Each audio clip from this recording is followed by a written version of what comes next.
And welcome to the Bowls New Zealand coverage of the National Intercentre. We're broadcasting live from the Burnside Bowling Club. And the match on right now is North Harbour against Taranaki. And the scheduled second match, well, that'll be at 3:30, Marlborough against Thames Valley. I'm Dave Worsley, joined by, well, Alex Reid and then Kevin Hicklin. Alex, take us through who is on the green right now. Yes, I'm here and Kevin will be shortly. So on the green right now, we're watching a singles match, as you said, between North Harbour and Taranaki. We've got Selena Goddard in the singles playing Briar Atkinson. And then in the top right-hand corner of your screen, you'll shortly see a pairs game pop up, and that's going to be Elaine McClintock and Malika Nathan from North Harbour playing Sue Cottam and Trish Howard from Taranaki. But it's going to be a good game, and the players, they've been rushing through the games this morning, so they've been rearing to go here. It's going to be a good game to watch. Well, Alex, while we've got you there, when you said rushing through the games and results, how do people find results? That's a really good question. So, as I said, we have really generous time limits, and what happened this morning was that they were finished well and truly. So the players have been waiting around for a while. If you want to find results, you can hop onto the Bowls New Zealand website, bowlsnewzealand.co.nz, and everything you could ever want to know about the results is there for the men's and the women's Intercentre. All right, great stuff. Well, maybe take us through this first bowl that we have, or one of the first bowls that we have here, Alex. Yeah, so it's Selena Goddard there delivering the jack. They won't have had trial ends because I think they played this morning, so they'll be straight into their work.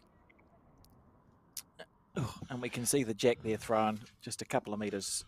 And very shortly we'll be joined by Kevin Hicklin. He's just getting all the information that we need there, and we'll introduce Kevin in just 1 second. And here we have Briar Atkinson on her backhand. So what happened there was that she must have misthrown the jack, and Selena's thrown it to the short one. And there we go with that one, very short, very wide as well to start with. It'll be interesting for Briar because she's one of these new up-and-coming players, which is what Selena was, 5 or 6 years ago. So I would imagine, without putting words into Briar's mouth, that surely you would look up to someone like Selena as an idol, and it can be really challenging in bowls to play your idols. It can be quite nerve-wracking.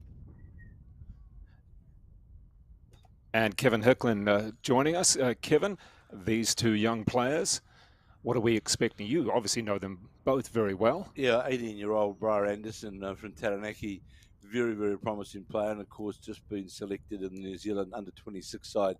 I noticed sitting behind her there, watching her closely, which is fantastic for her, is Kathy Andrews, the Taranaki manager. Of course, Kathy in her own right was New Zealand singles title holder of a few years back.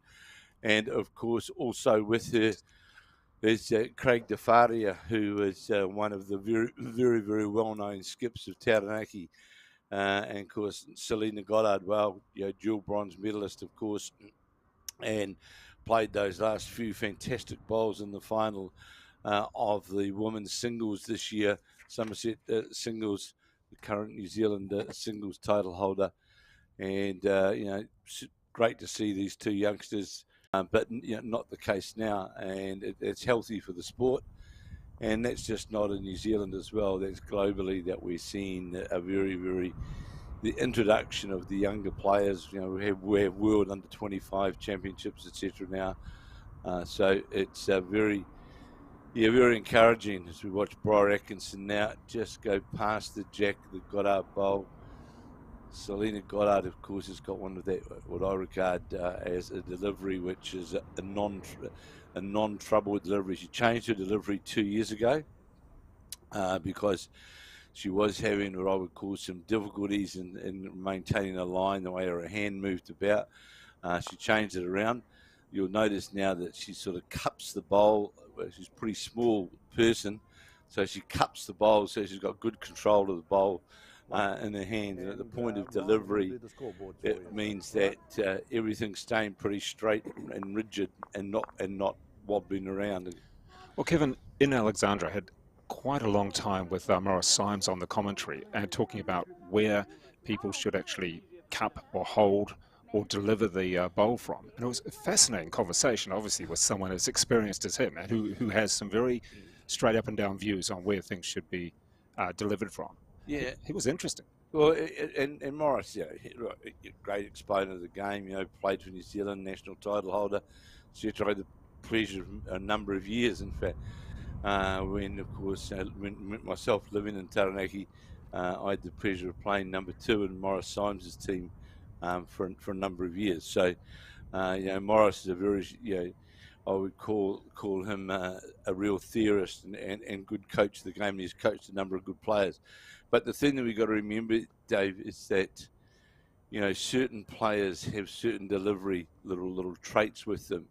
And it's a matter of accommodating them inside this. Now, if I take young Tina Atkinson here, part of her coaching, I know, has been done by John Murtagh, who coached both Morris Symes and myself in Taranaki when John was in the New Zealand side. Of course, he was a New Zealand coach as well, and he was the Taranaki coach selected for a number of years. So I know John's had a number of the youngsters of Taranaki have been under his guidance. All I would say, insofar as Tina Atkinson is concerned, I'm not trying to be pedantically faulty, but she's fairly quick on the mat. And what I notice is not a lot of sort of addressing the line, etc. Sure, she's only an 18-year-old and a very competent player, but there's nothing better than really getting onto the mat, steadying yourself, getting that, in your mind, get that visualization. Visualization, especially in singles, visualization is a very, very, very important part of the game. Knowing where the bowl's going to break, knowing where the bowl's going to arc, etc. And Selena highlighted that in her final against Taylor Bruce. She's an accomplished international player now. On the backhand is Tina Atkinson. It's got a nice arc on the bowl now as it comes in towards the centre line. Might go past the shot bowl, but of course they've got more wind there today as well than what they had yesterday. And the winds today, you can see the shirt of the marker buffeting around, and the weather forecast was that the winds were going to this afternoon get up around 25 to 30 in Christchurch. Well, if anywhere cops that wind when it arrives in the Christchurch area, is that particular green at Burnside. And Kevin, we do have up on the right-hand corner of the screen, it is the pairs, North Harbour against Taranaki, of course, and a nice start for North Harbour after 2. They've got 4 points. Tell us who's in the teams there, Kevin. I think you've got that in front of you. Yeah, Elaine McClintock and Malika Nathan. Well, Elaine McClintock, a very, very experienced North Harbour player, been around for a long time. Sue Cottam and Trish Howard of Taranaki. Sue Cottam, relatively new to the representative environment, but has won a number of titles in the last couple of years down in Taranaki, and pretty good side. But North Harbour have been under the tutelage of Graham Doreen for quite some time now, and he's done an excellent job in looking after the North Harbour players, both the incumbents and promising players, and now Taranaki have got John Murtagh back in the scene as well, and it's great to have these, what I would call, I'd call them A+ coaches.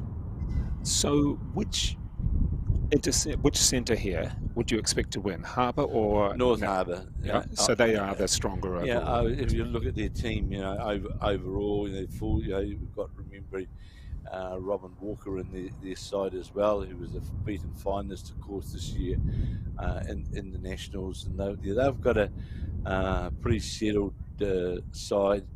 And Taranaki, you've got a number of new players, new selected coaches for the Taranaki women's side this year, as we watch Tina now draw a front touch. That'll give us some confidence now.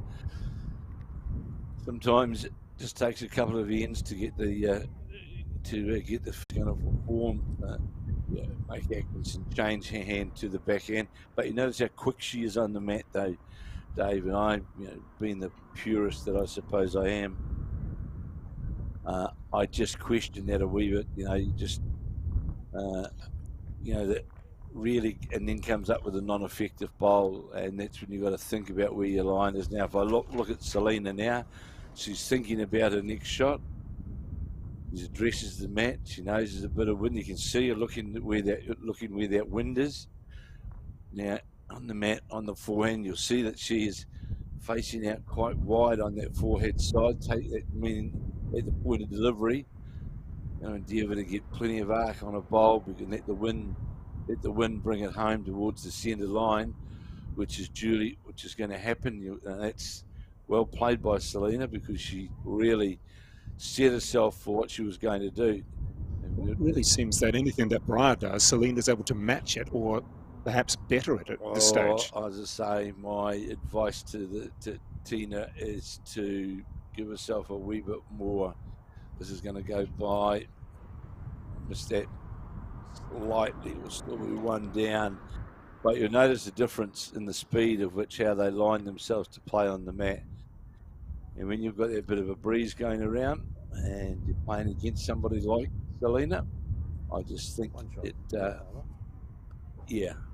You see the wind now. You look at you'll see Briar Atkinson's bowling cloth getting buffeted around there. Selena's certainly, you'll see the difference in the lines compared on the two hands. Trying to sit this back bowl for 3, just going to go past. Atkinson here will endeavour to try and either draw the shot or get that touch on the jack to make 2. We'll see on the backhand again, looks to have a bit of speed on it. And will it hold up to the jack? No, it won't. So, Kevin, as we come to another end here, it's been a nice start there for Selena Goddard. What's she saying? Just one there? There we go. There's the red lollipop. Definitely just the one, yeah. Now, the families of these players. Did Selena's family, do you know whether she had the background there? Yeah, both Selena's parents played bowls at Pakuranga, right, of where Selena started. And in fact, Selena's parents and Krista Lee's parents were all in the Howick Pakuranga area, and were at college. And Selena and Krista Lee both went to college out that way. And Selena's parents played, Chris's mother played, and father played. And then both of those players follow one another, came through the college program, played the secondary school bowls, and continued on from there.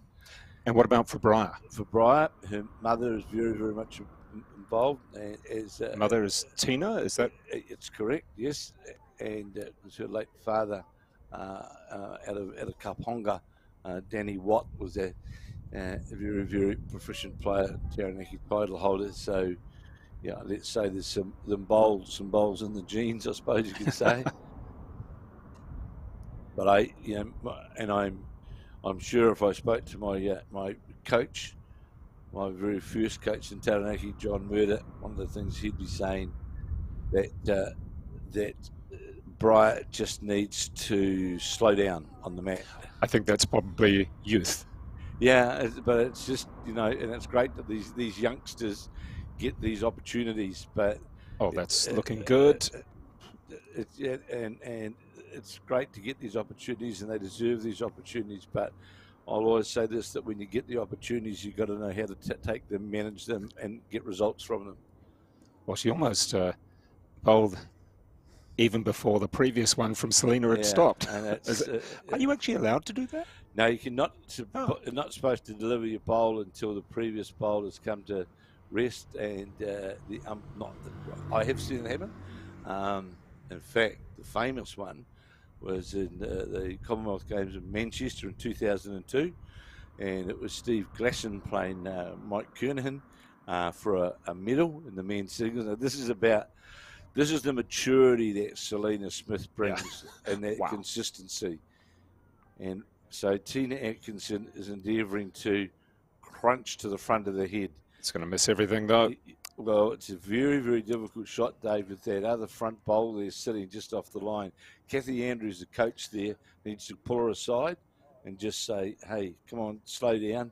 Yes, the famous Glasson v. Kernahan medal match in Manchester, and it was to the last bowl. And Steve Glasson, in the umpire's opinion, offended and following a bowl, etc., or playing his bowl early. And the umpire in England jumped out on the green and confiscated / burnt the Steve Glasson bowl. Ooh. And gave New Zealand a bronze medal in the singles. And for a real trivia response, that was the last medal New Zealand men have won the Commonwealth Games. That's some good trivia for us there, Kevin.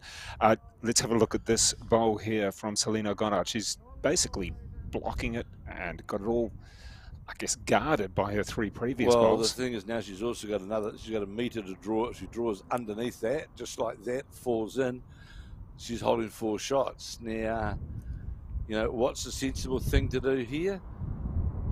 Go on, tell me something sensible. Well, get second shot.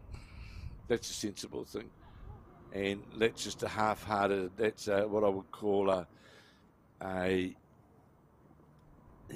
just not an experienced shot. No, it's sort of, I don't really know what to do, so I'll try something and it may or probably won't come off. And this is where the coaches, I know Alex would agree with me, at this point of the match, 8-0, this is where the coaches don't play a role of sitting in the seat there. Kathy needs to just call Briar aside, and I see Craig DeFaria, the very experienced Taranaki skip, has walked over to Briar and is having a word to her, and it is needed just to, you know, this girl wants to aspire to play for New Zealand. She's playing against a current blackjack. She's just been selected in the New Zealand under-26 side. Therefore, you're expected to put on a performance worthy of that selection for your own good and, of course, overall for your whole team's good. And Kevin, what about in the pairs at the moment? I can see Harbour's just moved out another point. 5-0 after 3. You know, the 2 experienced players in that side, you know, Malika Nathan and Elaine McClintock. Well, Elaine McClintock has won numerous titles in North Harbour, very well performed well at nationals as well. So a very, very good combination. One of the things that happens in North Harbour is, fall short, is Briar, they have pretty settled combinations, especially in the women with North Harbour. Alex may know differently, but I noticed Lisa Parlane is not part of the North Harbour side, who has been, I'm pretty sure she's not, she's been very much part of the North Harbour side now for a number of years. Very, very good player, runner-up in a couple of New Zealand titles. So they've got a pretty good side, really, North Harbour. Evan, we also do have mic'd up is our friend Mr. Small, and we may be able to chat to him a little bit later on throughout this singles contest. I'm sure that'll be a great chat as well. Well, he's a good guy, is Mike. Great servant. You notice that the difference in the delivery. You watch Selena's delivery of how she holds the bowl. You know, she's a very small person, and how she cups the bowl in the hand. Now, the reason why it may look a bit different, but what it does do, it makes sure that the bowl doesn't wobble around in her hand and just keeps it on a good delivery line. And that's the delivery that she went to a couple of years ago, and it's worked very, very well for her.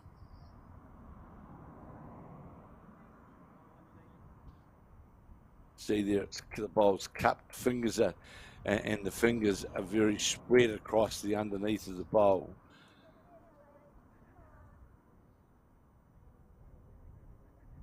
And just needs to get past the front and will count, but won't do so, holding 2 shots. It's imperative here for Briar Atkinson that she gets underway, really. And this will have to come back towards the centre line. They have to move now to get underneath on the track now to get under the Selena bowl and open her account. It's not bad. To sit now. Oh. Will it hold up long enough and fall in? And it is a 1 indicated by the Mike Small, the marker. Mike hasn't been saying too much so far, so we haven't really been able to hear him too much. I can see the microphone on. It's small on Mike there, but I can see it on his collar. Well, that was It was only one, though. It could have been a lot more there. So she actually finished quite nicely, did Briar, and managed to cut it down from potentially, what, 3 to just the 1. Yeah, the important thing is, though, for your own confidence at this point in time, you've got to start scoring and building some heads for yourself to. Yep. But I very much like now, so I'm going to have the debate now. So you'll notice the new Taranaki shirts with the iconic mountain. I'm sure you love that. Sitting there, and on certain days I have to call it Mount Taranaki, and on certain days I can call it Mount Egmont. Well, I think the biggest rule is in Taranaki, if you can see the mountain, it's about to rain. If you can't see it, it is raining. However, New Plymouth has the highest sunshine in New Zealand. I must admit, Dave, that has miffed me. I think it's 2 years in a row now they've had that award. Now, there's the point that I'm taking. Link's been altered. Selena's 8 feet short. There was the chance straight away, first bowl for Tina to, doesn't have to get right on top of the jack, but get herself into some dominance on the head. And of course, all this is doing now is opening the door, which is really going to happen, with Selena coming around the front bowls and will sit literally jack level. And these are just the little things in matches that you just need to take the advantage of on the backhand. And again, that's going to be under the line. It's going to be ineffective. Runs into a front bowl.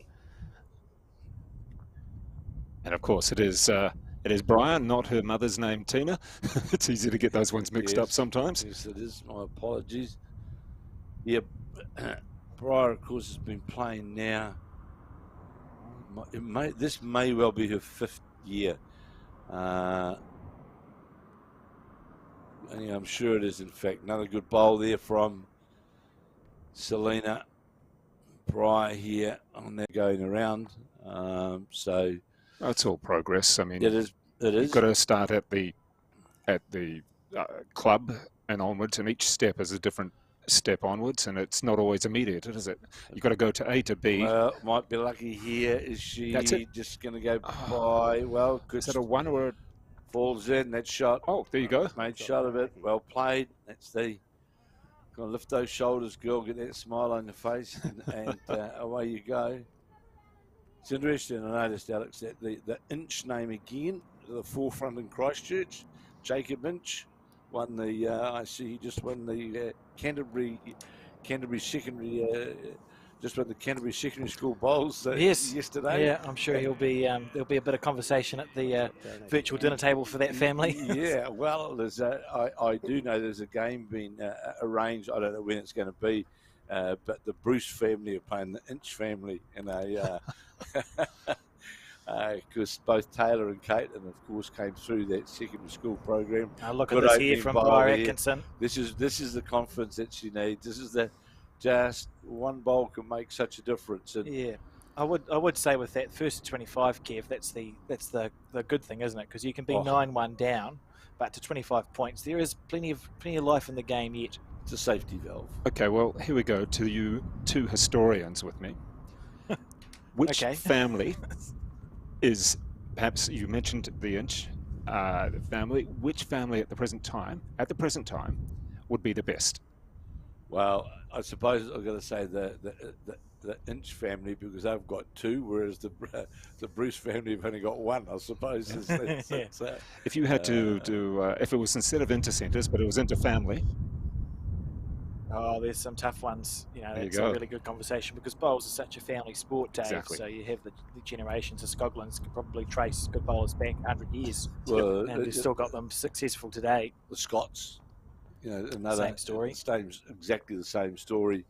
If one goes back, for example, of all of those years of when Dunedin won the Intercentres, over all those years, I can guarantee in each one of those years there would have been a Scot of some description, eh? Absolutely. And then coupled with the likes of the great Kevin Darling, Gordon Dougie. Yeah, they were just stacked with players, but the name Scott was just, it was there every time the Dunedin side was being selected. And looking like, well, potentially another point here to Taranaki and to Briar, potentially. It's interesting that it has made on choice. I see Selena changing her hand now, endeavouring to. She don't think she liked that out of the hand. You could see it sort of got the jitters out of the hand, and sure enough went under the head, trying to get Jack in the ditch or the shot bowl. And it's imperative here now, and confidence-wise for Briar, that Briar gets another bowl on the head, because Selena has already. Well, this may change things with the front bowl. Oh, I think it's all going to change around here, because albeit if she gets it in just ones, Briar Atkinson, it's something. Oh, absolutely it is. It's slow progress, but hey, it's progress. It's progress, and I know Selena's moved over on the mat, and it's a bit more aggressive. Closer this time, going to get the front bowl though. Oh, it was only a bowl away from getting the target. I see Alex. Coke bottle number 2 is out today on display, I see. Yes, yeah, and it's just started, isn't it? We got about 3/4 of the way through yesterday, that Coke bottle. It's your classic bowler's hydration. Yeah, number 2, it's out. And a good end there from Briar Atkinson. She drew one close to the first and held on. I think that is it, eh? You've got 25 points.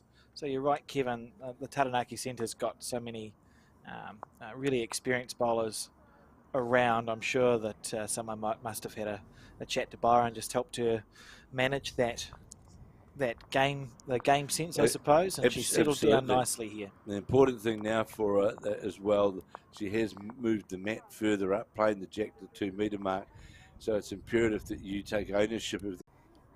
And again, and Dave, it's what I was talking about on the mat beforehand. You know, look, I know they sound pedantic, and she smiles about it and everything else, but you know, at that level, these are the sorts of things that you just got to self-manage. Yeah, the smile is a good reaction, and this is a great learning experience. Of course, you know, it's a great opportunity to play against the New Zealand singles champion at an Intercentre thing, and she's not going to go away from this game having learnt nothing. As we see another great bowl by Selena Goddard here. Well, she has to play now on the backhand. Got to play with really that weight right through. No sense in trying to dead draw to 1. Needs to be up through the bowls, and she's in that area. How long is it going to hold up? Will it hold up generously enough? No, it won't. More than it did need another yard of weight. It was the right shot option, but really through the bowls to the jack was really the best option, because the chance, even if not getting the jack, you're just at least a chance of moving one or either one of those counters, because if it gets past this, there'll be 3 to dislodge. And if she moves the jack, that's made it very, very difficult now. And really, it's a drive on the forehand through the bowls. What Briar is going to endeavour to do. No sense in playing half weight here, because you won't get. Well, it might get the it's coming through. Got the outside, won't be enough though. Well, it's 3-2, albeit still 2. And Kevin, just looking at the pairs score for the moment, through 5 of 18 ends, and it is North Harbour leading 9 points to 0. Whereas, of course, in the singles, it is up to 25 points, not ends. Yeah, well, of course, the other thing is at this point as well, Dave, from a North Harbour point of view, they'll be relishing how the scoreboards are looking from there. The plus-minus situation, of course, a long way from home, but it's always better to jump out of the gates on the right side than the wrong side, and they've certainly done that. That'll be a 3, it is. Tell me, Kevin, in the, I guess, the list of winners for the women's there, how many times has North Harbour actually... 1, I think. Yeah, just the 1? I think it's just the... Okay, so we have a look through there for the women's, I think. Well, a little bit surprising that they've only actually won it once. They haven't won it at all in the women, and they won it once in the men. I know. I mean, okay. I know distinctly. They did. Yeah, there you go. You're scanning through it. That's brilliant scanning there. In fact, take us through the last couple of years of winners in both the men's and the women's. Well, if we go to the women's back in 2019, Auckland were the winners, and somewhat, I would say, a bit of surprising winners that they were in 2019. because they did defeat the very strong Nelson side, who then came back in 2021, and that's when, of course, Joe Edwards is back in the country, Val Smith, Amy McElroy, Kirsten Edwards, very, very strong side. In fact, I think they had 4 or 5 current or former blackjacks in their side. And a few medals in there as well. A few medals in there as well. And then, of course, Central Otago were the last winners.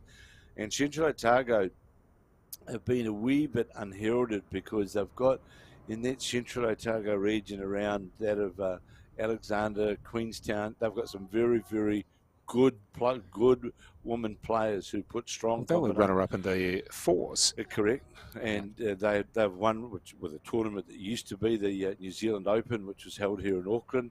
They were winners there as well. So, Central Otago winning in 2022, it was not surprising. In the men, Auckland, of course, won in 2022 when, for your pub trivia quiz, they beat Wairarapa in the final. I'm sure Alex will tell me that I'm right or wrong. I'm sure it was Wairarapa that they beat at Wilton. That's my recollection. Yeah, on the bottom green at Wilton. Bottom green at Wilton. That was the day someone with a bit of duct tape when we set up the broadcast captured a gecko. that's my recollection of that. I'm sure Tamara has fond memories. That was on the bottom green, at Wilton, and then Southland won it in 2021. Here's Selena really putting the pressure on. And when Southland won in 2021, that was their first time that they'd actually won it. And that was when the Craig Merrileys and the Sheldon Bagley Howleys, they had a good side. Tell me, when was the last team that was, I'm going to put it harsh, that shouldn't have been there?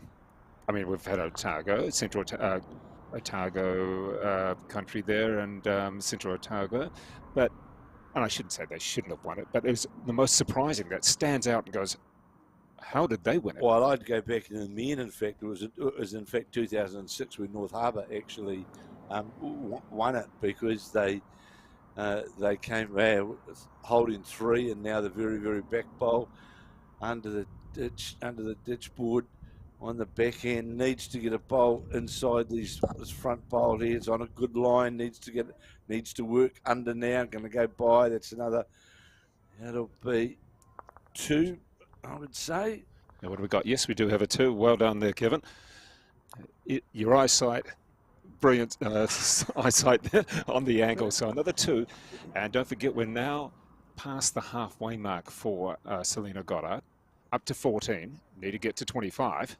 Yeah, it is. The challenge, or the mountain gets bigger, I suppose you could say, literally end by end. And look, I don't care how good a singles player you are. These things, when you know you can't get consistency, it does play on your mind, because you're frightened of being short, you're frightened of being heavy, and But however, you can string a couple of ends together that go your way, and all of a sudden you can find a length.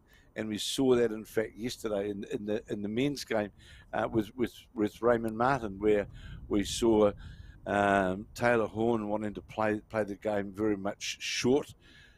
Raymond Martin got his length where he wanted it and took full advantage of it.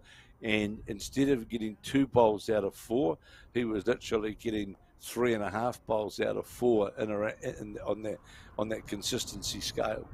Well, Coach Kevin, I'm going to ask you something here, and from your coaching knowledge, the respective heights of players, whether you're more petite, shorter, taller, what does it matter when you're a coach?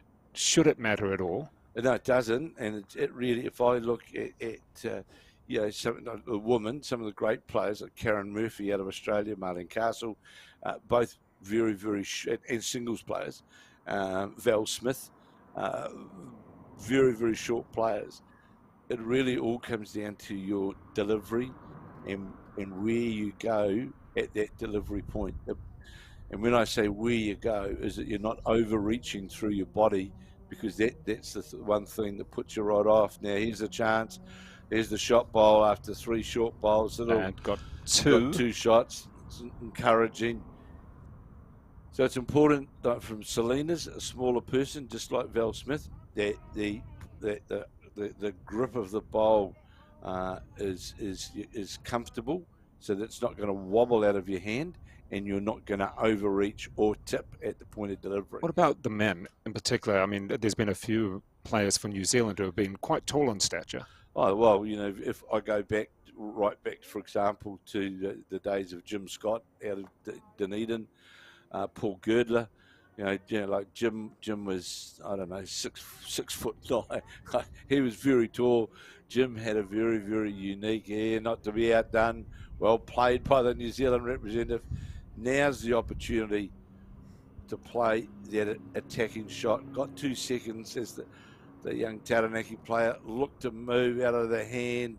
You could see now, if you see a replay of that at some point in time, you would see right at the point of delivery, Briar's hand moved across her body, and the ball just straight away followed that line. So you could tell that straight away, and we're going to call you Coach Kevin for the moment, just from the delivery, that it was going to veer to the left of the camera. You could tell just immediately out of the hand because that hand had moved inwards, and the ball's just not going to. I'm loving being educated.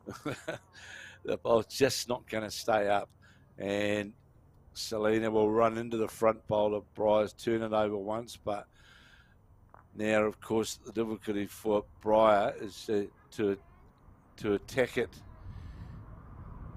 And we've got Just one bowl on the head look. now, but really, I think the way how the lines are protected there, her second shot's protected.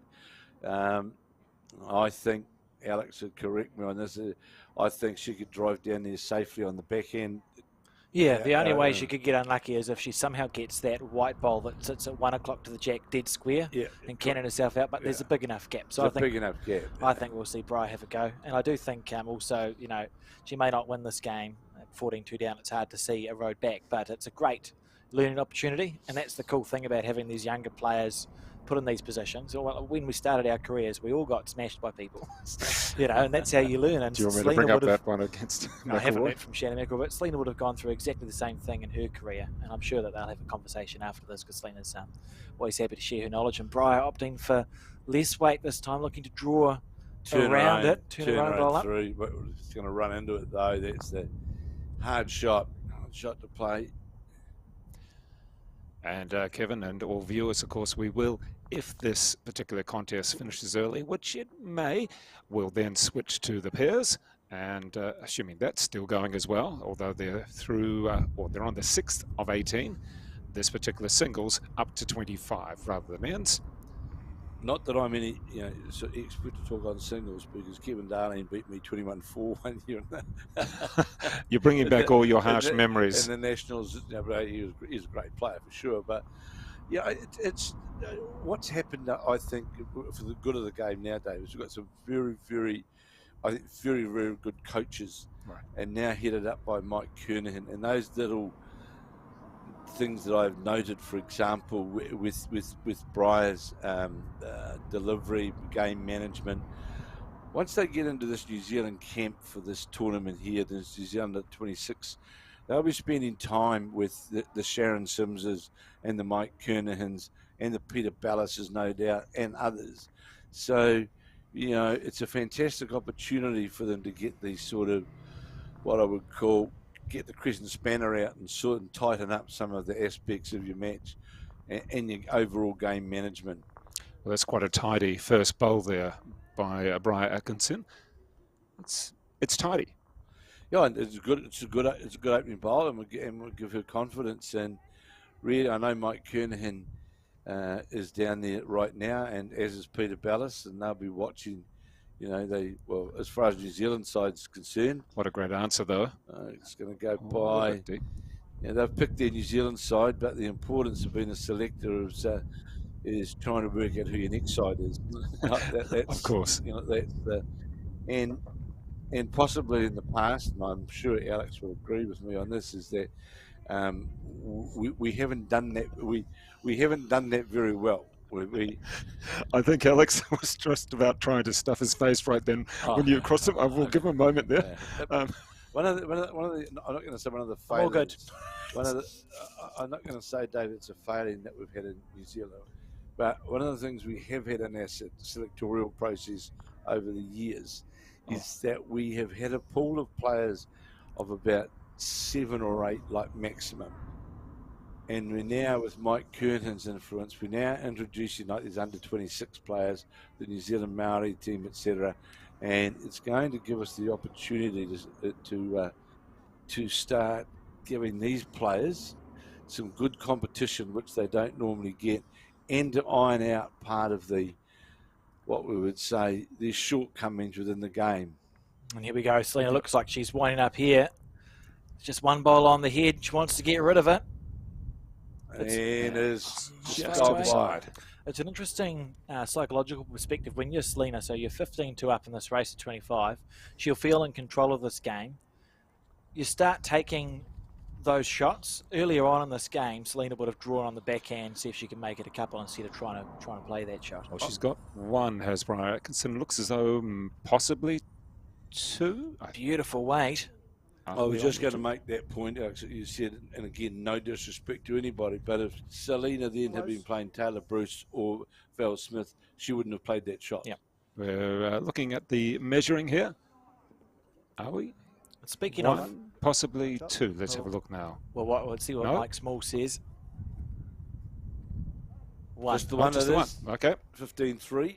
And talking about the new Taranaki shirts, Kevin, I have it on very good authority that they have behind the mountain all the names of the bowling clubs on the shirt. Isn't that a great little addition? I think Brendan will be getting one of those at least. Yes, that might have been where I got my information from. Probably. See Brian deliver the jack there. So she's on 3 points. Selena's 10 away. And Kevin, what have we got there for the pairs? How far through are we? Well, it's now 12-0 to North Harbour after 7 of 18. And it's getting to that point in the game where one isn't going to get you through. No, not really. The mathematics comes out. All right, on this bowl here from Brian, I'd like to, I wouldn't say critique her delivery, but let's have a look, and let's look at the positives out of her delivery of her second bowl of this end. Let's have a look. So, play it on the forehand, good position on the mat. It was very relaxed, wasn't it? Absolutely it is. Now, it's going to turn out to be a good bowl. The only advice that I would give for consistency, though, Dave, is that visualization of looking of where that breaking point is on the rink, and that's where you're going to try your weights. If you're a good player, weights a simple part, really. Kevin, you were referring to the coaching of Kernahan and others at the fours and the mixed pairs in Central Otago. Let's just see how this goes. It's just stopping a bit short.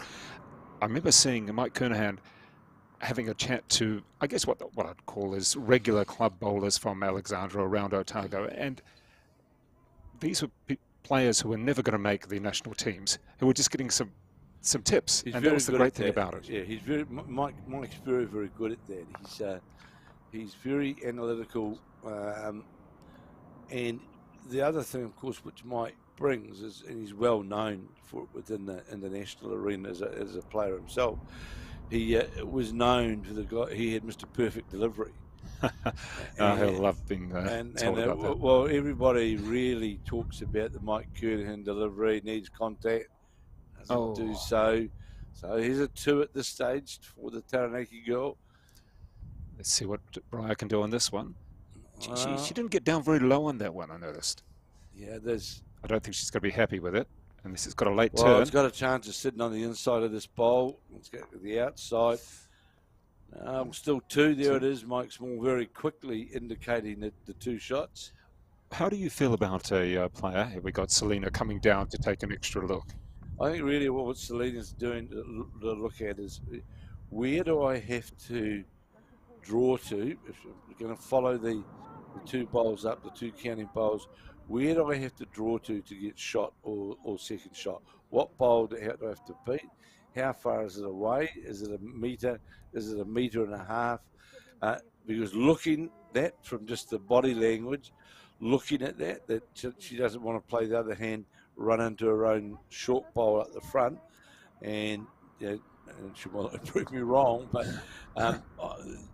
my view was that she was looking at those triangle of 3, and so where do I have to get to? And remembering, it's not always about where am I going to get the shot, where am I going to get second shot, because if I get second shot, I actually have a chance of getting the shot. Well, let's see what she can do here. And as we said, it's a bit narrow though on that line, but might got weight, will get onto one of the bowls. It's the inside of it, could make shot of it. No, turns it over, may still be 2. We'll see what Mike Small indicates. Just the one. One shot, I guess it was the white bowl at 3 o'clock. What am I saying? 3 o'clock, about 9 o'clock or 10 o'clock.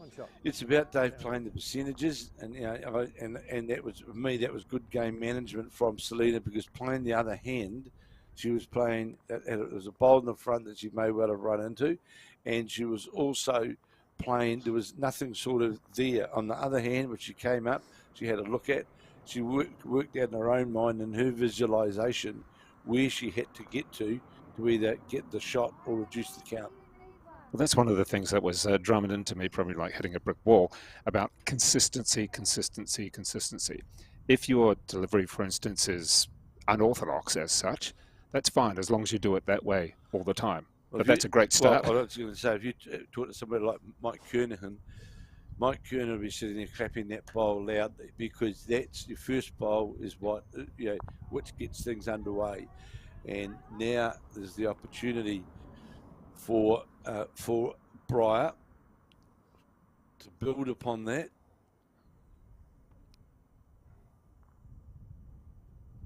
And don't forget, you can watch this on the YouTube channel, and you can subscribe to the Bowls New Zealand YouTube channel. It's pretty easy. And of course, the results, well, you can go to bowlsnewzealand.co.nz. And as we use Alex's terminology, there's this is coming in nicely. Kevin, what do you think? And he's just sitting on that. Now, you'll notice on that backhand side, Dave, we've just seen Briar play, and we had the same thing again yesterday. Halfway down the green there, there's what I would call a generous green patch. And sitting, you can see it out from the centre line, and it's a very, very good arc point for where your bowl's going to go to get back to the centre line. If you're through the middle of that green patch, or just coming through there, you're going to finish up arcing your way back into the jack. There, you'll see there's coming to the green patch now.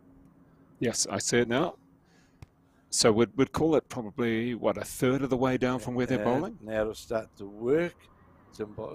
And we'll finish perfectly. Oh, it's going to sit. Jack level. So there is a sort of a visualization mark there on the green.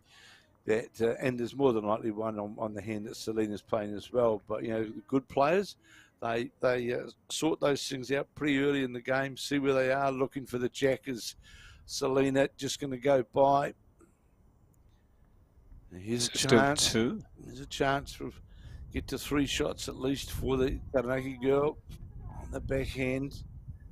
And we'll see in a moment through that green patch. There it is, through the green patch, Dave. I've got it now. I've got it. See it now, starting to break in towards the head. This could be 3. Right to the centre line. And it is 3. There you go. We managed to predict that one. What is Selena Goddard going to do here? Well, she's been committed on that hand with 3 bowls, you'd think. Personally, I think the 5th shot. Alex may agree with me that hand where we saw Briar just play just seems to have a more generous draw back to the, especially at 2 metre. Yeah, full length head. Alex just seems to have a more generous draw back to the centre. I'm sorry, it's this bowl here. It does, and we can just hear Mike Small very quietly just talking to Selena Goddard, indicating that she's going to attack the jack. Yeah, because this is quite an important part of the game, isn't it? Because if Briar gets a 3 here, suddenly it's 15-7.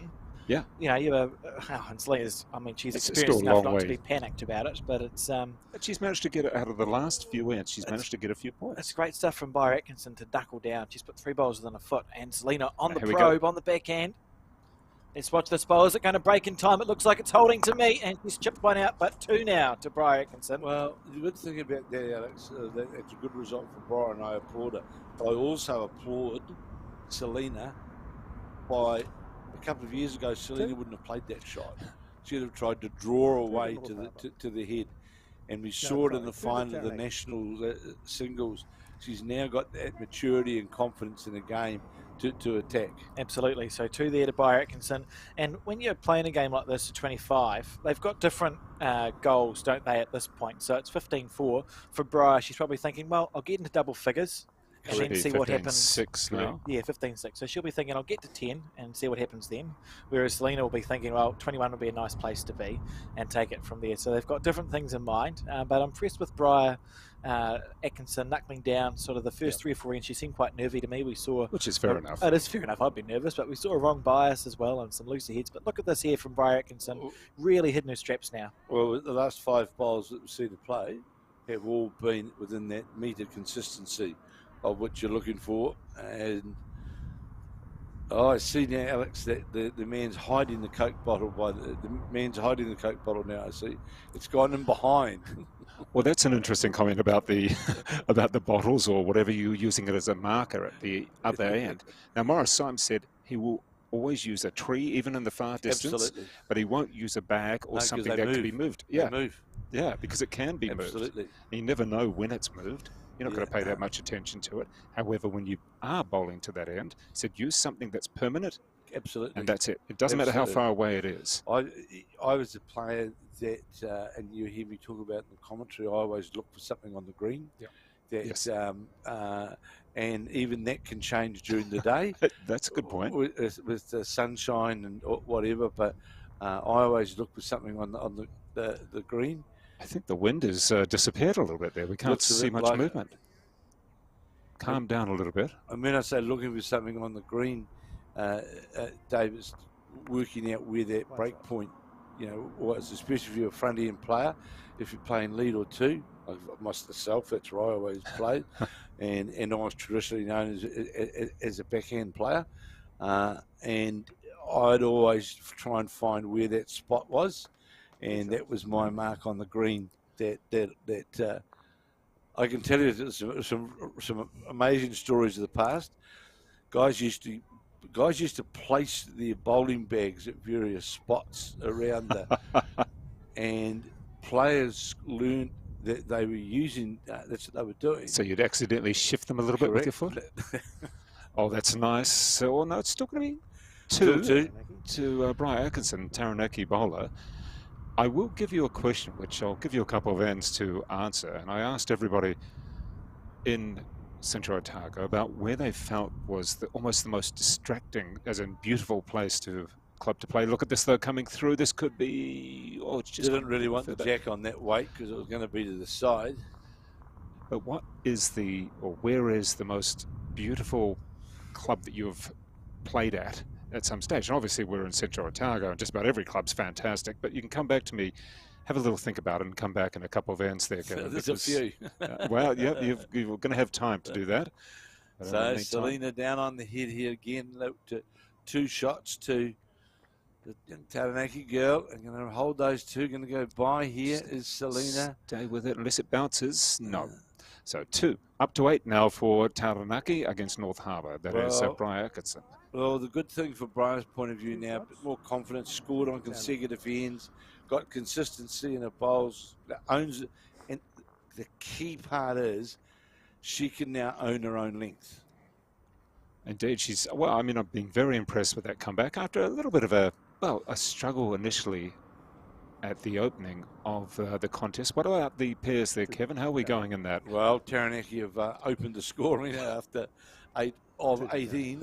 Didn't we have that yesterday in the first pairs yesterday, where it was 11-1 and then 12-2? However, the comeback really, it was a comeback. It certainly was.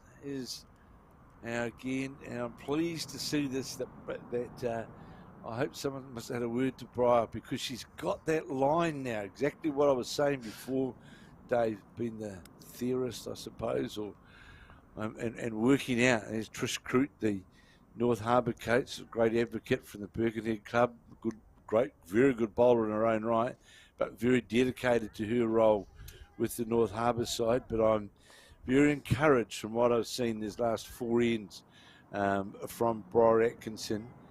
and got down doing the, and now all of a sudden you're seeing the weight change, that a wee bit of pressure going on, and as long as you can get that consistency on the draw now, get the other demons out of your head, and just there it is. There's that patch. Yeah, it's going to be that marker for us, isn't it? And this looks very nice indeed from Briar Atkinson. It should hold and make it 2 at the moment. It certainly is. Something that was mentioned quite a lot, maybe it was Steve Bill or maybe it was Kernahan, about how Malaysia in particular would change the placement of the jack. If it wasn't working, they'd suddenly change it. They had almost a plan. The Malaysians are quite. In fact, my partner Marlene Castle, when Malaysia was first getting into the international scene, Marlene, the Malaysian government actually took Marlene up to Malaysia, and she spent a month up there coaching, all under the government, the army. That was the regime of how they operated. They're methodical to a T. They every shot they play is noted. Their coaches, everything is written down. You'll see. I remember watching their famous women's single play in the world champion singles in Christchurch. Selena playing Sharon Sims in the final, and a feather. And the whole match did not change her hand. Didn't matter where the bowls went. Did not change her hand. Really? That's unusual, wouldn't you? Well, it's just the way. It's just the way that they play, and it's interesting that Malaysia have predominantly been good at singles and good at pairs. Another counter here from the young Taranaki It's girl. going to sit down anywhere. No, it's going to stay. Coming to have a look, just in case. Now, I would say Selena would be trying to get down to the jack. Yeah. She's coming for one of her walks again, just to work it out. You know, 3 down, you hold on to them, Dave. All of a sudden, it's a pretty even match. It is. She was cruising for a while. It was a walk in the park, wasn't it? Right? Yeah, it really was. So Selena here will be wanting to get underneath her front bowl. Have to play with quite a bit of weight to get under the front white bowl. Get down to the jack and quit. Now, if she pinches that green only but a fraction, she can go completely by and get absolutely nothing. Well, another look a little bit further away. Well, I think Alex has only one hand that she can play it on. Would you agree? To get a jack result. Yeah, to get the jack, she has to play on her backhand, doesn't she? She has to play on her backhand underneath that white bowl, but it'll be a maximum speed from Selena if that's the shot that she opts to play. You look at that, I don't think I'd be able to go fast enough. Well, let's see if either of you are correct. Let's just wait and see. Here we go. She's looking very closely at what she's got to do. Huge point in this game, really. Addressing the mat to be a backhand shot. Moved right over, as you can see, on the mat. There you see, out of the hand, wide all the way. This is a fascinating game of bowls, really, Kev. You know, we did see early on in the game, Briar Atkinson showed clear nerves. We had a wrong bias, as we've spoken about, and some loose heads. But she's found her line and her length, and the last 12 bowls probably have been within 3 or 4 feet of the jack. And we now see a game where she's clawed her way back. 11-15 she trails now to one of her idols, I would say. Briar's the new young up-and-comer, and Selena, she's not the old up-and-comer, but she she was the one who was in a similar position, 10 years ago. It's an interesting game, and there's going to be some interesting psychology as it goes on. Well, one of the early coaches, and I know John Murder would have mentioned it to her, is own the length, and you'll see that now that she's started to score. She has owned the length. Here we go, and that's such an important part of getting that consistency. This one, jack level. Yeah, that's true. People forget that you want to have everything next to the jack. However, certainly something I got taught in the fours is that if you can have a bowl sitting behind the jack, because how often do you see the jack bounce forward? Although I did see it during one of the fours. It bounced off. Yeah, not very often. Though. The old adage is the object of the game is to beat the other bowl. Yeah. It's not about. Of course. That's the thing. And Selena here has an insect or something, but well, she's blocked the view, I guess, and you can't go. Yeah, well, she. Oh. got away with it, but they should be disappointed with those two bowls at this point in time, especially how she's clawed away back into being, well, just about there, just about even Stevens, and really putting the pressure on the current New Zealand representative, current New Zealand Singles star. champs. Yeah. And again, that's going to come under. A great chance here for.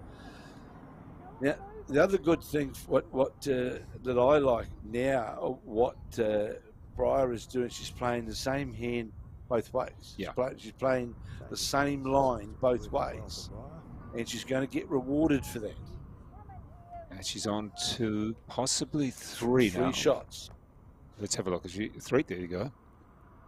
And just in the pairs, well, we're halfway through, and it is fairly impressive for North Harbour against Taranaki. And who's in those combinations there for Harbour and Taranaki in the pairs there, Kevin? The Taranaki side is that of Sue Cottam and Trish Howard. As you watch this bowl of Selena, this will draw the shot nearly, I would say. So that should change it from 3 to 1 the other way. Mike Small having a look. Breyer's asked him who's holding shot. And, of course, the well-performed Elaine McClintock and Malika Nathan got this bowl out on a good arc. Has questioned the weight, though, on the way through. This bowl of Breyer Atkinson is going to go by. Just obviously, Alex as well down there today. Well, not just today, but there is a bit of thick greenness down towards that 2 metre mark. Yeah, there is. And just quickly, the score is 11. It's 11:15 now, isn't it? So Breyer made his way into double figures, 11:15. The scoreboard's sitting at 11. On the green scoreboard is sitting at 11. On the white side here is Selena, and we'll just see what Mike Small tells us here. So it could be a 12:15. And what a turnaround this has been. I believe it may be 1-2. Oh, gee. No, out comes the measure straight away. Yeah. it's all over. Nope. Apparently, speaking of scoreboards, the owner of the Coke bottle is Ryan Bonham. Ryan Bonham. Oh, there's the Taranaki contingent. Morris Symes, Dean Elgar. Oh, there we go. They'll be out here supporting their team. Now, just tell me. Oh, let's have a look at this measuring first. And it is another one to the Taranaki girl.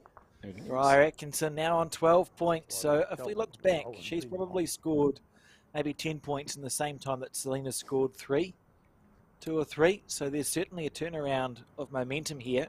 And as long as Breyer, as you said, Kevin, as long as Breyer can keep throwing the jack to her length Not lose it. getting close, she's going to probably continue scoring. But the moment Selena gets it back, I can tell you it'll be thrown to a different length, and Selena will be looking just to score a point at this stage. So has Mike Small got his mic on?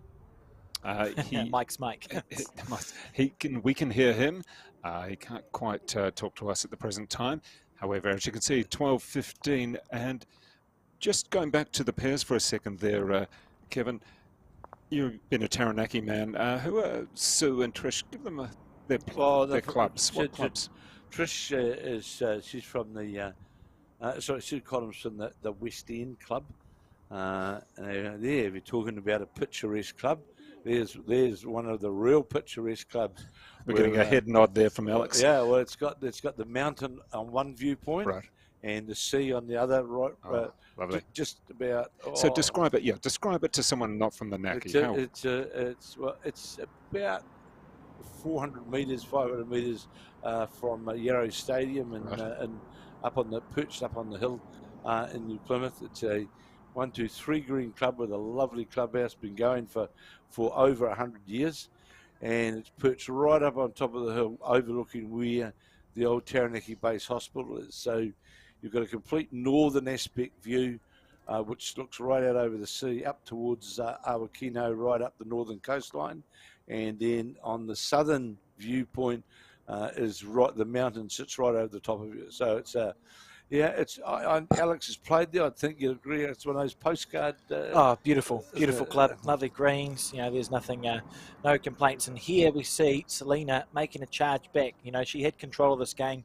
and she still won't be concerned. She's 15-12 up. She's got the experience, but she'll be thinking, I've got 2 bowls close. I'm going to score on this end, and I'm going to take this game by the scruff of the neck again. Just looking at the facial expression there from Briar, whether sure just how long it'll hold up to the jack level. Oh, what a response! And we'll do so. If it sits down, it's out. I was just wondering how long it was going to hold up for, but just held up enough to sit up for shot. Was definitely under the line. Now Selena will try and follow that second bowl if she gets the touch on the jack, but it's going to be under the line. Playing with weight, trying to get to the jack though. The jack clean is 3 shots. There it is. Have a look. There we go. There's the golf ball. We can see where the jack is in the ditch. And the marker. At this point of the game, these are the shots you don't want to have to play. So what should She's going to sail into the Briar ditch, do here? Unfortunately. And not that. Well, it changed her hand, which she really sort of had to do. Perhaps it might have been better to stay on the other hand and try and get the second shot down past the 2 metre mark, because she knew the weight down on that particular, she knew the weight on that backhand, opened the door to drop a 4, unfortunately. So dropping a 4, and that'll take it up to 19 for North Harbour. That is Selena Goddard up against Briar Atkinson from Taranaki. And the big thing now, though, for Briar Atkinson is I gave you the signal that you were 1 down. And as you got ready to play, the bowl fell out. Okay, take us through what was said there. So, when Selena's about to play the bowl, Mike had indicated that it was 1 down. Just as she was about to deliver the bowl actually tipped over, fell over, and took it from 1 down to the shot. She elected to play the weighted shot. Right. Goodness. And got the jack, and thus turned into 4 shots. But from Briar's point of view now is you just put that in behind you, because the good thing that Selena's doing is she's delivered the jack to the same length as really what you've been playing. So just get that mindset. But you will notice the first 2 bowls of that particular end as well, that really Briar just missed that line. That's interesting now that Selena has changed her hand. Played that full length though, but has changed her hand. As it was Alex and I both said, we were of the opinion that that side of the green just had a far kinder draw, especially with the jack up to the 2 metre mark, had a kinder draw. And now let's see the first bowl from this end for Briar Atkinson. Not going to be far away. Has it got the legs Hasn't for got carry? the legs, had that perfect line to get all the way to the jack. So those Taranaki men, they'll be there supporting. So those clubs that you were talking about, I'd put West End up there. And another one which not a lot of people wouldn't know about is a little club again in Taranaki on the northern, heading out of town past Waitara, Uranui. Right, yes. It's only a 1 green club, and it's perched right on top of the hill, and the view is just the looking north, the ocean out in front of you, down towards the camping ground and the mountain and behind you. Front toucher from the youngster, from the 18-year-old from the Paratutu club, and that'll give her encouragement. Well, how do you get around that or through that for Selena Goddard here? Well, it's a difficult shot to play to now with the way how that's situated right to the jack, and always under the line. You can see out of the hand that was under the line. Now is the chance, after that very, very good bowl, for her to capitalise. She's got a metre that she can, Briar can actually draw even behind the jack, not to give it. Last thing you want to do is give Selena with the last bowl a shoulder to work off.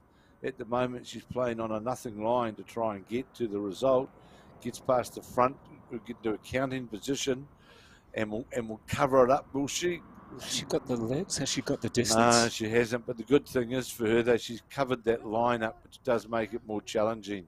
So what would Selena do here? What would the North Harbour player do? She doesn't know. There you go. She's coming for a walk. What would you ask her to do? I mean, if looking at it this way, what are you looking at? Well, I think the best option really, if she's only one down and she may have 2 seconds, the back's not in, it doesn't matter about the back now. I'm picking that she might drive that shot bowl. Now, I can't remember. Was that actually a touch of that shot bowl? I can't remember. That bowl. I think it did actually touch. Yes, it was sprayed. So it was sprayed with the chalk. But on the drive, it would go sideways out of the head. I think it's just a far easier shot to play. Well, here you go, Kevin. Let's let you call it. Let's get ready for this shot, whatever it is. I just think percentage-wise, it creates the best option. So here is the North Harbour player, Takapuna player, moved right over on the mat. And yes, it's exactly what she's playing. Is it going to hold long enough? Is it going to hold long enough? No, it didn't. It was on a perfect line. It was on a perfect line to get that result that we spoke about. Yeah, it was running straight, yeah. And then you'll notice as well, Dave, that Selena moved right across on the mat. Yeah. They'll be disappointed with this bowl. Will Breyer, she had ample room here to get opportunity for 2. May still. She got to get 2. Let's look. Hold out that lollipop. I think yes, it is. I can see. It is. Come on, put it out. Yes, there we go. There we go. We're waiting for the lollipops. Now you look now as well, Dave. You see that wind's getting up. Yeah. Well, it was quite blustery before, and then it appeared to calm down, and now it's up again. Is that really? You played at these greens. Is it really going to affect the bowlers that much? It can be terrible. Okay. That we'll say yes. The nor'wester it's warm though. The warm nor'wester. Right. Can be just make it very, very challenging, and it's really becomes about your own mindset. You don't let the bowl go that narrow, for example, out of the hand, because never rely on the wind to do the job for you. That's a nice way of putting it. Just don't do. You just got to ignore it and just and see what happens. Now you would mention, Alex, the scorer man behind him, because his father, Pat Bonham, well-known member of the Burnside Club, great worker for Burnside over a number of years, and very, very good bowler in his own right. So we see this first bowl of Selena Goddard on the back end.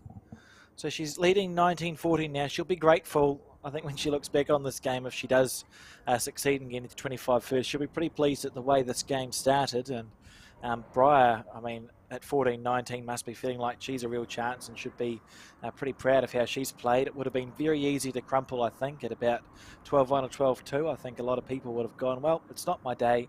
I'm playing New Zealand's singles champion. We'll let it just move on, but she hasn't done that. Well, I think the mid-stages of this match, Alex, I think Breyer's shown a lot of maturity for the young 18-year-old, where she could have very easily sort of packed up a school lunch and sort of said, let's get out of here. But no, she's just been it's for an 18-year-old to be picked in your first big encounter, first big outing for Taranaki, and you pick to play the singles. It's not easy. And here she is with it, just going to hold up a shot. Yes, it will. That is the shot now, and it's going to sit in. There you go. Look at that nice little drop towards the jack. Kevin, we should just say that at the present time, the schedule for the second contest, for the second match, is at 3:30. And that is Marlborough against Thames Valley. How are you looking at those Marlborough and Thames Valley teams? I'm sure we'll have a few names coming through there. Well, two of the smaller. Here's Selena trying to get to the shot bowl, turn it through. That's almost nasty. And will do so. Two of the smaller centres, with Marlborough, of course, and Thames Valley, but I'm not sure who's playing the singles for Thames Valley, but I can tell you they've got a very, very good singles player in their side, former Wellington player. I can see you brilliantly scanning through all those names there, Kevin. Yeah, Jesse McCaw, who played at Nainai, and was a very, very well-performed player in Nainai, moved up into Thames Valley, and a very good player. Very, very. In fact, just last week, won the Thames Valley mixed pairs. Okay. Won a number of titles. I think in Tairua, I think that's where she's playing. Well, this is really interesting, this end. It's quite spread as we get this last bowl coming through. Oh, could make 3. Well, let's have a look at the lollipops, because maybe 2, I would say. See what Mike. What's he got there? He's taking another look. 2, he's just indicated. Well, maybe 3. 3? No. What do we think? A lot of circling. Take 2. She's happy with 2 it. it is. She was happy with it. Bit of a nod of the head 2 saying, it is. yes, that's fine with me too. So up to 21. I guess now there's quite a real possibility of actually taking it on this end. If you get the 4, well, it's going to be good. It's have to be a fantastic end, wouldn't it? Hard. Well, when I say hard, you know, you always want to, but I know Alex would agree that the last 4, the hardest 4, It's always seem to be the hardest 4 to get. Absolutely. It's within checkout range now, isn't it? So the psychology again changes, because for Selena, ordinarily 21 points would be enough. The Intercentre is different. It's 25. So she knows she could win within one end. You're within checkout range. And conversely, Briar needs to score 11 points in the same amount of time that Selena scores 4. But she probably has done that. If we look at the last 11 points that Briar scored, I think Selena's probably scored maybe 4 or 5 points. So look at where the there is jack a chance. Look at where the jack is as well. Yeah, that's suddenly that's that short. Yeah. I want my length, not your length. Exactly. And here's Brian Atkinson after a good opening bowl from Selena, and this is a pretty good response as well from the youngsters. It comes down towards their head now. Is it going to run all the way down, heading close towards it? Not quite. And you asked about the Marlborough side. In saying that Dave, you know, there's a very much a traditional name in that Marlborough side, that of the Jan Gallop, life member of New Zealand Netball as well. But the Gallop name in Marlborough, Lloyd, Kevin, Matt, all been top players in the Marlborough region, and Jan is part of that Gallop dynasty of the Marlborough, and not just in bowls, in it's the old under the hand delivery there. So Kevin, what centre is the smallest that's competing here? I would say more than likely would be. Don't say it's carpeted, because we'll have a complaint from John Macbeth. No, possibly North Otago. The coast, of course, in the men, yeah, more than not in the men. West Coast? West Coast, I would say. We've got Buller, perhaps? I can remember in years gone by, whereby The last bowl? the coast side would comprise of about 4 or 5 Pascos. That way, Lance, Shane, there was a prodigy of them in the Pasco name. So looking, and now we have 2. Is that 2, you believe? 2 it is. That's 23. And that one's too far. Well, trying to get the split through the right shot to play, trying to get the split to play through the front bowls. Well, we can't actually see from the bowler's view, we can't actually see where the jack is. I know they know where it is, but it's not visible. No, it's likely it is sitting on the centre line. Those 2 bowls are Selena's. And will this have the weight to get all the way down? No, it won't. It's not bad, though. It's not bad. She just got to. I know this sounds harsh for a young bride, but she has to make her own bowl in the middle of that bunch, the jack area, because that's the area right there. That's the way. Well played. Well played. Oh, desperately unlucky, really, because she actually played that perfectly.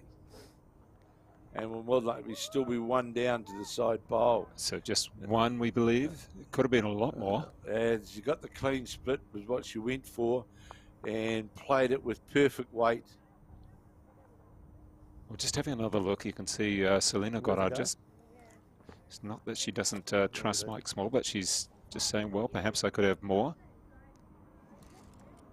And you'll see there, though, the weight that was played by Briar Atkinson. The good thing about it, really, though, she didn't lose a bowl. The bowl was able to hold up and follow through. And just unlucky where it went to, really, because it was, I know Alex would agree, it was one of those. So just the one. It was one of those shots where once you got to the target area, you just back yourself to. Oh, absolutely. Yeah. She gave every chance in the world, and it just didn't fall the right way for Briar. So 22 points to 14 now. So the equation, 3 more required for Selena, the North Harbour singles player, to win, and 11 more required for Briar if she's to get to 25 first. So, Dave, it's been an hour and a half. These ladies are playing very quickly, so that's... Well, I mean, they've almost been running and trying to bowl the next bowl before the previous one's finished. Look, it's fair to say our leading women's players, there's absolutely... And don't worry, I won't bring up what I said yesterday. They're almost... They're fine, but it's more... Yeah. But that's great. I mean, that's the way they want to play. They're into a fast game, and I know it perhaps frustrates some others that it's perhaps been a more genteel. Well, interesting. I know Alex will agree with me because it's been one of my debates for quite some time, especially in the men. One of the dangers. Pretty nice first bowl there by Selena Goddard. But carry on, please, Kevin. One of the dangers when we get to Australia is the Australian men play exceptionally fast. They are lightning fast. Aaron Sheriff, Aaron Wilson, these guys just get onto the mat and they play. The danger is that you actually, they can bring the New Zealanders with them, and we've seen examples whereby New Zealanders they get caught up in it. They get caught up in it, get just apart a wee bit from what the normal is from them, and the Australians do it very, very well to make sure that they speed it up. And and I know another great bowl here from at 22. But I know now with Mike Kernan at the helm, and who's played Australia so many times, he knows how to slow them down. He definitely knows how to slow them And what down. would that be? Is there some particular way? The way you said that. Mike's just got a nice way of games. I'm sure having a chat with them during the game. During the game, it's just in gamesmanship, because they really go quick.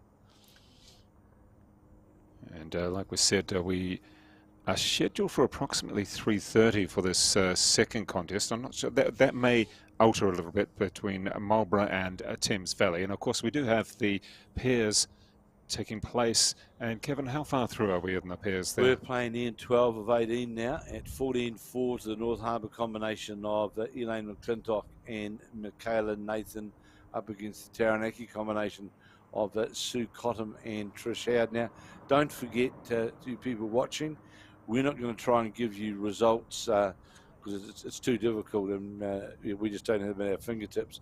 But if you go to the Bowls New Zealand website, all the results, round by round, match by match, they're all there, and the team in Christchurch at headquarters, they're making sure those results get up quickly, and you'll be able to very quickly see where your centre is sitting in their particular section as we come to this. Well, is this termed round 3, Alex, is it?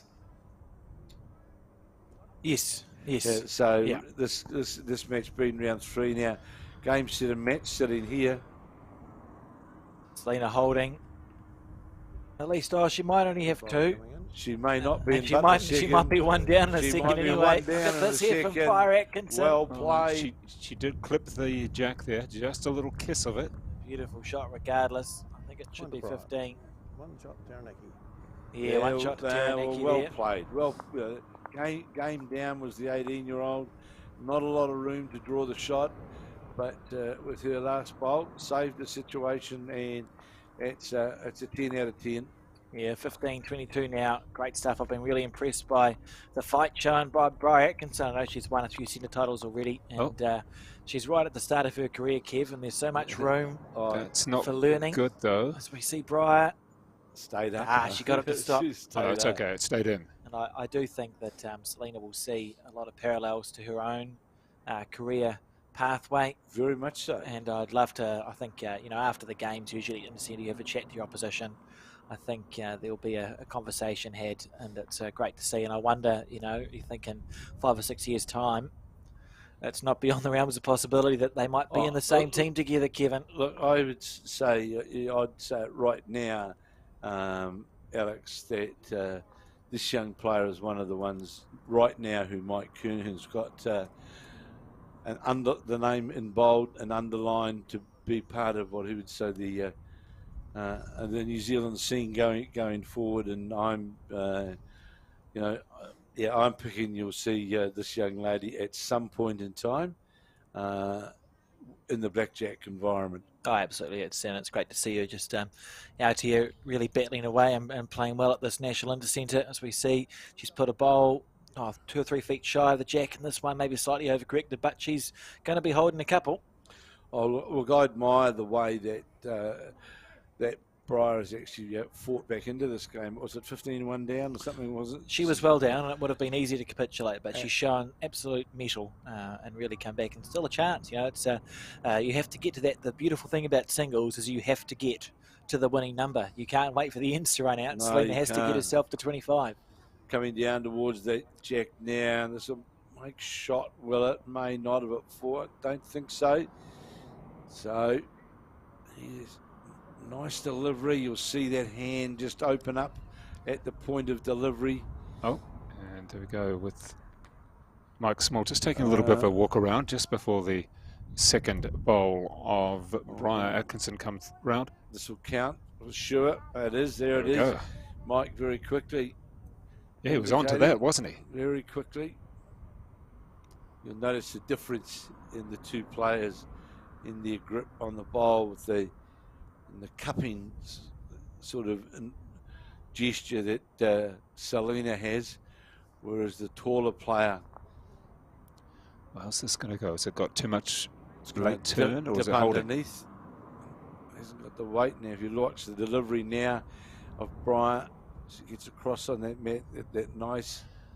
This is quite a short swinger. Yeah, there's not much follow through, is there? I'm surprised. Well, she just decided to go to the backhand, doesn't want to touch that front bowl of Selena's. Hasn't played many down this hand, and a different weight. Now you'll see there, Dave, you see the big green patch up there, right in front there? Yeah. Well, that just takes at least a metre of weight off, which you haven't got. Yeah, so it's reducing the depth that you can get on your bowl. Yeah, it's just, there's a big, thick green patch there. And it's nothing wrong with it. It's nothing wrong with it at all. All you've got to get in your own mindset is, if I play this hand, I've got to play it a metre and a bit with extra weight compared to what I'm playing on the ditch hand. So what has Goddard got to do here? Try and draw the shot. 2 down.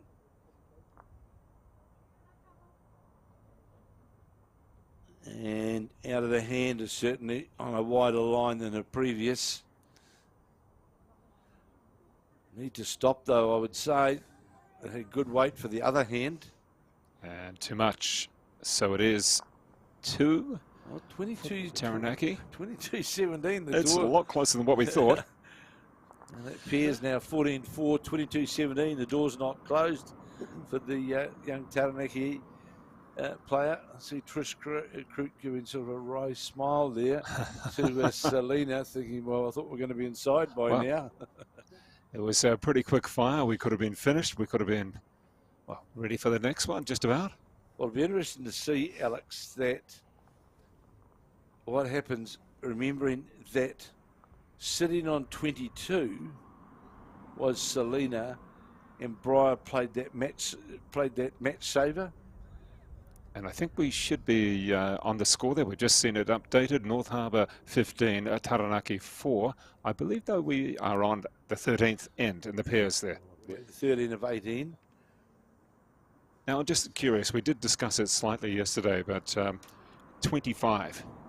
Up to 25 points. Just about everything else when we go points given is 21 most of the time. It's a strange number. A strange number. You're looking at Alex as he runs out of the room and doesn't want to discuss this. But then when it comes to ends, what do you prefer personally, playing ends or points? Well, singles really has now become a points match. You know Right. very well that if you're playing singles, that you're playing a points match. And I think if we take then the other aspects of the game, that appears not going to get all the way, not quite. I think 18 is in my view, is the ideal number for pairs, and for fours. Now that we've played the game a lot quicker now, either 15 or 18 ends. Alex, what's your thoughts on that? Yeah, I mean, I have thoughts, but what I was going to say is here's a useless bit of trivia for bowls, is that the older competitions tend to have an odd number of ends, because we didn't used to go how many points scored, it was if the end was 1. Correct. So you would win your game 9 ends to 8 or whatever it was. So the older competitions have an odd number of ends because we didn't used to go points, we used to go ends. See, to me, this is one of those surveys or vote things that we can have. Do you prefer ends or points? And the second one would be, well, name your most picturesque club of New Zealand, just to get people started. And I think those two would work really well. Well, if you ask, for example, very close. I'll use Taranaki as an example. A high percentage of players in Taranaki will say, we love playing 25 end games of fours. We love it. Because they play their Saturday Shield competition is 25 ends. Taranaki Open Fours is 25 ends. And they love it.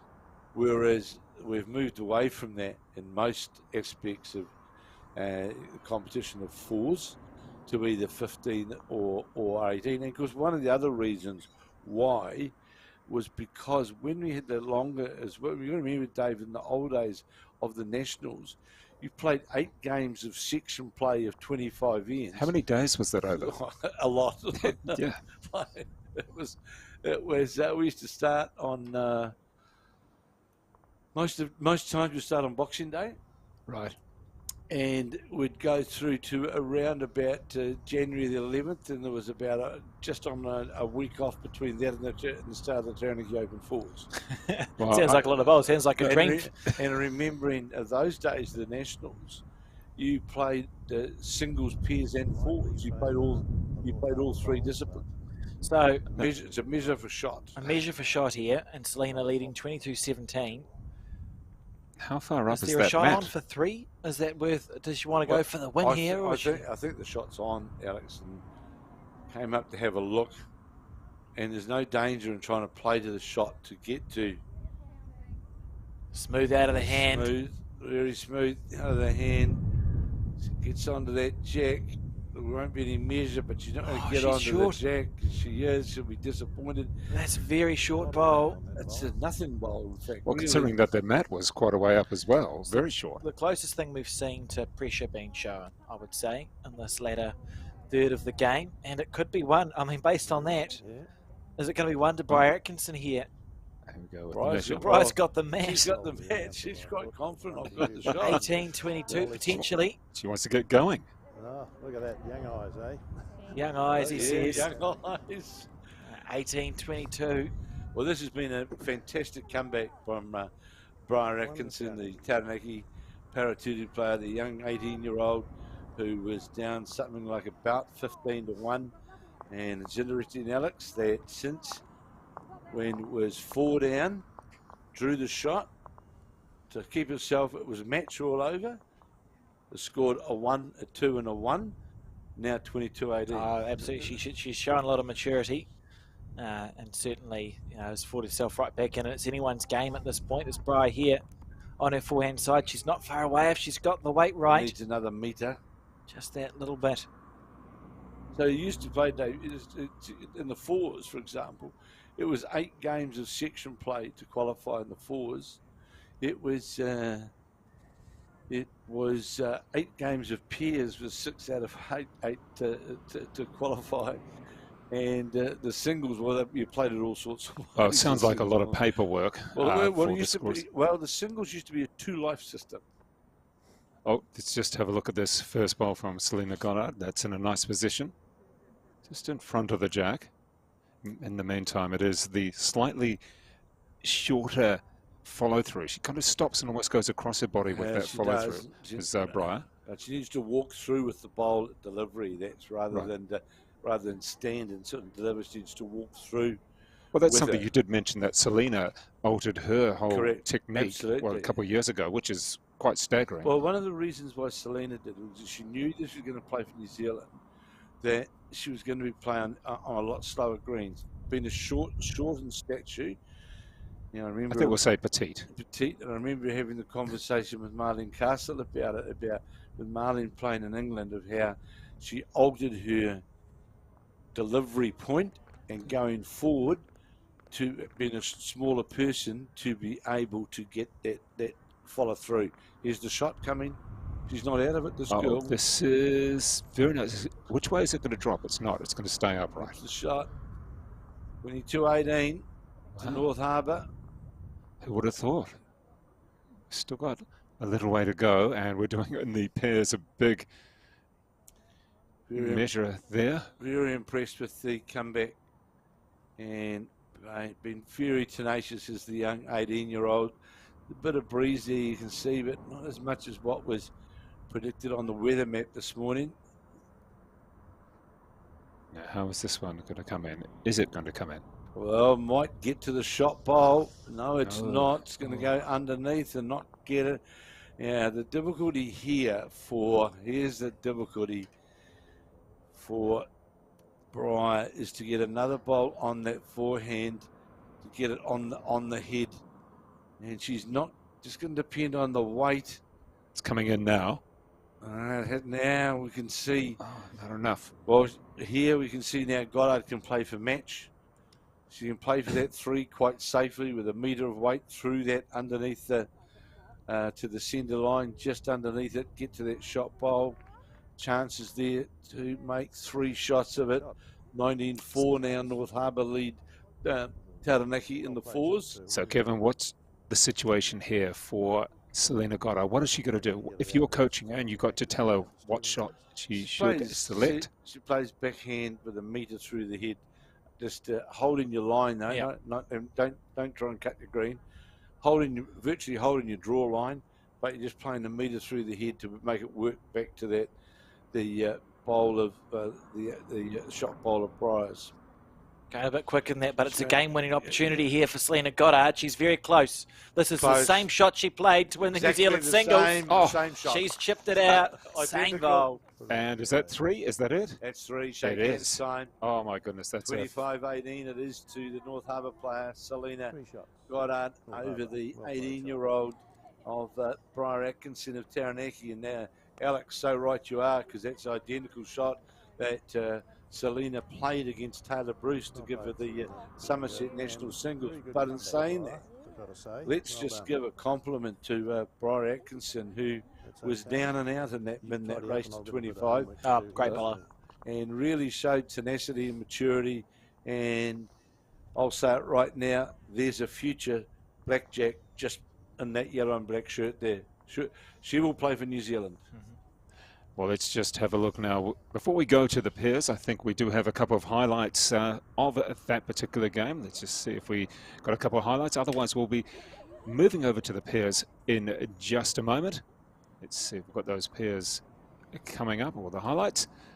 And don't forget, can you just remind us there, Kevin, of who was actually playing for North Harbour and who was playing for Taranaki in the pairs? Elaine McClintock and Michaela Nathan are the North Harbour combination, who at present lead the Taranaki combination of Sue Cottam and Trish Howard by 19 shots to 4 at 19-4 as we play in 14 of 18 of this round 3 match of the Intercentre. And of course today it's moving day today for all of the all of these sides to get yourself to vie for the playoff positions on starting tomorrow afternoon. Is that correct? Yeah, it is. We'll get to those very shortly, and let's just take a look at the pairs as much as we can. In fact, we've just got a bit of a replay here, Kevin. Very well played. And of some of the highlights of that singles. Of course, the singles won by Selena Goddard for North Harbour, 25-18 over Briar Atkinson of Taranaki. A great comeback by Atkinson, albeit that Selena Goddard coming through in the end. Let's just take a look at some of these highlights there, Kevin. Oh, that was a beautiful ball there. And when you're getting Another one coming around. It was a nice comeback, wasn't it? Oh, absolutely. I was delighted with the comeback by the young Taranaki player. First time playing singles in an event such like this, and you're up against the current, the New Zealand title holder, current blackjack. You're up against one of the best, remember, medalist at the Commonwealth Games, dual medalist at the Commonwealth Games. So you're up against someone who's pretty handy. And I don't think that that we saw Briar Atkinson didn't get the win, but. Well, Kevin, how do you think Briar will feel after that? How do you think her emotions are going to be after that particular contest? I'm disappointed, but I was disappointed, always disappointed. It should be disappointed as he started. But I would say if I was the coach, I'd be giving her a big pat on the back for the tenacity. Yeah, you've got to smile even though it's a loss. Yes, you still have to smile a little bit inwardly or outwardly. And when you're playing in these sorts of events, remember you've got another game coming up, so you move on. Take the good things out of it. You've just gone to 25-18 against one of the best players in the world. So, look at this here. This was quite. Well, she was unlucky with that result. That was, we thought she was going to get that. Briar was going to get that neat. This is the bowl. This one here. Game, set, and match all over, and then we went on to score a 1, a 2, and a 1. Put herself right back here in it the was. game. That was the winning. It was the winning. And that was almost a relief there. And well done there to Selena Goddard. And in the meantime, let's switch over to the pairs and take us through who we've got here, Kevin. So we've got the Taranaki players now. My goodness. Now that hat, that's got to be a prize. Well, that's a Taranaki hat, so take us through it. Oh, no, I'm not going to say anything. That's a hat and a half, isn't it? A hat and a half. In the meantime, let's have a look at this bowl. One of the North Harbour players up here. Yeah, Michaela Nathan, well-performed player.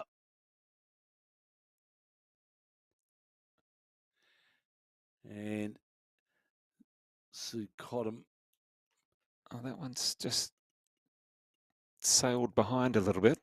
Yeah, coming up to have a look, because not knowing which bowls are which, trying to see whether there is a scoring opportunity there with some movement of the jack, perhaps. I can see now, Alex, what you're referring to with all of the clubs on the. Yeah, we've got all the writing there, haven't we? And a very lovely shirt. It's nice to see the centres getting right behind their region. Whether you can see the Harbour Bridge is on the North Harbour. There's part of the Harbour Bridge there. We've got Mount Taranaki and the names of all the clubs on the Taranaki shirts. Be interested to see what do you think Marlborough and Thames Valley have on theirs? Well, Marlborough have a bottle of wine. Yeah, and what should Thames Valley have? I don't know. Gold mine. But there you go. Yeah, I think we can go through just about every Intercentre and come up with something. What would you say, Carpety? John Macbeth could be their picture. Pelican or something to do with. He's going to come back to us in a minute. Bird life, but something on that of the Carpety case. Taranaki now having a look to see. You can see there is some wind there because the spinnaker on that hat is certainly in full flight. So what have we got here on this measurement?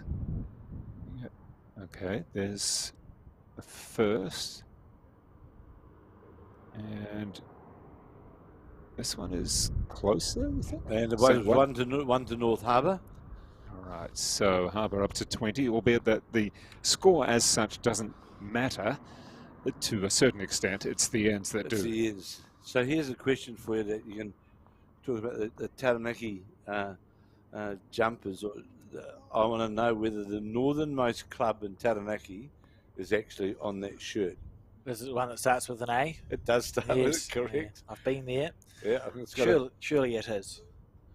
Awakino. Awakino, yes, I was thinking, I love that gorge, I love driving through it. Well, that I think, in fact, Alex, It is, I believe. I've just had this. Just off the top of my head, I've been informed that it is definitely on the shirt, the Awakino Bowling Club.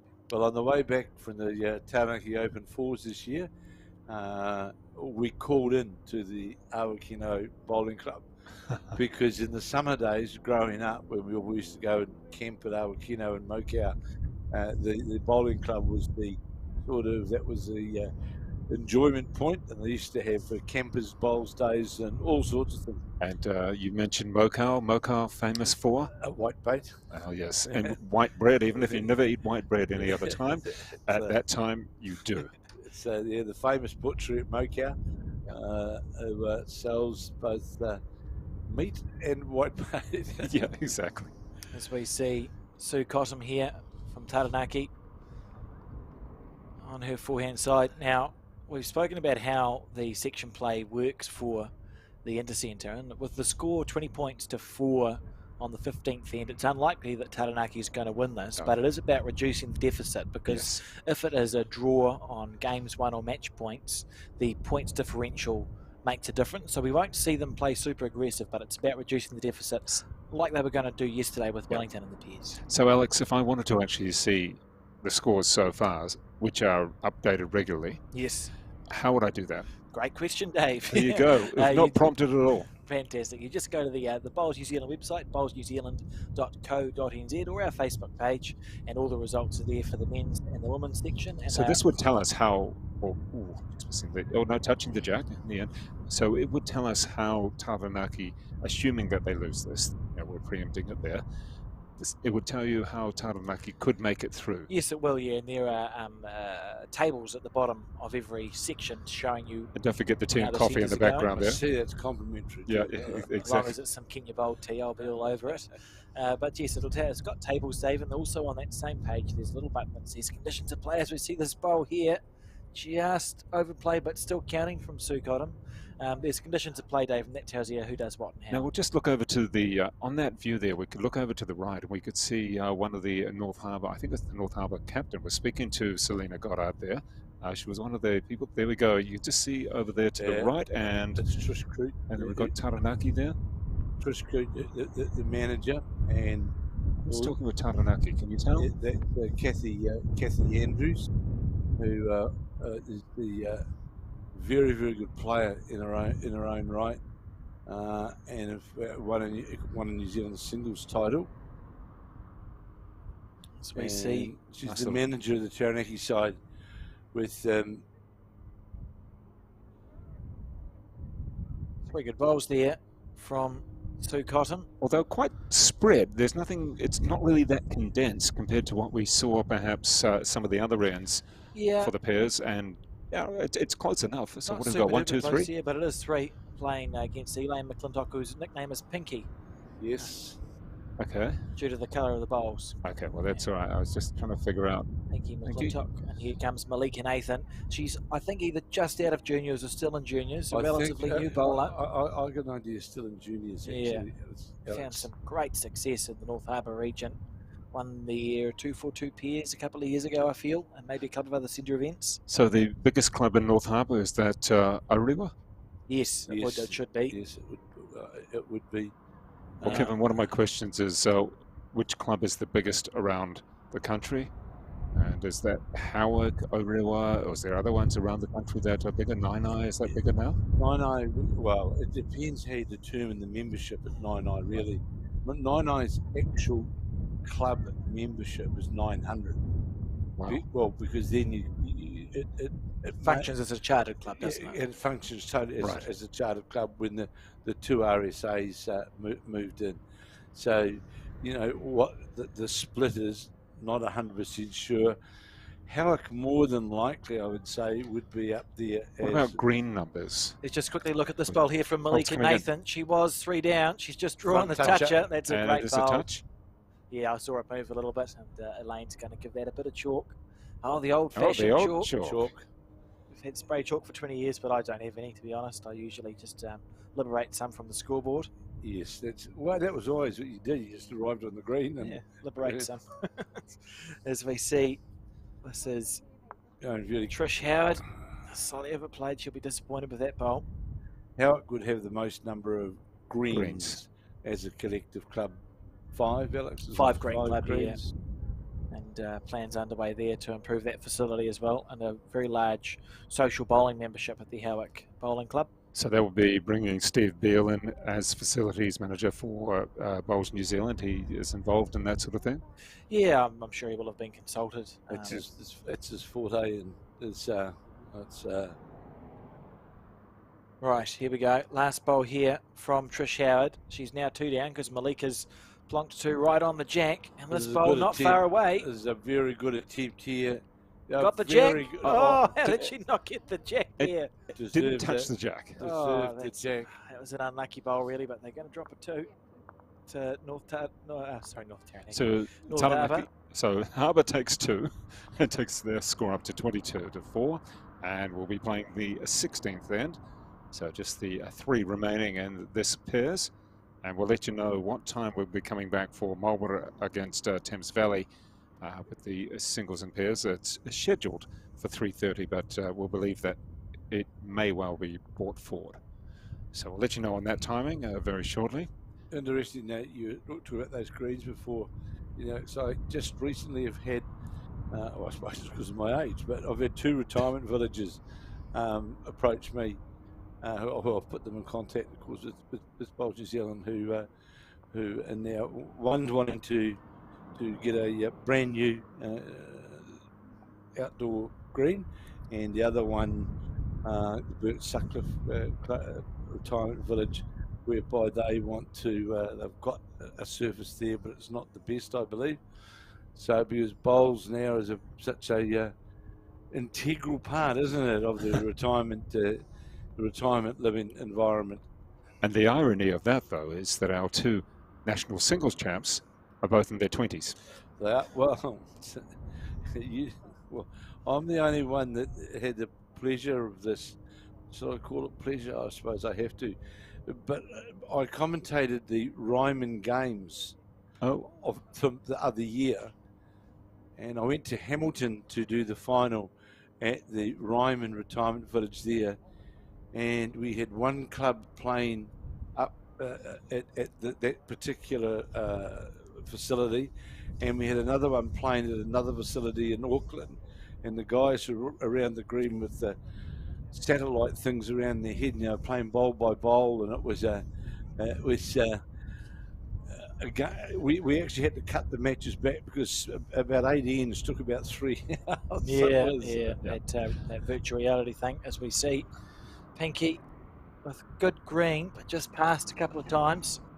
I'd wear one of those hats, Kevin. I think it's a good sun smart hat, isn't it? Well, I'll have a talk to Grant Hassel and see whether. I wonder where she got them from. Now this bowl back down. Oh, bit of dominoes and holding one.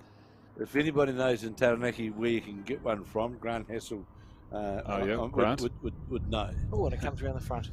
It does. It's got It's a actually dome on it. brilliant. Let's take a look at the wind here. It was pretty strong there for just a moment. Had to readjust the hats, all sorts of different hats as well. That's sort of got a beehive.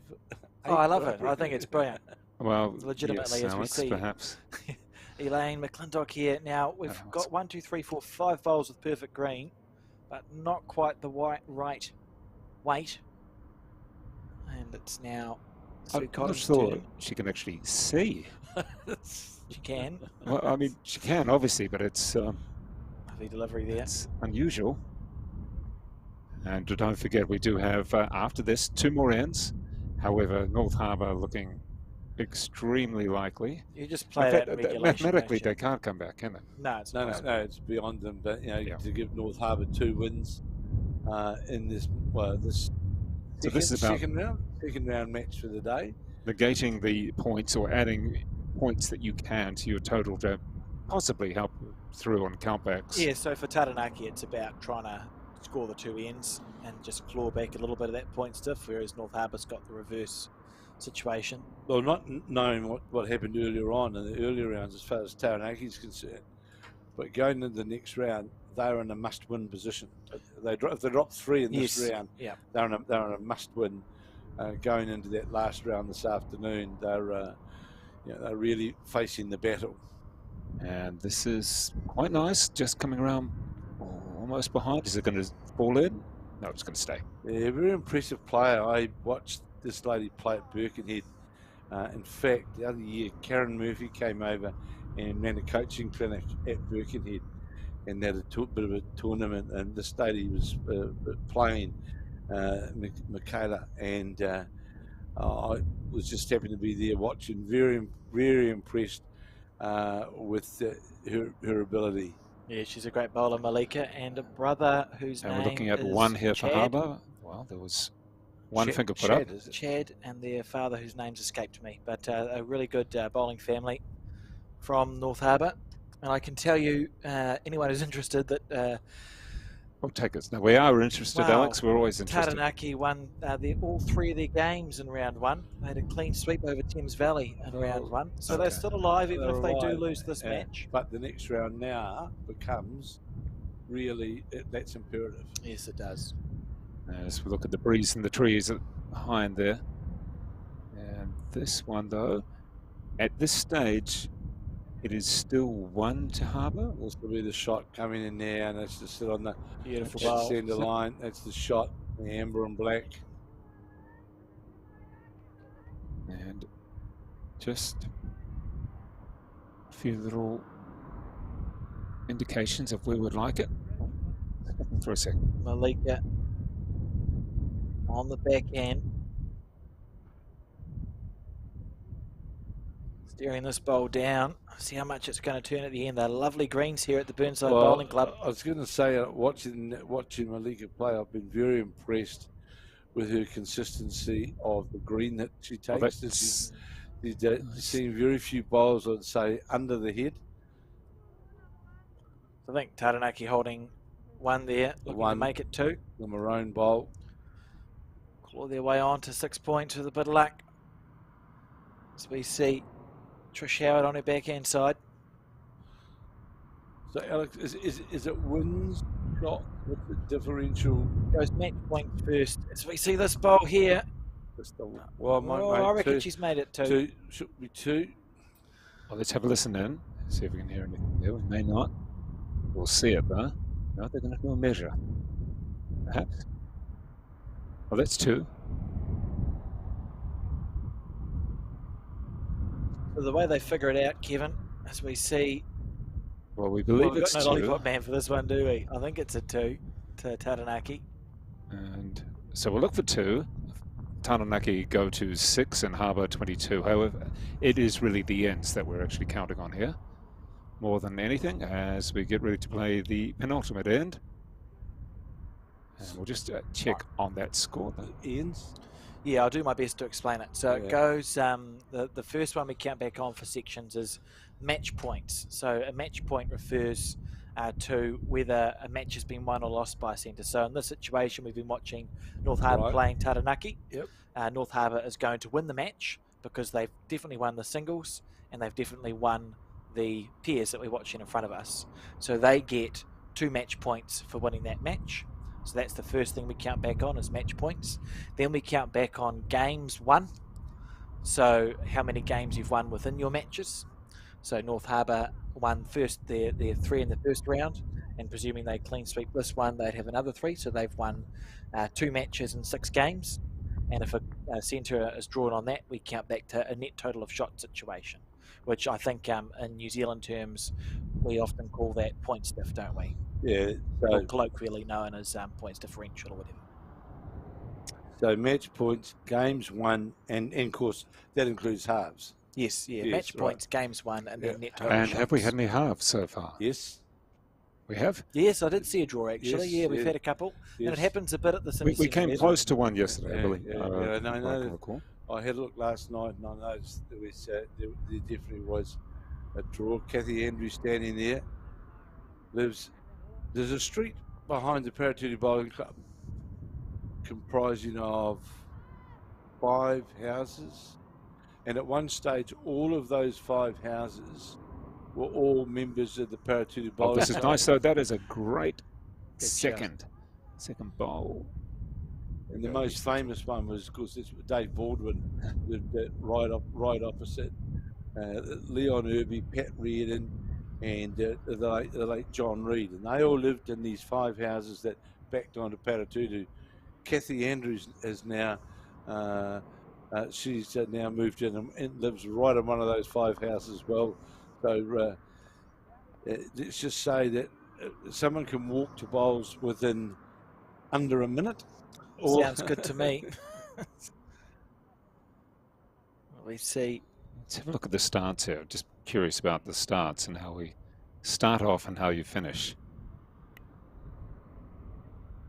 The back leg sort of coming in a little bit. A lot of movement at the bottom, and it's like golf, Dave. The least amount of movement that you've got, you're going to get that consistency.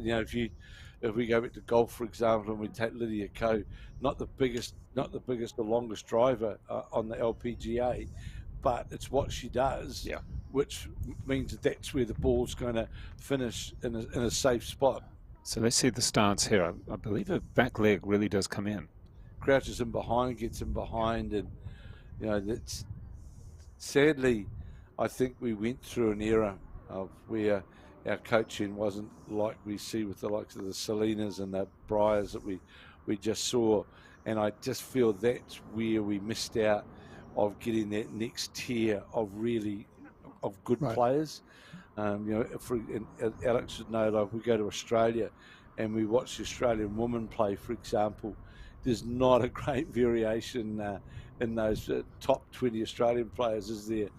Really, Alex, of how they play. But you don't want robots. Like in most sports, at different time in sports, there's quite often, this is more in not a rugby or a football, but you don't want robots all playing the same way. You want different personalities and different... Look, I totally agree. You go back to, for example, to the great David Bryant, more than likely had one of the most taxing deliveries that you could see. Jim Scott from Otago. And Alex, what's your friend from Australia that you like? Ian Taylor. Like his wind He's up. the one. Google Ian Taylor and watch him play a bowl. It's legendary. Madness, but a brilliant bowler. But you're saying he was a quality bowler. Oh, absolutely. Yet his wind up, his everything. I've seen his wind up, as we could call it, was different. It was a long wind up. I know the first time I played against Ian Taylor at the Marilla Invitation Tournament, and people had spoken to me about this guy's delivery, and I nearly got wiped out on the mat. we played him actually at Marilla, and really nice guy, lovely guy, delightful fella. Gave the game away for a number of years. He's now back.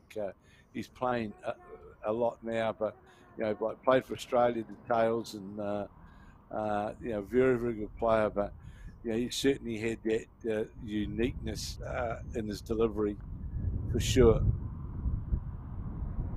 See this bowl on the back end here.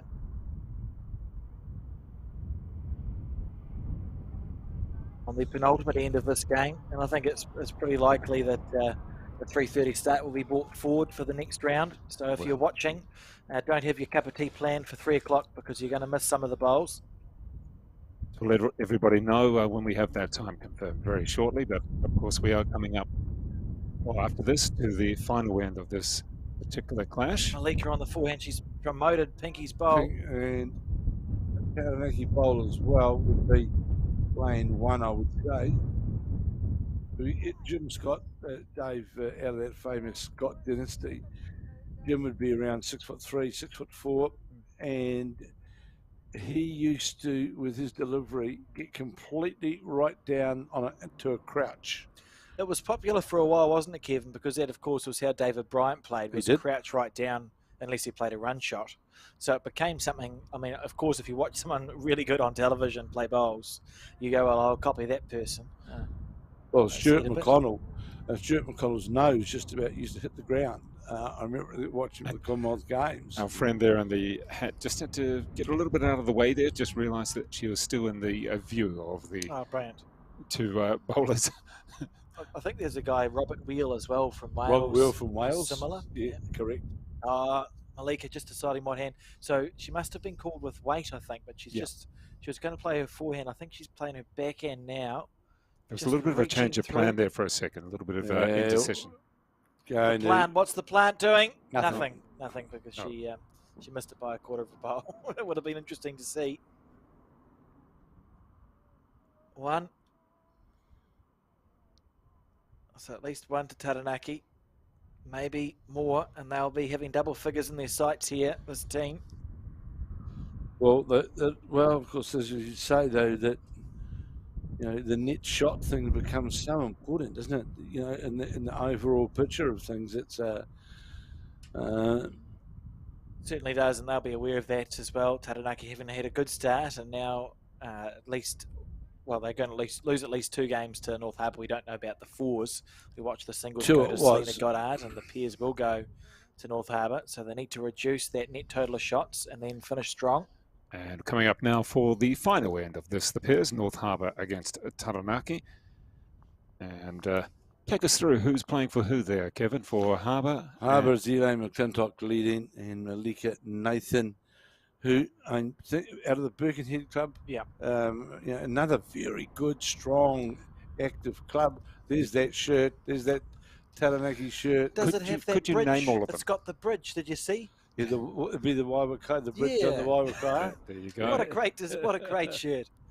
Yeah. Might ask for another view of that very shortly. The famous Waiwakai bridge, the white baiting bridge, where I can assure you I spent many, many hours as a youngster white baiting down there at the Waiwakai River. And they're playing the Taranaki combination, Sue Cottam and Trish Howard. So they win the award for the shirt, don't they, Alex? Well, we're going to have to see what Marlborough and Thames Valley come up with and some of the other centres as well. That gives a good mural effect of Taranaki, though, doesn't it? What they've got on the shirts. No, great stuff, and some wonderful. There are some great representative shirts around now. I think it's one of the cool things. Our sport's moved on from the days of wearing whites, and now lots of clubs and centres have very colourful and well-designed shirts as this bowl here. That's a lovely first bowl from the Taranaki lead. Yeah, white, all whites, of course, brown shoes.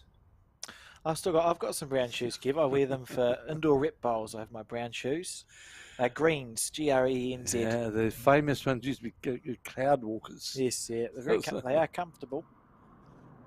It's always a surprise how people manage to keep the whites clean.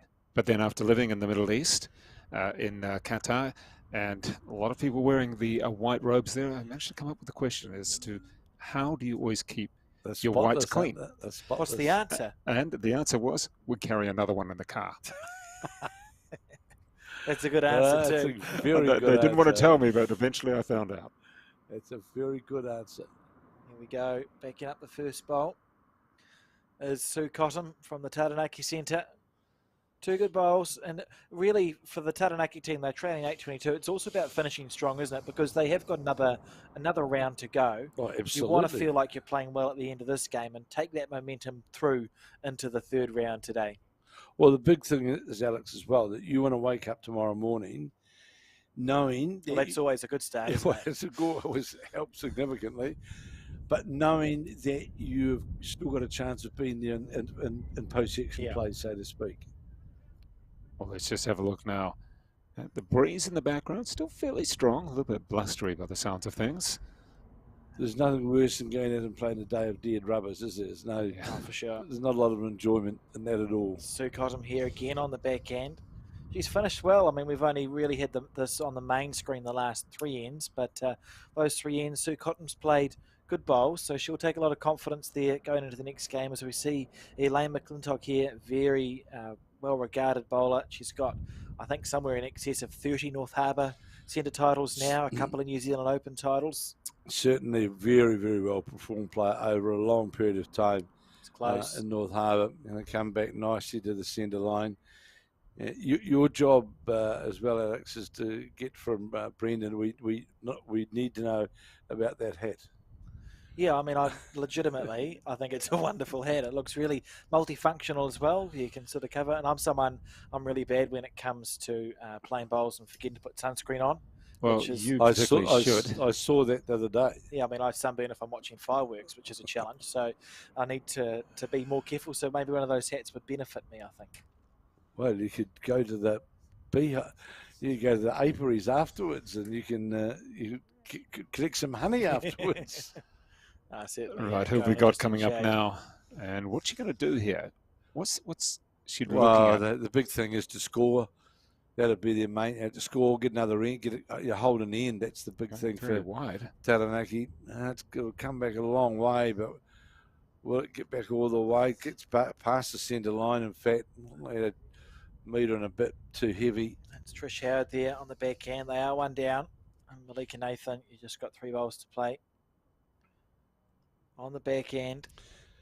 Nice delivery, Alex. Open hand. The hand doesn't move around. Just stays. Yeah, gets it away pretty good. Has a background in sport, I believe. A beautiful line there. Oh, straight to the centre line. And all the bowls are. If you look at the green that these teams have taken, you've got 7 bowls that are essentially the perfect green, just finding the weight. And Trish Howard on her backhand looking to make a correction. Well, it's out on that arc line out there. Well, has it got the weight though, Alex? I don't think so. Short this time. One over and one under. It can be frustrating to be a player when that's happening because you know you've got your line pretty good. Just can't quite find the weight, and Elaine just ascertaining what the situation is. So just a little sign for Somerset Retirement Villages in the background. Somerset, yes, of course, who have been such a fantastic partner now for a number of years with Bowls New Zealand. And Bowls New Zealand are greatly indebted to the ongoing and continued support that Somerset give to our sport. Absolutely. And now it is Sue Cottam's turn to see what she thinks the situation is with the finger measure. She says, we've got one, she says. So you're just drawing on the backhand, please. And this will be, is it the last bowl or is there one to come? Close to the last bowl of this game. One each. One each to come. And then what's the plan, Dave? Well, we'll let you know exactly when we're going to have Marlborough against Thames Valley. That is the second contest for the day. And we'll let you know about that very shortly. I'll run into the Taranaki Bowl. What's our point situation? Man, that'll be 2. Look for the jack here. Well, Malika Nathan trying to get that split down onto the jack. On the backhand side, if it breaks, it's not far away. Elaine not knowing whether to clap it or not. Well, it's a good attempt. Just only a bowl and a bit out. And it'll be, I would say, 2 to Taranaki. And there we go, wrapping it up. So that concludes that game, Kev. 22-10, a convincing win really to North Harbour. They jumped out of the gates very well, got a good tidy lead. Never really looked as though they were going to surrender their lead, and that gave North Harbour, of course, 2 wins after we saw earlier Selena Goddard defeat Briar Atkinson in a very, very, very good singles game by 21 shots to 17. So I don't know about the fours, but we do know that North Harbour have won both that of the singles and the pairs. So a good morning for the North Harbour women's side. All right, well, here are a few highlights from the pairs. Coming up in just a second, don't worry, they're coming up. We've got those highlights. Here we go. And we can talk our way through this because, wow, that is going to be great. Oh, I like that. It was just about coming through to the jack, just knocks away another one.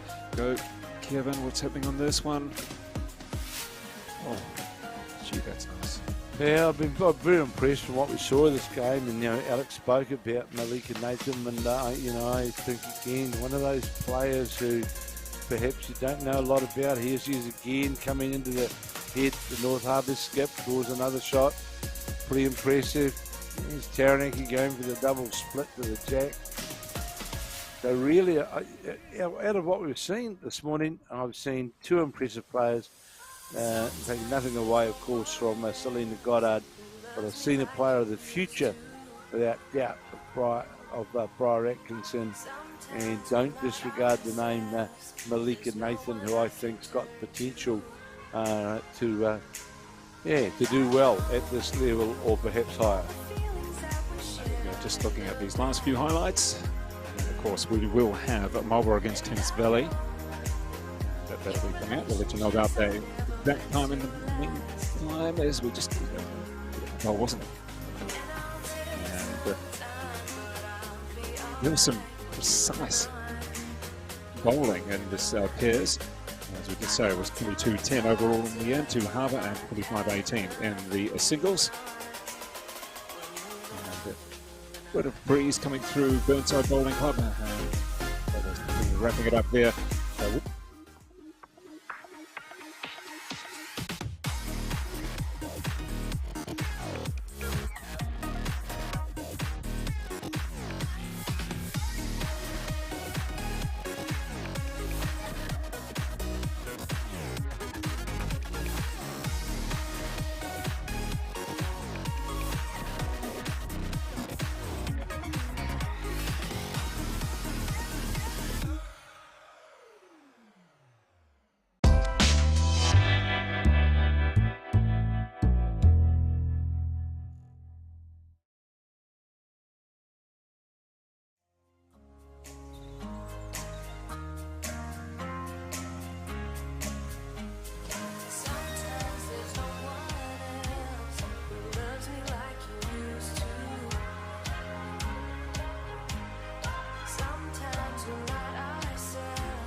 Auckland, and we have a Marlborough against Thames Valley. Kevin, take us through these particular teams.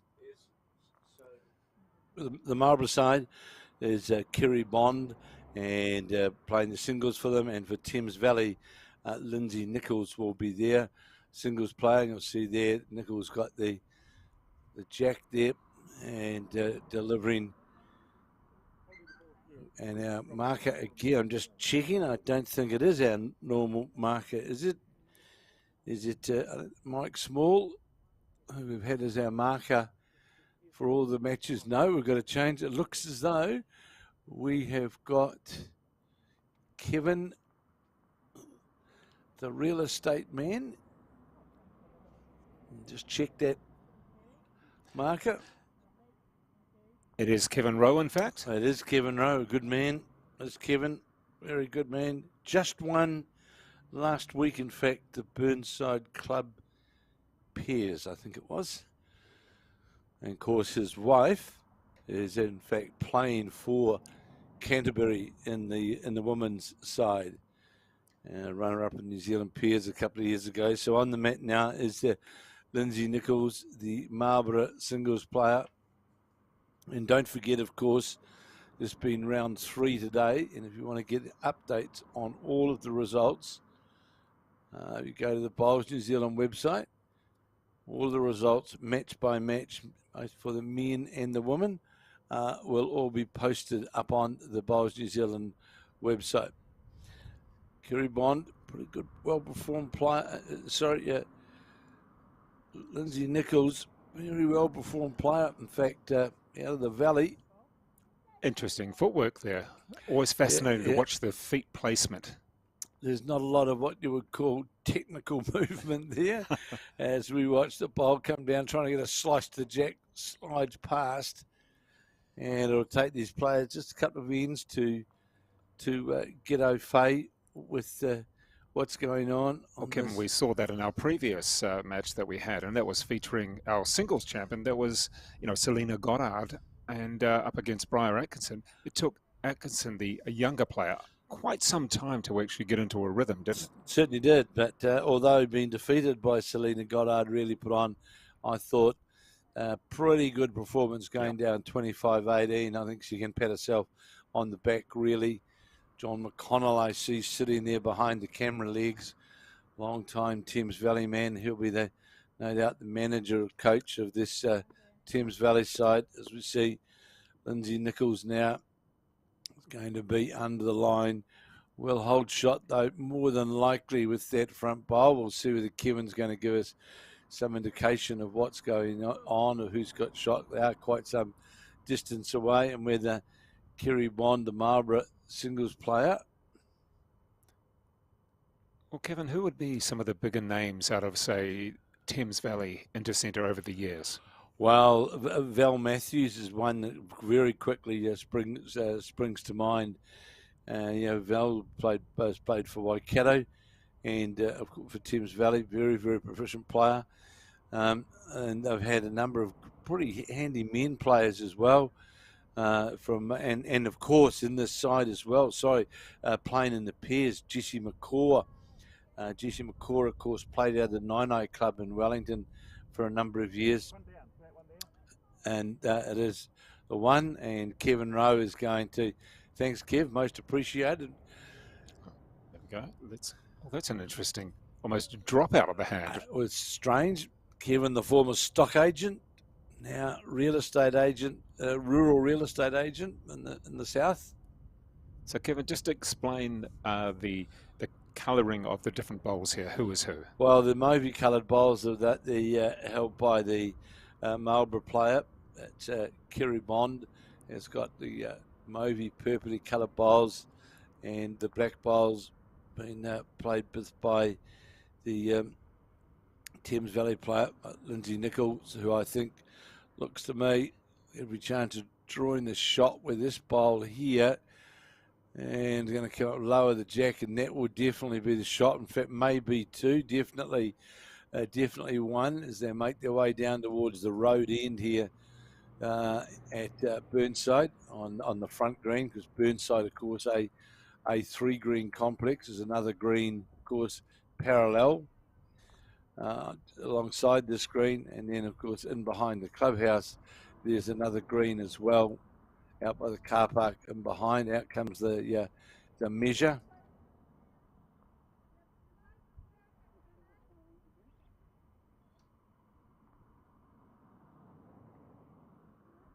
And a bit of colour there if you look at the shirt of the Marlborough side, and it's got the bowl on the back there. It's got the mural of a bowl on the back. Thames Valley still with their traditional colours which they've had for a number of years. The green. What are we looking at here, Kim? We're still looking. That's at a long measure, isn't it? It's actually called a clothesline.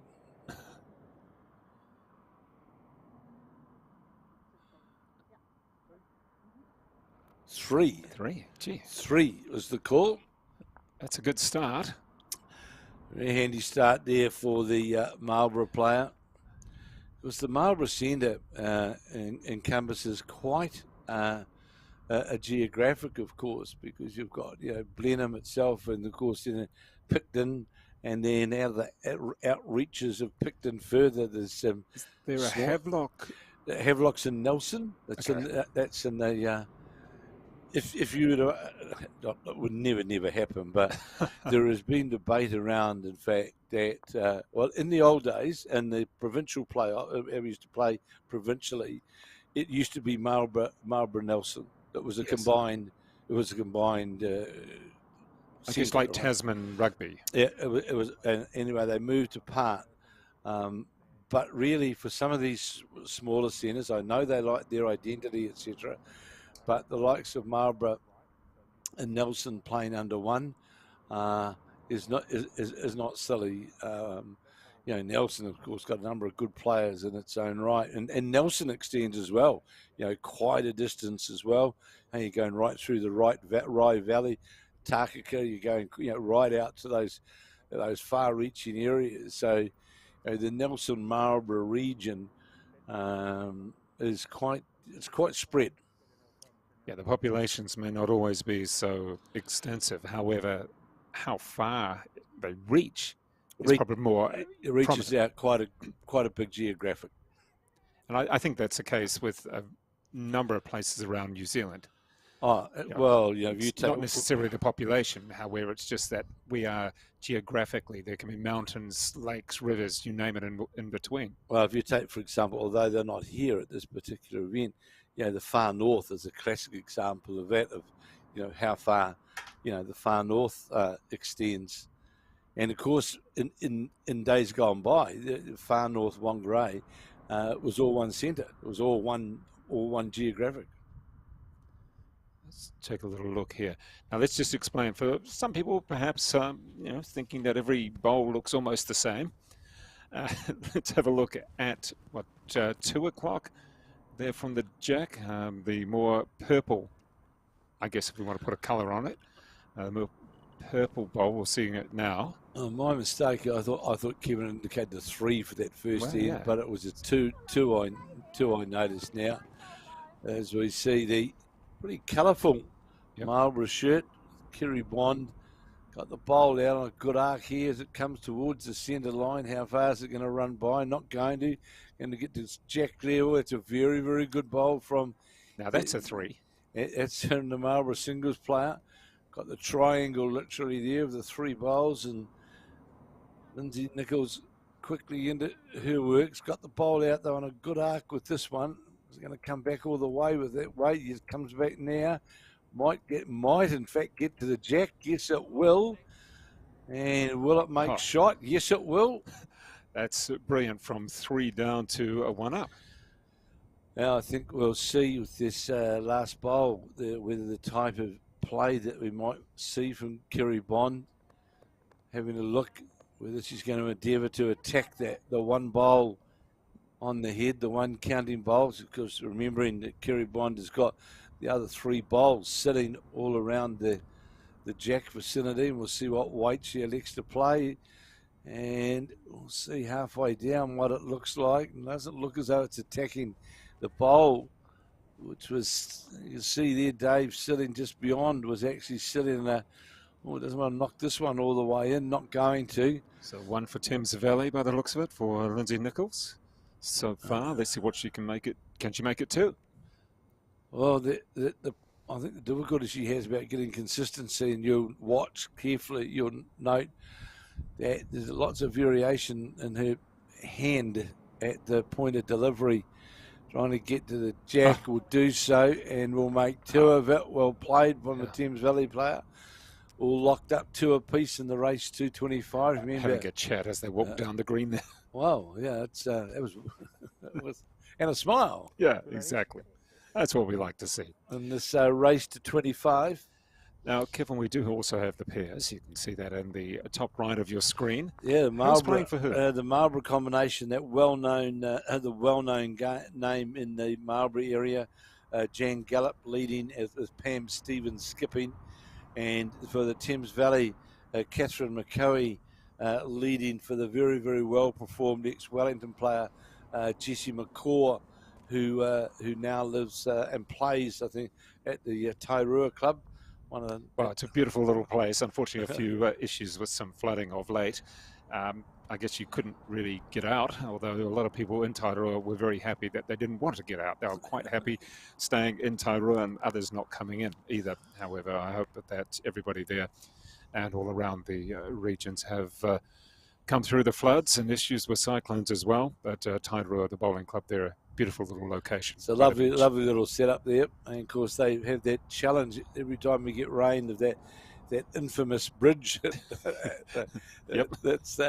It's a very troublesome. It's only a little part of the road and a little bridge, but it certainly causes its frustrations and travel issues. I'm assuming that there's a bowling club at Pauanui, just across yes, the... there is. Well, that would be quite a rivalry, wouldn't it? There is. They play very active clubs. So Pauanui is actually based at the Pauanui Club down by the golf club right down by the estuary there. That's quite close. They can almost see each other. Absolutely, yeah. It's and it's a very well used club, the Pauanui. They've got one artificial and a natural surface there. Okay. And of course, in the old days at Pauanui, may have changed now, but if you owned a place, of course, in Pauanui, you were a member of the Pauanui Club. You were automatically a member of the Pauanui Chartered Club, of which the bowling club was part of. But there was a bit of a, let's say, a political... Politics and Pauanui go hand in hand. Yeah. So and I don't know how it worked out in the finish. Well, that would have been really interesting, the rivalry between Tairua and Pauanui, because one regarded themselves, certainly in the past, a little bit more upper, and the other was like, we don't care. I think that was the best way of putting it. So I'm sure that the rivalry between those two clubs, when they come together, I'm sure it's friendly, but I'm sure it's a rivalry. Actually, the fair day for Thames Valley were a centre which I'm not going to say was inactive, but certainly wasn't that active in years gone by. But they've got a few clubs now whereby they've become pretty active. Whangamata is Whangamata is a very active club. Pauanui, Tairua, they've got half a dozen clubs which are quite active and very much a lot of weekday bowls, and so it is and of course right up the coast, of course, on that Thames coast, up at Thames Valley to Whitianga, to Whitianga. Well, Whitianga have the famous seafood, the cocktail at the seafood tournament. It's fantastic. That's if you can get into the seafood tournament. Oh, okay. Yeah, it's a really big. It's a big event held annually at Whitianga. So turning the bowls over here. What are we looking at here? Which way are we going? Well, I think the jack level bowl, very close, was the call from Kevin Rowe. I was favouring the bowl out to the side of the purple bowl out to the side. That was the bowl that I was favouring. That being the Marlborough bowl that was favouring. Kerry Bond now on her forehand.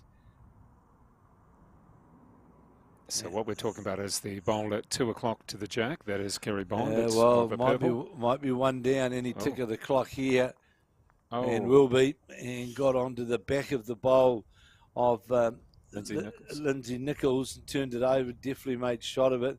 It'll be 1-2 Thames Valley. And the two of them just having a little chat again. it's great friendly rivalry.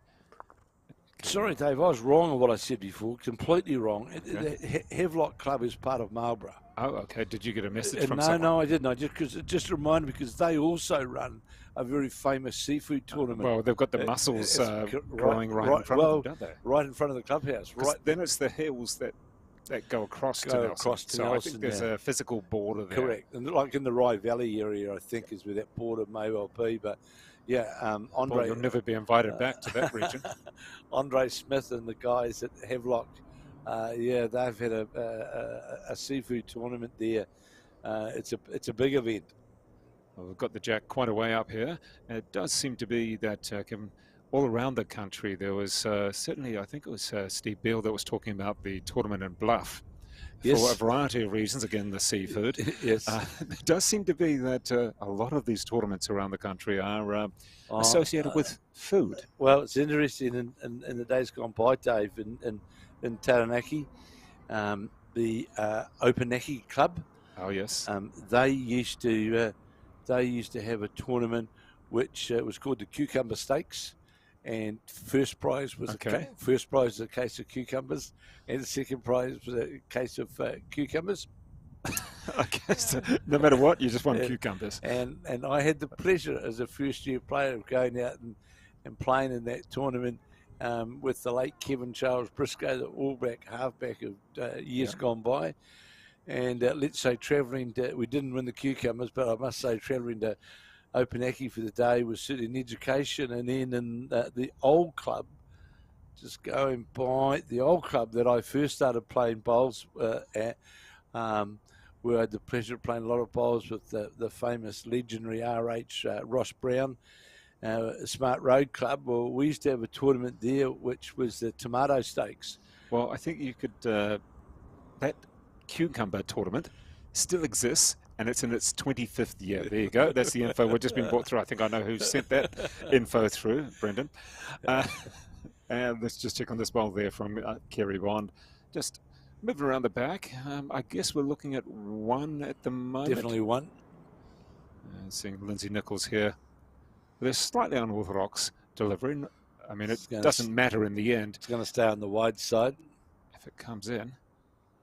Yeah, the tomato stakes used to... it was booked from year to year. 6 to only one green.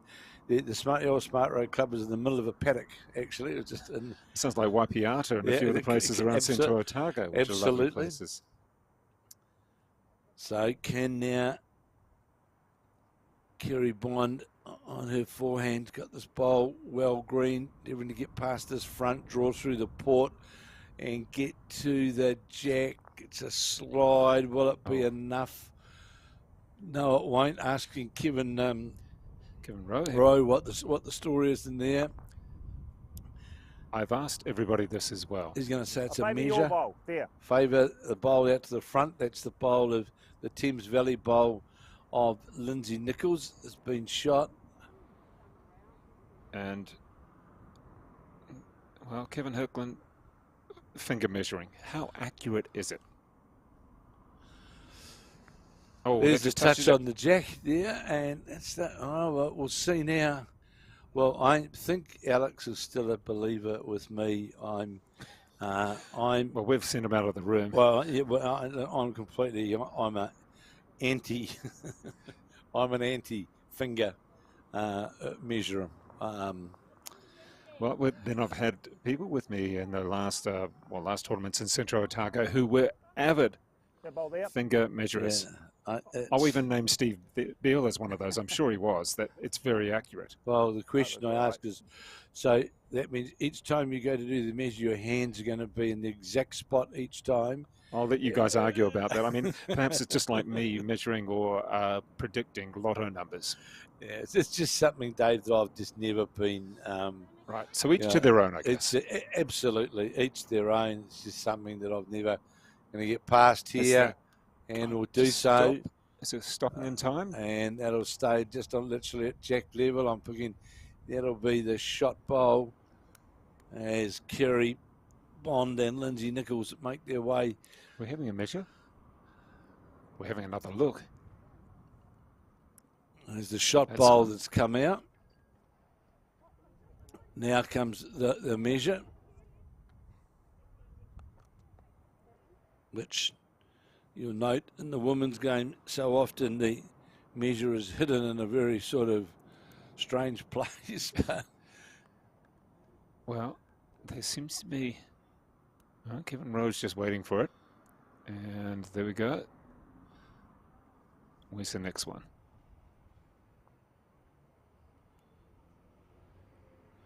Going right out to the side. No, that. So the fascination for me when you're measuring, do you put the tape measure hard up against the jack? Or is there that little gap like there was there? You put the dial knob at the end of the jack, at the end of the measure, have that flush touching the jack coming out to the bowl itself. You know, there's been all sorts of measures over the years. Some of them have been like builder's tapes because that. Yeah, there's a laser type. Did you ever use that? Yeah, well, Alex and I, in fact, we saw, and be interested to see what happens this year. We saw the Australian. Oh, the Australians apparently like the lasers. Well, you have to go to university and get a degree on how to use it. And it's a very, I think it's a very laborious setup. The whole thing. I'm not a. Yeah. So we go from finger measures to lasers. It's sort of like such an expanse from one extreme to the other, isn't it? When really a tape measure could do it all. Well, the tape measure does it absolutely. It's done. Look, the tape measure's done it fine for in excess of 100 years, and I can't see. Yeah. What something else. Now, each to their own, you know. Well, she's just holding the bowl like a shot put right now. That's not going to help you. No, it won't. It's going to get it down, not up. That's the way. This is Lindsay Nichols from Thames Valley. And again, the jack, the position of the jack, the last couple of events has been really kind of mid. I don't. We'll wait and see how the game progresses. Dave 4-3 to Marlborough at this stage.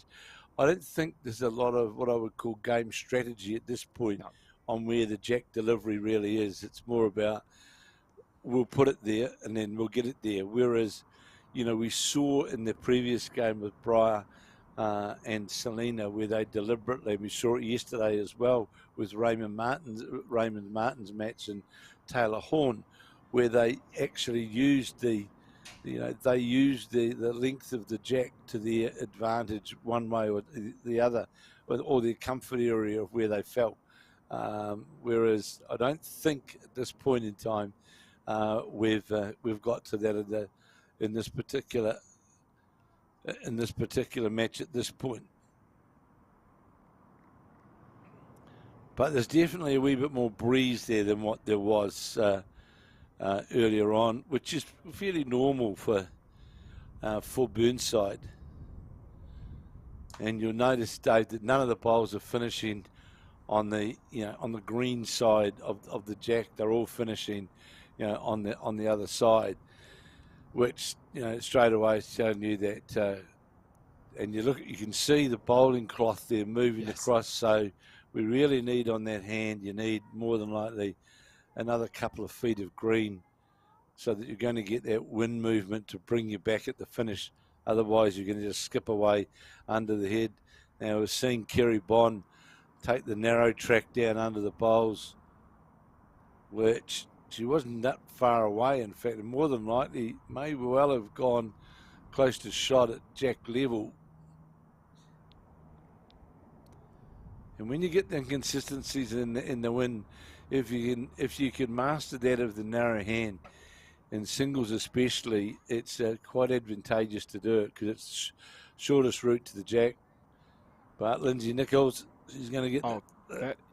Did it touch? It didn't quite touch, but it doesn't matter though. Didn't touch the shot itself. Maybe two, definitely one anyway. And we'll see now whether Kerry Bond is going to try and Going back to that forehand side, follow that bowl. Needs to certainly have more green out there now, unless she's going to play it with searching weight. I'm intrigued with the bowling cloth which she's got. It looks like a sort of chamois that she's actually. Well, what sort of fabric is the best bowling cloth, or does it matter? Is it just a towel? It doesn't, but you know, and again, the older boy, I always some people don't even play the rag. I always did, and I always used a chamois. Right. Yeah, like a real. So afterwards, you could just clean your car as well, just about, couldn't you? Well, there is no doubt. Where I first started off playing bowls, and of course then later in Melbourne, where you get in Victoria, where you get quite a bit of rain, chamois was very good because it would dry the bowl, dry that dampness off the bowl. Out comes a measure again. Definitely the one's been taken out, and Lindsay Nichols looking for more than one shot. That's for sure. So between Thames Valley and Marlborough, is there one particular province, one particular centre that should be winning from your looking down the list? Look, I'd say that they would be of a similar of a similar strength. Out comes 2, and that's 3. 3 it is. That's a handy 3 for the. Wow. That's a nice little sort of jump on the scoreboard for the Thames Valley player. Well, look at the pairs as well, because we're racing through the ends. 7-1. Well, that's, as I said, that's Jessie McCaw skipping that side with Catherine McCoy. And, Jessie McCaw, the skip, very, very good player, formerly of the Nine Eye Club in Wellington. And I'd need to look back through the records, but I've got a feeling may have been part of a New Zealand fours side that won a New Zealand fours a few years back. But certainly had been well performed when playing out of Wellington at the national level. Now living at Tairua. Good opening bowl here from... Coming in nicely. That's a good one. Kevin, as we continue with this singles, I'll ask you a couple of... half a bowl low. Oh, there you go, half a bowl low. I'll ask you a couple of questions about some of the worst, hottest / coldest conditions that you've played in your bowling career. People always have one time that they remember that was just in the nicest possible way hideous. So maybe the heat or the cold, and you can bring it in any time. The hottest, without any shadow of doubt, was 1 year in the Nationals at Outram. And Dunedin, out from Dunedin, one of the country clubs, one green club, had a corrugated iron fence right around the whole club. And I remember it was New Year's Day. It was Auckland Cup Day. We were playing there in the pairs.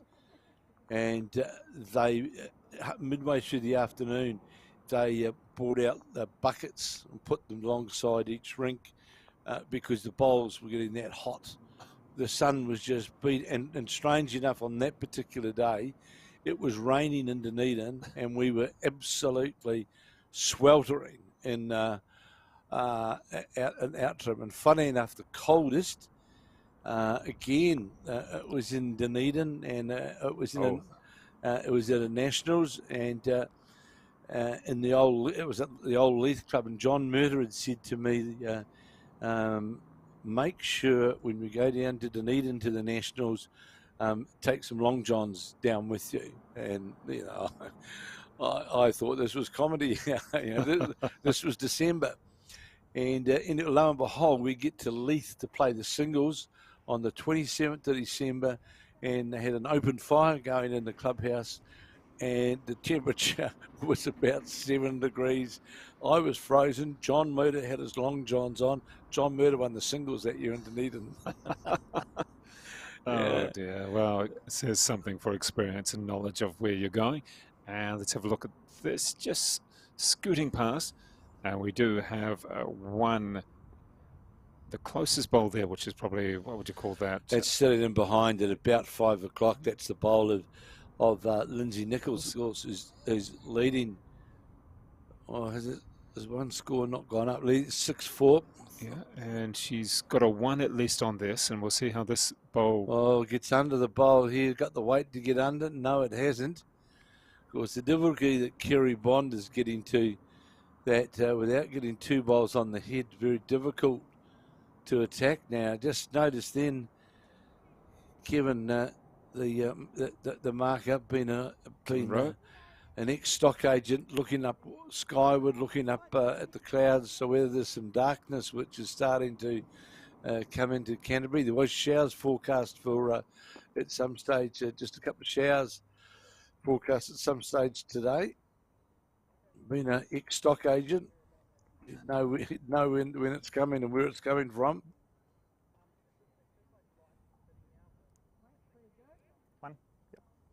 One it was. That's the call from Kevin Rowe. And just a little kick. Who's the man again behind the cameras? John McConnell, well-known Thames Valley stalwart, and he's been around for a number of years in the Thames Valley area, and we'll just get confirmation of that score off the green scoreboard. 7-4 now.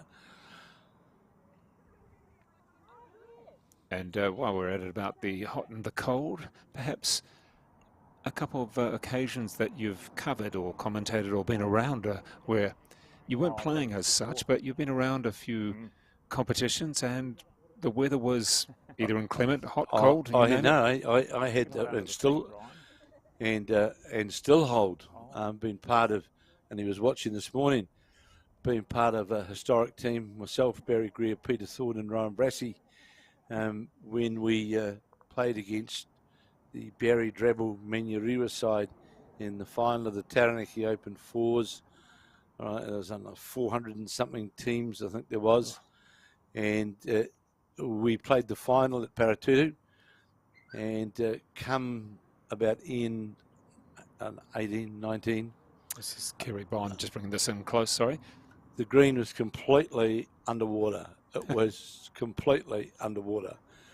And we went back, in fact, we went back out, and you wouldn't believe this, at the end of 25 ends, 8 days of playing bowls, greens underwater, and the how you delivered the jack was Barry Greer was our lead, and you threw the jack up the green. So it's like petanque almost. It was, yeah, and after 25 ends, in the final of Taranaki Open Fours, the score was 25 all.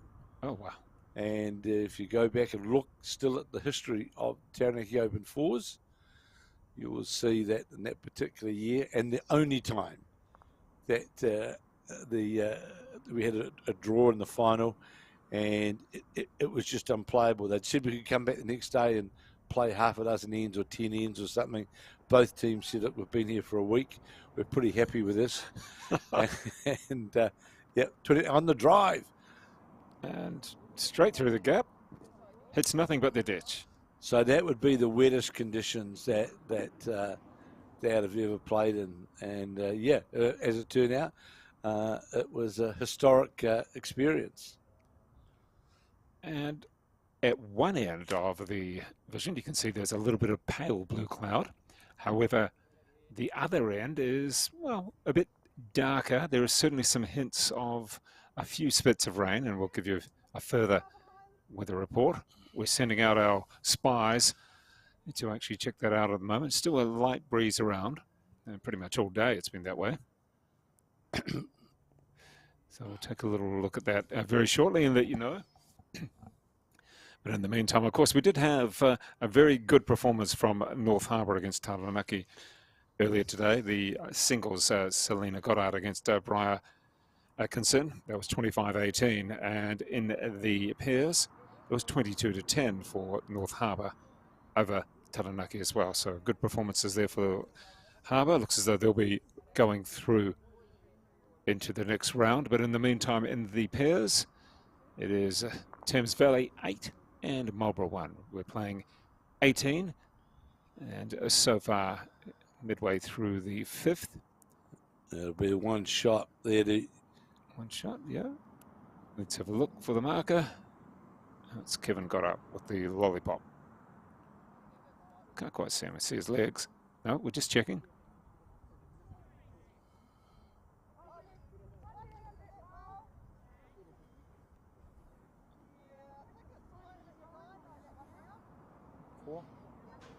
Four.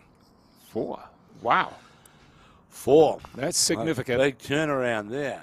Yeah. So now she jumps ahead by 1. That's impressive.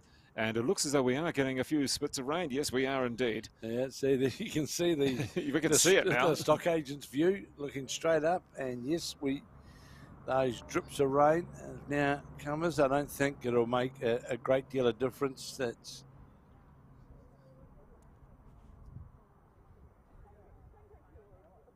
yeah, I'll bring that one across there. Right. Yeah, the sun it might have just been a skit going through, Dave, because it does look a wee bit more favourable now than what it did but a few moments ago. Yeah, we're just putting a couple of little, I guess we'll call it raincoats on the cameras. Yes, they are. Tamara's out there putting their rain weather gear on.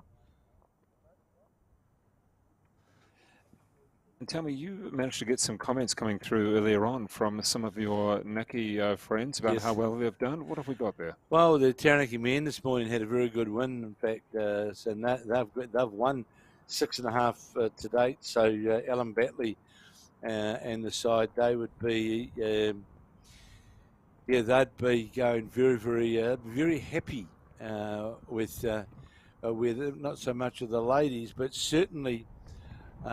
With them, you can see it now clearly on the cameras there, Dave. That they're sweeping across there, and you'll pay the price now if you don't. This is where in Christchurch, especially if you don't take your green now, you'll be penalised big time. They'll just all disappear over there. So how does that change the way you bowl from like, let's say, half an hour ago or whatever? Playing the backhand, you certainly need to get out on a wider delivery to get the bowl for the wind to bring it back. Okay. Playing down this side now it becomes like a narrower hand, but you've got to be careful that you don't sort of narrow it up too much because you'll still disappear. There's no doubt the narrow hand is the quickest way to the jack, and more than likely reduces the margin of error as well. And this amount of rain, is that going to do much? Won't do anything to the speed, but not at this point. Just talking about games, I just got a text come through from Gary Lawson. In 1978, we spoke about Jim Scott, the big man from the big man from down below, and he led John Malcolm of Auckland in the semi-final by 20 shots to 10. In those days, it was first to 21, right? He led Johnny Malcolm. Jim led John Malcolm 20 to 10, and that was at the Old Woolston Workingmen's Club in the semi-final. And then in the afternoon, just going by, John Malcolm of Auckland went on to beat Gary Lawson's father, Stan, in the final at the Woolston Workingmen's Club. 20 to 10, one shot away. We had spoken about how in the fours, trying to score an 8. And it'll come to me exactly who, but there was an opportunity for an 8, and it ended up, the skip was having a go there, and Southland man, it'll come to me in just a moment, and he had the opportunity to get the 8, missed it, but they still got a 7, and we had him mic'd up, so we heard about it for quite a while. Actually, it was great, and we talked about how one particular bowler had the opportunity got beaten by an 8 in the final of the national champs and then walked off and never bowled again. Yeah, Jack Raybone. That may have been it. I'm just trying to recall. Famous Jack Raybone, the Auckland Bowling Club. And walked off, never bowled again. That's wow. Yeah. And we can see now that obviously on the screen. So Gary, seeing you're watching, good luck for tomorrow. Good luck for tomorrow to you and Shannon. Of course, Gary's playing in the Queensland Premier League finals, their playoff weekend. Gary playing for the Broad Beach Club, very strong side. They're through to the finals. And Didn't Shannon, they have a whole lot of Kiwis in the Broadbeach club? there was some there, but it's changed around the last couple of years. Gary's over there playing for Broadbeach, and at the Helensvale Club, also through to the finals playoffs tomorrow, is Shannon McElroy is playing for the Helensvale. So good luck to them tomorrow for the final. But they will be playing the finals at Musgrove Hill, where there's another New Zealander, and they were Krista Lee, who's part of the New Zealand squad. Well, Chris is the bowls coordinator at Musgrove Hills, and that's where the Queensland Premier League finals have been played this weekend. Huge event, so good luck, Gary and Shannon, in the finals. How many people would they get watching that? What's the sort of they'll have impact? a few thousand there tomorrow. Wow. Yeah, it's a big event. It's a very big event.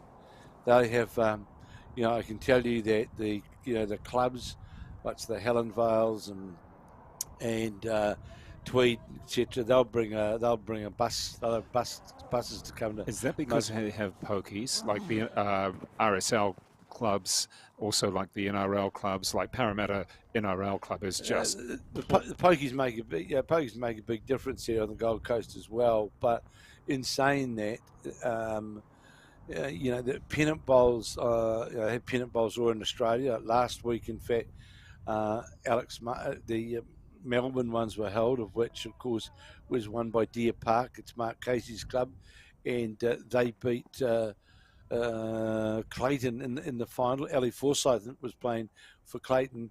In Australia, without doubt, Dave, pennant bowls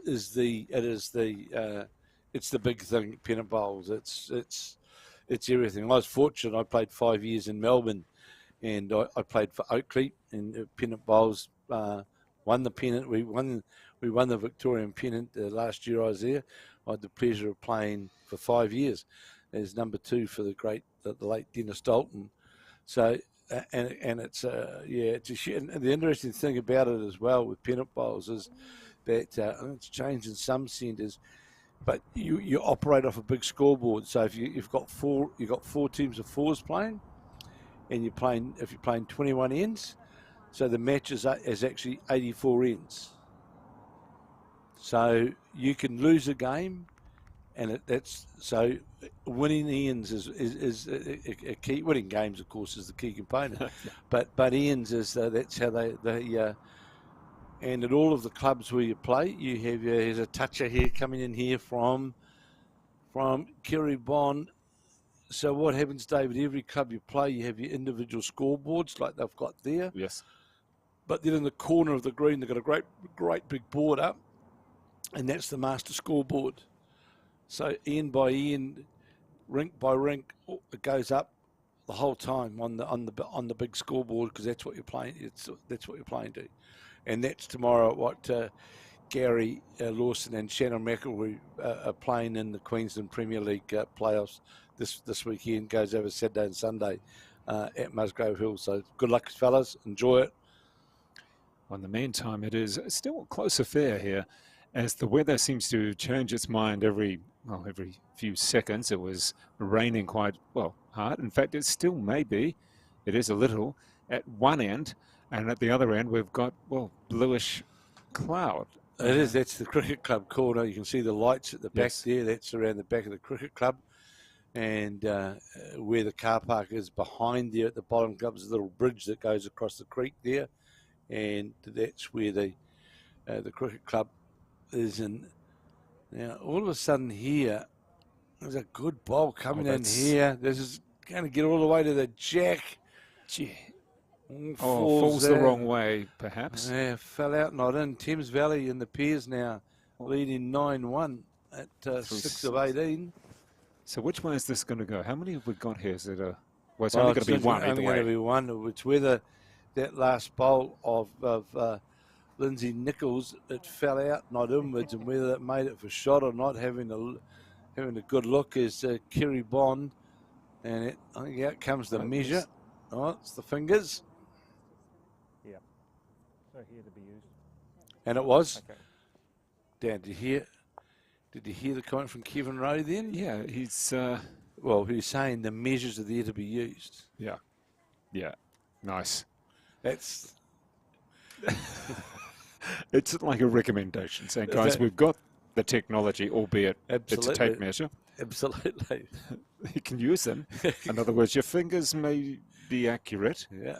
But if you're happy and you can see the shot with it, well, that's your business. So 9-7 now to Marlborough to be Kerry Bond in the race to 25. I like how Lindsay Nichols does hold the bowl like a shot put initially. It is. Takes it up by her neck, then holds it, and then brings it back down to do almost a regulation, and then has the irregular. It's strange what it is. It definitely brings it up to the Jacko Gill. Yeah, I was just expecting her to throw it about 25 metres. That would almost get it to the jack anyway. You can see those flags there now. Yeah. It's that quarter that we were talking about, Dave, where that breeze come from. 2.5 bowls low. And it certainly can make a difference. And remember the marker here, Kevin. How do you become the marker, or why would you want to be a marker? There you go. Look, it's just one of the nice things that good club members that who want to do their part, that they put their hands up, and Does it help to be a good player, to be a good marker? Oh, I think so. Okay. Yeah, I think so. And that was very evident before with Mike Small, when we watched those, especially that Raymond Martin game yesterday. The players had confidence as well of what. If he said it was a measure, it was a measure. If he said you're one down, you're one down. If you've got someone who's played at a pretty good level and knows their way around the green, toucher on the way through, you don't want to be going up there looking and because what they are trying to do, and it just does come back to the markers as well, being good markers. The internationally, they're trying to reduce the amount of traffic walking up and down the green to go and look at the head in singles, because one of the failures that there had been in singles before was, people after their second bowl were wandering up to have a look at the head to see who's got the shot, whatever. They haven't got faith in the marker, whatever. So then a lot of events now, that are no doubt in the conditions of play here, it's stipulated that you can't walk up until after your third bowl. You can ask... How do you feel about that? That's fair. Look, if I was playing now and I knew I had Kevin Rowe marking for me or Mike Small marking for me, and he said either one of them said I'm one down, you'd take that as I'd take that as being one down. 3 shots here, 3. The numbers are starting to get each. It doesn't matter which one it is. They got numbers. And this is coming down towards the jack, is it? Needs to get clean past. Is going to tap it. And where's it gone? It's gone out to the side. And it would just be the one shot, one would think now, that being the bowl sitting just lower the jack. Well, the bowl's... He was just chalking it as there's another bowl coming down. Already on its way is the Thames Valley bowl, which is not going to get past the front. So Kevin Rowe there just taking a look. He's got out the lollipop. Just the one for Thames Valley. Should make it 9 apiece. Of course, going up to 25. For those who don't know, you hear us talking about Tamara. That's Tamara. You can see there. She'll be pleased to be pointed out. It's just putting the hood over one of the cameras there as that rain. That speckly rain. Well, it's still quite difficult because we do see it's just different at each end. It is. Well, there is. There's jack movement again. Is it? No, goes by. Will it be a counter? Well, the other thing as well, there is a wee bit more shelter up that end at the clubhouse end than what you've got down at the other end, at the street end. And 10-1 now, Thames Valley leading Marlborough in the pairs. Sorry, that's the Jesse McCaw skip combination up against Pam Stevens of Marlborough. Interesting how quickly they're going through the ends. In the pairs, going through, almost completing the 7th. They're about to complete it. That's fairly quick that they're going through. So just the one, that was the count there from Kevin Rowe. Just heard him, there it is, signaling it, 1 to Thames Valley. So we're going to be locked up at nine apiece. And don't forget, of course, just go to the Bowls New Zealand website and all the results, round by round, game by game, they will all be up there, and you'll be able to see all of the status of the various sides, where they sit in regards to their position on the table. And I think, did I see Alex come back in? And we'll get more into this tomorrow. But of course, to qualify for post section, is it 2 from each section that? We'll get a little hand signal there from Alex. He's thumbs up there. You've got the thumbs up as he runs away. So 2 from each section will go through into post-section play, of where 1 round of post-section play will be played tomorrow afternoon, and then semi-final and finals will be played on Sunday. So in the sections which they're in, the aim is to finish in those top 2, and then you're into quarter-final stage.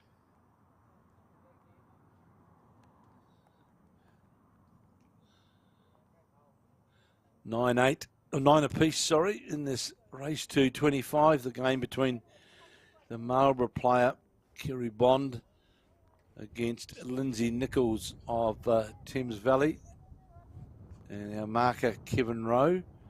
And you can hear the wind as well there through yes. The cameras, through the mics and the cameras, and that you can see Kevin Rowe's jacket blowing around. You can hear the noise, the wind noise. And they're playing the hand that they're playing now.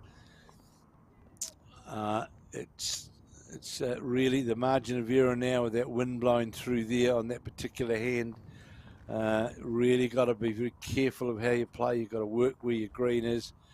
And personally, I think especially playing singles, the shortest way to the jack in the windy conditions is the other hand now, because you're not going to be. You'll see bowls move. Oh, look at that. Yeah, they'll move 2 or 3 metres. Let's get a gust come through there. And remembering as well, where they're playing there, Dave, there's no protection around it, so the wind is going to come straight through.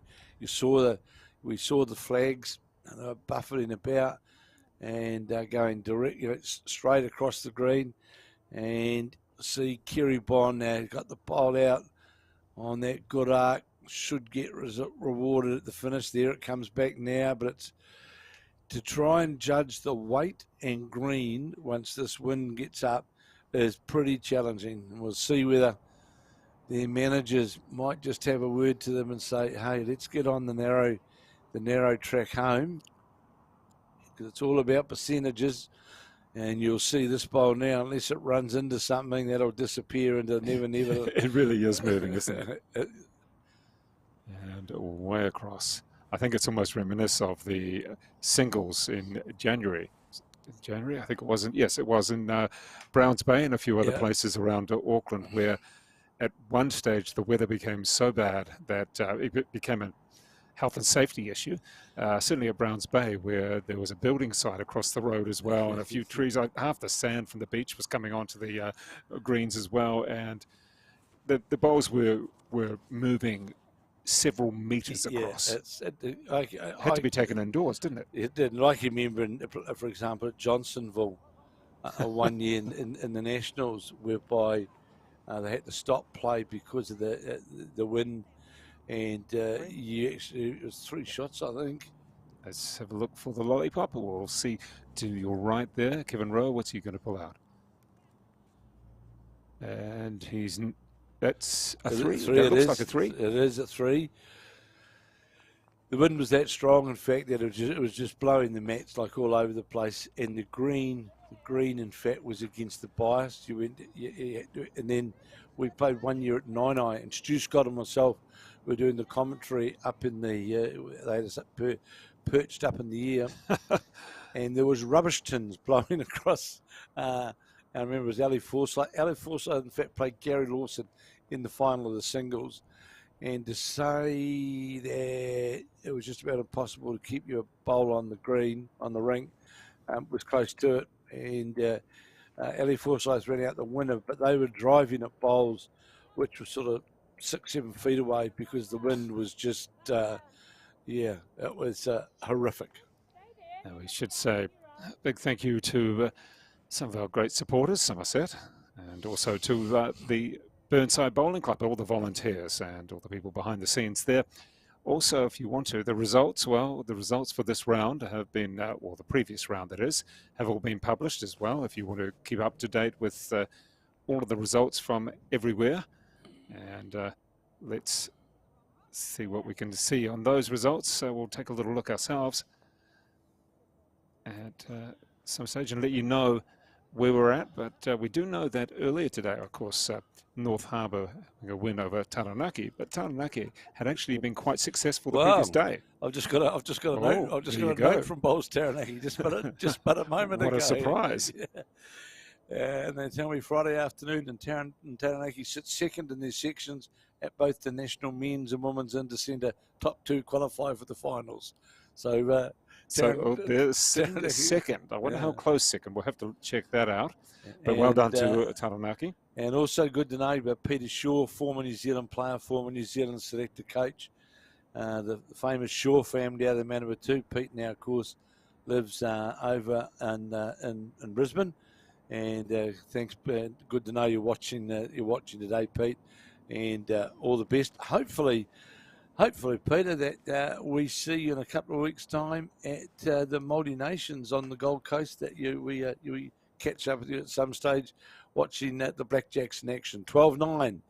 12-9 now to... Well, we're almost halfway. Well, halfway if you're Marlborough with the 12, but it really hasn't been a foregone conclusion. It's been a, you take this end, I'll take that out. Yeah, you're not going to pick the winner of this game. No, not yet. Although I think we can look fairly closely at the pairs and say Thames Valley have a fairly decent lead, 13-1 after 8. Playing the 8. You would think. Well, although we did see a couple of yesterday, we saw that funny result. Yeah. The pairs. It was 11-1, 12-2, and bang, it's still all on. So it can change, all right. So here is Lindsay Nichols trying to get to the jack, and will more than likely may well be shot. Kerry Bond asking the marker Kevin Rowe, what's the shot? Nice. Checking it out. Now you see them. Well, he was using the lollipops then, wasn't he? Well, one, and is actually, I saw John McConnell, the Thames Valley manager, also indicate there as well. Okay, well, it's agreed upon then. Yeah. And we've just had in the pairs, we see that the jack has been knocked right out to the side there. Right out. That's almost, well, it's not out of bounds, but it's certainly quite extreme where it is. Yeah, on a good line here, actually, is Kerry Bond. Is she going to get all the way down and sit and stay? She will.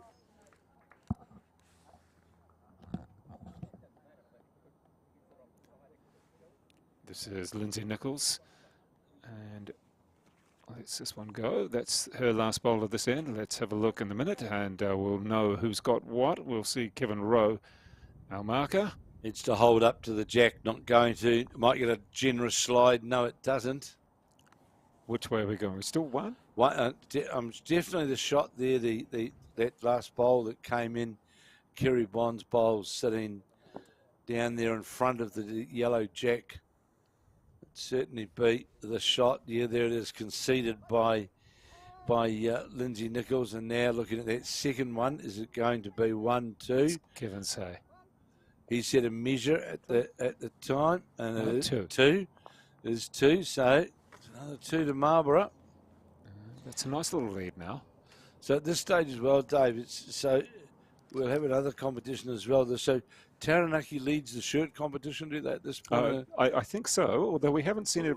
How many do we have? We've got 26 centres in the men. And Marlborough have added a bit of flavour into theirs with that. I did like the Harbour Ridge on my harbour. Came from Harbour originally. So I guess I can call them a little bit of that.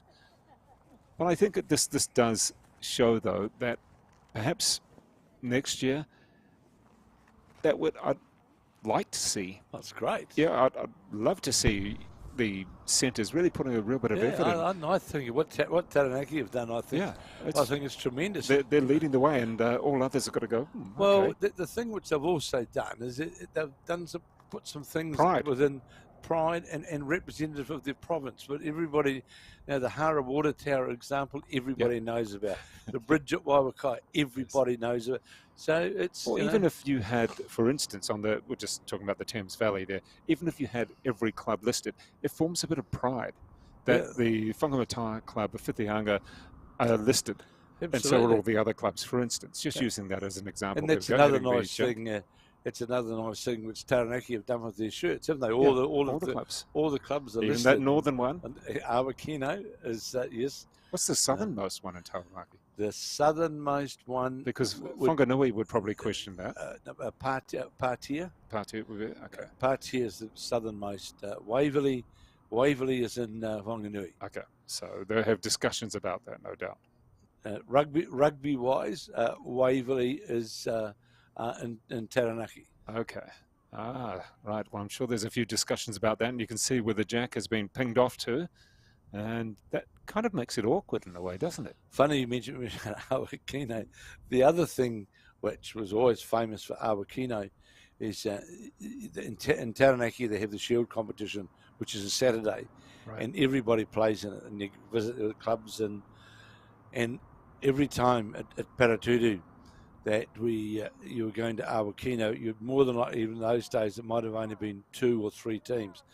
People were queued up wanting to get to Awakino because you always got white bait. It was just... That's the food again.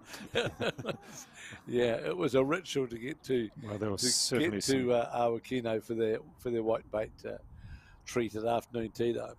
There's certainly some good food when we were based in Alexandra recently, and I was just pretty happy about the coffee because living in Ponsonby, the coffee was great. So there was a coffee cart there, and thank you very much for that. That helped me a lot. Look, like we're going to have the national mixed pairs and fours next year in Taranaki. Ozone Coffee came from there. I know that. And just like Central Otago, those little clubs that the time before when I was down there, to go out to those clubs to spend a morning, have morning tea with Andrew Hoare's grandmother, and was. Pretty special, really, and where we went to. It's hitting the jack again. That's the second one in this end. But like you're saying, around the different clubs around the regions in Central Otago, generally based for me in Alexandra. However, we did do a little bit of filming at Queenstown and then at Arrowtown, 2 stunningly gorgeous clubs, if you want to put it that way. You've got Queenstown's in the gardens as such, and you've got Arrowtown has the mountains looming up behind it, and beautiful new club rooms. And Brendan, one of the Bowls New Zealand staff members there from Taranaki, he took a bit of a journey up to Waipiata. I think he went to a couple of other clubs there, Southern and elsewhere as well. Patearoa, and a couple of others. So he managed to get to just about every club around. There was 13 of them. Well, we made a sort of a pact the first time the Nationals were there, between Mark Cameron, Mark O'Connor and myself in the days that we had off, that we would make sure that we got to everywhere. Yes. And we sort of tried to do it on our roster that we made sure we were there for morning tea or afternoon tea, because the catering that they put on was absolutely another three shots. Well, what we might get you to do is in a second. We'll come back with this end, but I'm just going to get you to come over here in a sec. I'll get you to take off your headphones and come on over here, and you'll be able to describe in just a second this vision of beauty. So I'll get you to come over this way for a second, Kevin, then we'll put you back on the mic. But in the meantime, it is Lindsay Nichols. And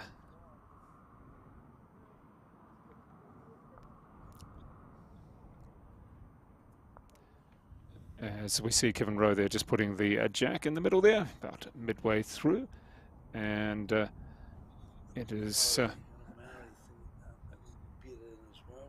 Kerry Bond. So we'll get you to go back over to your mic, and then you can have a little description about what we've got there. And Kevin Hickland's got to tell you about our favourite T-shirts so far, and there will be more. No doubt there will be more. The Taranaki shirt is a compliment to all in Taranaki, because featuring it, of course, is the theme of Taranaki, of course, the famous yellow and black, and the water tower, the Hāra water tower, the Riwa range, the bridge there, and it just blended into the back of the shirt, of course, is some Maori symbolic, which is so much of Taranaki. And then, of course, all of the clubs are all listed in there. So you've seen an up-close photo now. Whoever put that together in Taranaki, Grant Hassel, you let us know who it is, because it's a masterpiece. It's a masterpiece of what they've put together for the Taranaki shirts. They really can be very proud. Isn't just because you're Naki, Taranaki as such. This is because it is a very clever and well put together T-shirt. Yeah, well, the other thing as well, I say, Dave, is that you're there playing for your province. You're all, and it's an honour to play for your province. And when you do play for your province, it's nice to go out with some attire which is unique to your achievement. Yep. And those particular Taranaki shirts which they have put out, which I hope just remain as something for the Taranaki team to play in, to me is so representative of the province, but it's very professional in its presentation and something you're going to wear with pride. And we're coming through here, still very close, going up to 25 in the singles, but in the pairs there, Kevin. Yeah, 13-3 to Jesse McCaw. Halfway through? Level with the jack, you mean? Basically, yeah, those two split the jack, so one's high, one's low. Yep. Okay, so that's Kevin Rowe. So you clearly hear Kevin, who's mic'd up. Yeah, he's mic'd up, and he was very descriptive there. Exactly. Yeah, correct. But in the pairs, we are halfway through already. And we're watching Kerry Bond there, and we've still got the shot put pose of Lindsay Nichols. I love it. It is a shot put pose. We're certainly not, no criticism at all. It's just the way she holds it. Just that's her way of, I guess possibly, I wouldn't say relaxing as such, but that's just her way of doing things. Now, a very good bowl there played from Kerry Bond. You'll notice there, now we see Lindsay Nichols going to that hand as well. You don't have, because of the way how the wind is as well, Dave, you don't have to fight things on that hand. Right. It's just bring the line in. You're still going to get the arc at the end, trying to get to set the bowl, all but does so. So if you talk about, in singles especially, it's about percentages. It's about playing the head at least 75 to 80% percentage. So don't waste bowls trying to play on a two. You can just get too many ineffective bowls by trying to play on a hand that's not going to reward you. And this is well played again from Kerry Bond, the Marlborough player. How far is it going to run away? I think that'll count as well. And that's good game management. Change the hand to go that up towards the clubhouse end. I'm picking that's a couple. We're looking for a two. We're looking for a two to Marlborough. Okay. That is two. I just heard Kevin Rowe call then. It is two. It's 16-12 now in this race 225. We're moving along quite nicely. It's relatively quick in the sense of the scoring's moving upwards. Oh, these girls are just getting on with the game. They're playing well. Thames, I see, just dropped a one there in that pairs match against Marlborough. 13-4 now, and they're sitting pretty comfortable at this point in time. But in saying that, we've seen two games of pairs, haven't we? Where comfort becomes pain, so to speak. That's a nice way of putting it. As you get to end 18. Well, the jacket has come off Kevin Rowe. He was wearing the jacket before. That rain must have disappeared. Yeah. Now, I'm surprised here that Kerry Bond, I thought, should have played on her backhand going back down to keep that same track on the narrower, which is now the narrower side of the ring. We'll see how she goes here. He's got a good arc, made a Lorimy straight away. He's going to get to the jack. That's an impressive opening bowl from the Marlborough player. And what's, the good thing from her point of view with having that little break on the scoreboard as well, where Dave, is you're putting that first bowl pressure immediately on your opponent. I guess the other thing is that first bowl does block the view partially of the jack. So absolutely. I mean, you know where it is, but if you can't see it, it just seems to make things a little bit more difficult. It just makes your vision line, and then you can see there straight away. Lindsay Nichols just walked out to the side. You've seen then, just trying to get an idea of where that line is, where it is in relation.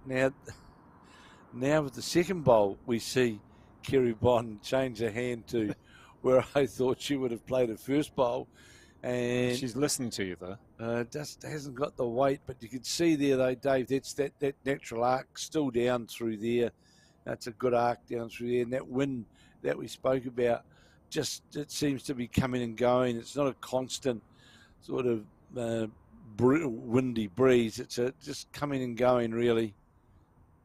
Don't forget, of course, if you go to the Bowls New Zealand website, all the results, game by game, round by round, and aggregate, provisional aggregate scores, etc. And we can see who's beating your Naki.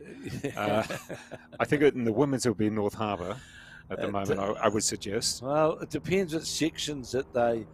Yeah, because you'd think then that North Harbour would be leading after that win. After leading that section. And dark flight coming in, you can hear. Yes, exactly. Because for those who don't know, where the Burnside Bowling Club's located, it's only really 3 or 4 minutes down the road. How did the Burnside Club survive as such during the earthquake? They survived fine. It was okay. Yeah, they came through. Because there would have been a couple of others that were out towards the water, out towards the ocean. That would have absolutely. Suffered. Well, the Christchurch, the inner city club of Christchurch, their new premise is just about all completed now with earthquake insurance payout, and they're building a brand new complex, including an indoor complex at what was the Woolston Club. Elmwood Park got grossly affected as well. Avonside, and Elmwood is now turned into like a multi-sports, petanque and other bits and pieces. And then out on the seaward, out Brighton way, I'm trying to think of the name of the club who just recently opened their new clubhouse. I'm sure someone will no doubt let you know. It's like a container. It's not containers, but it's got a container-like appearance, built right up, and it's got a panoramic view now out over the green and over towards the sea. So some of the clubs, yes, they did get affected. But Burnside wasn't one of them as such. Burnside was that side of town. Didn't get really much at all. And let's have a look for the lollipops. And again, it will be the Marlborough player with the 2 shots. Moving away quite nicely now. 18-12 now. 18-12. It is Kerry Bond leading Lindsay Nichols in this race to 25. In a good couple of ends of late as well. Just, there's a couple there. There was a 3 before. They pile up, don't they? What's happened, Dave, is that Kerry Bond has been able to get some first bowl consistency and build upon that. In my red bag against the wall over there on the side, there's a silver bottle. Okay. Oh, the marker's wanting the bottle. No, it's got water in it. Don't suggest that just yet. Good on you, Kevin. Lovely guy. Lovely guy. And let's have a look now. Kerry Bond from Marlborough. And with that cloth that you are fascinated with, I think... it is. It's well, I mean, you don't want a cloth or a towel that's too big. You just want a hand cloth. Here's his first bowl we spoke about. Oh, goodness. And that's the last 3 ends that's really, Dave, really what's made the difference to the to the scoreboard. Well, straight away, your opponent is almost on the defensive. They're looking for where to, you're right, because you start looking at where do we go. And skirting under the head very quickly. Now's it, I mean, that's not a bad first bowl for Nichols. But what it enables you to do is to build from Kerry Bond's point of view. It enables her to build the head on the back end now.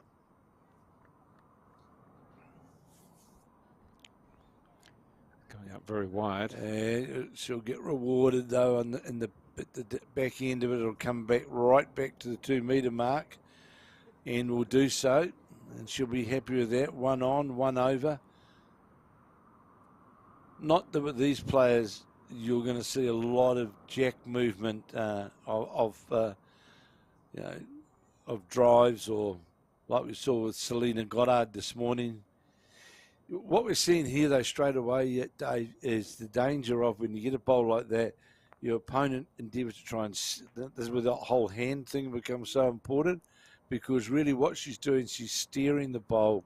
Unfortunately, Lindsay's steering the bowl under the head, so she's playing to the target, not outside the target, to let it work in. And what it does for Kerry Bond, it gives her pretty much a free rein. Just holding the 1 at the moment. Yeah. You'll see both of those bowls played by Lindsay Nichols have skirted on the narrow side.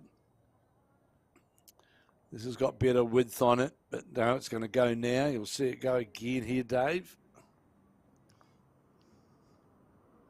And a real just slide around in front. Nothing on that one. Well, it just gives a free head to Kerry Bond just to add to, that. And she'll be very happy she can get another counter here, because she knows that she's got good control of the head. And I see Marlborough just scored again in the women's pairs, trailing 13-4 though, as we play 10 in 10 of 18. There's a better bowl coming in here from Kerry Bond. The Marlborough singles player won't quite get there. So it's going to be 1 at this stage. Okay, maybe it looks a little bit closer than what we thought from this angle. Just the one asked, Kevin Rowe was asked. Now, a good Kiwi bloke in the background there with his scoring from the club in bare feet, of course. Yeah, well, that's Mr. Bonham. And this particular bowl there from Lindsay Nichols is going to be quite a way off. A couple of touches along the way, so it's going to be a 1. And that is a 1 to Marlborough. 1912, you're starting to head home straight, really, Dave. And, yeah, it's pushing away a little bit.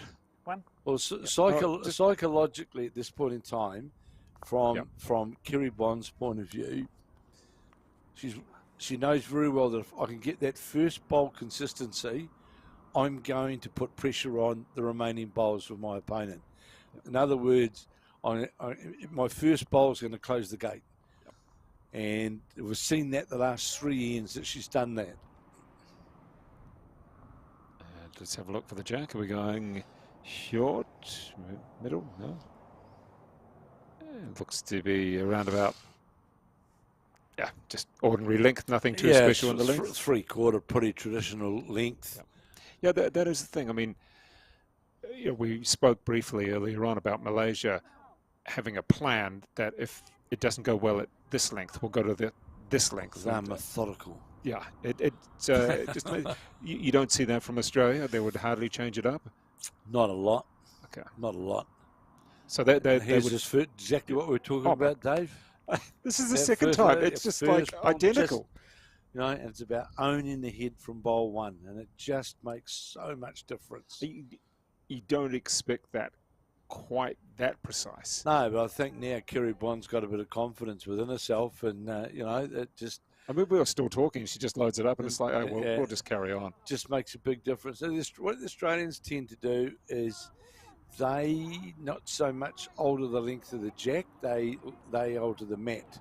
That's more traditionally what they tend to do. Is they'll they'll play mat up, mat down. Well, what's the difference between the jack and the mat? Right, the reason why they do it, no, this is getting really technical. No, let's go for it. I'm learning. I love it. Because so the Australians like the 2 metre, they love the 2 metre length to the ditch, right? The reason why that is because they don't drive a lot, but they run at bowls a lot and they play a lot to get the jack in the ditch deliberately. They deliberately play those shots.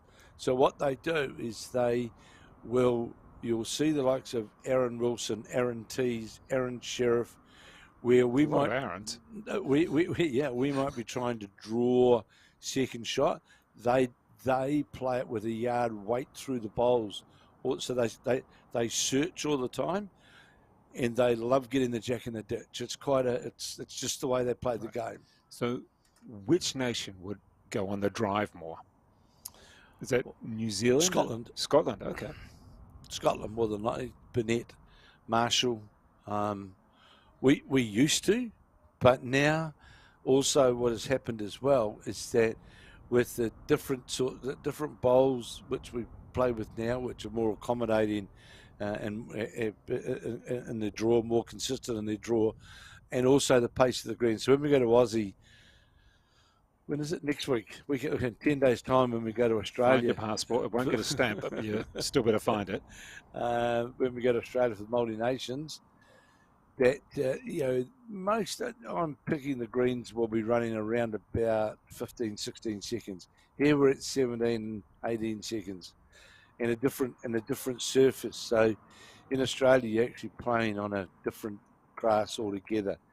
And it's just they play the game differently. But we play enough on it now where it doesn't really. Well, when we consider most of our top players, the majority or a certain number of them are based in Australia at various times, right? Yeah. So, whereas before it used to be a bit of a learning curve to play in Australia, that's past tense now. It's not really. Except possibly in Victoria, where we don't go to very often to play with. They play all on grass greens in Victoria, and they're a different speed. Again, slower speed. What about somewhere like Western Australia, like Perth? They're slower. Different again? Yeah, they're grass. They're not. So New Zealand's greens, our Cotchler or weed greens, composition greens, Maniatoto, Cotchler. It's unique to us. Right. So that's in New Zealand, it's like buzz bars. One. I believe. Let's make sure we've got that correct. Oh, no, that's in the other pocket. So it's... there we go. It is the one. Moving up to 20 now for Marlborough. That is Kerry Bond against Lindsay Nichols from Thames Valley. Of course, going up to 25. So you won't see greens like Burnside in Australia. Right. Of the same sort of composition. No. Similar speed, but not the same composition. And that one, I'll just put that on the 2 metre line. In the Australian, the Scottish and the English, because they play on the slower grass greens over there, they traditionally play what we literally call hit and run shots. Everything's through. They don't play dead draw to the jack. They play all the time. They normally play their bowl on the. They'll play another 9 inches inside our green lines, but they another opening bowl effective. Another good one. So they search at the minute that a bowl like a jack level bowl is a case in point against those nations. We might clap them, but they love them because it's the way that they play. Push it. South Africa are the same. How's this one going? It's got a lot of pace. Needs a slide, generous slide. Got the generous slide and a touch. Like a little bit of dodgems. I'll bounce off you, and it works okay. So tell me, Kevin, I'm going to give you a couple of categories here. The best New Zealand bowler you've ever seen, male, female, then the best foreign bowler that you've seen, male or female. You don't have to answer straight away. Perhaps throw one in and then we'll throw another one in later. New Zealand-wise, that you've seen. Internationally, that I've seen, you would more than likely be more than likely the late Phil Skoglund. Right. And the reason why I say that is because, Skoglund and Ballas, they won in the international arena, playing in multi-disciplines and multi-positions all around the world. So, Ballas and Skoglund, to my view, they stand out as real top international players. Joe Edwards, without any peer as far as the females are concerned. Joe's record, both on all surfaces. Here we outside the bowl. Joe won on all surfaces, including indoor on the carpet. And you like to see Millie Carnes, but Joe just stands out in my view for how she won, what she won, and the surface that she won it on. Let's take a look at this bowl coming in there from Lindsay Nichols, and we're still just the one to Nichols. One to Lindsay Nichols at this point in time, 13-5 now in the pairs. And we're going into the 12th end there, so moving along quite nicely. Whereas it looks as though this particular contest here, if it continues the way it is, well, we could have Marlborough and Kerry Bond. This bowl he had every chance if she played with the right weight, but just nipped that green by a fraction. You'll pay the price. I think we've got the rain back again. Yes, out come the jacket. jackets. Yep, we're still in bare feet, but the jacket's out. I did see earlier on that, I don't know what happened, but there was not going to be any play in the Sri Lanka New Zealand game before lunchtime. I can tell you that there is play. Well, there is play now, that's for sure.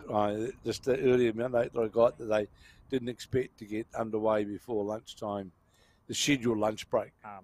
That was certainly delayed. Let's have a listen to Kevin here. One. Yep, okay, just a little nod there. And it is Lindsay Nichols from Thames Valley taking the one there. And it is the rain. You can see it there again now. Kevin's going to go and get his jacket again, I believe. Good stock agent wouldn't go and get a jacket now, but he's a land agent. He's a real estate agent now, a rural real estate agent. So he might go and get a jacket now. Yeah. He wouldn't have if he was a stocky. But you'll see the blue sky out behind. And he just about lost the jack there for a second. It didn't appear to go anywhere. So that's landscape view there. That's looking back towards the city. Right. Looking back towards Hagley Oval, in fact, up Burnside Road, back in towards town. So there's blue sky. Let's say there's blue sky around Hagley Park. Well, very shortly we're going to have to call Christchurch weather similar to Auckland, and they won't like that because this is what happens in Auckland most of the time. You can go across the road and be prepared for different weather. Absolutely. And they've got that there right now. You can see that. You can see the specks of rain falling in front of you on the camera there. Well, quite difficult in particular for people with glasses. And I would suggest that the glasses that Kerry Bond is wearing probably are prescription. Have you not just sunglasses? But I'd say the ones that alternate with the the sunlight. So it might be a little bit awkward for her.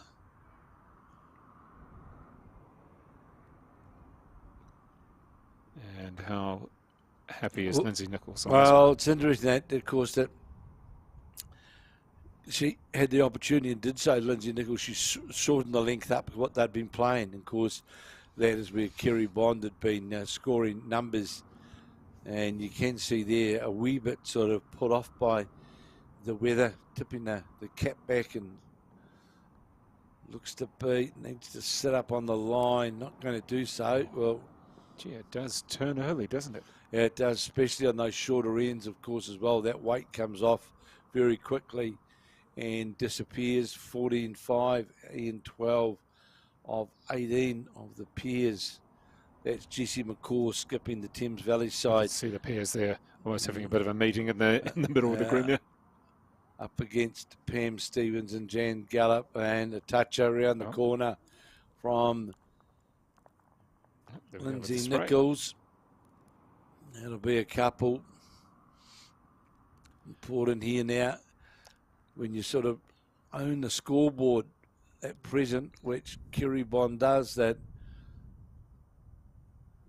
Well, Kevin, I'm curious, having had a little bit of experience yourself in bowls over the years, just a little, what would you say is the best thing that has been taken out of bowls or generally removed? Maybe it came along and people tried it for a while, and now it's been removed. Is there anything in particular? Amalgamation. Yeah? Well, in what sense? Well, you know, we went through a very trying period whereby, you know, for example, the nationals, we used to have the men's nationals and the women's nationals. We had this, the clubs, everything was singular, and I happened to be, I shouldn't use the word but I was. Don't get yourself into trouble. No.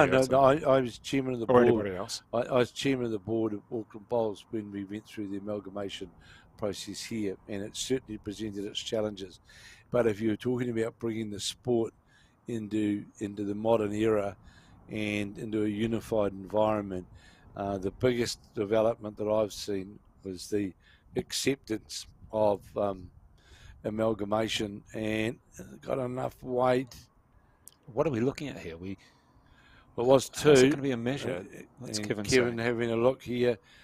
What's he looking at? Oh, he's pretty confident of what he's going to give. He hasn't spoken with the players yet. He seems confident.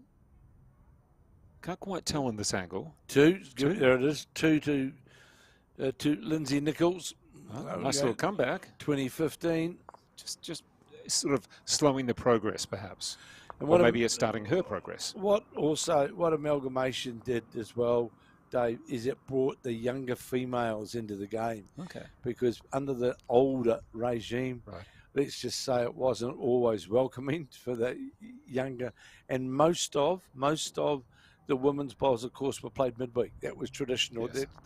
That's how it operated. So, there aren't many men's and women's separate clubs. Very few. Because they used to be right next door to each other. I remember on the North Shore, Bayswater had men's and women's, and they were pretty much next door. Absolutely. There was lots of instances of that sort of thing. So that wasn't just a one-off. So what amalgamation did is it did bring really true amalgamation and all-encompassing of all ages, which was, to me...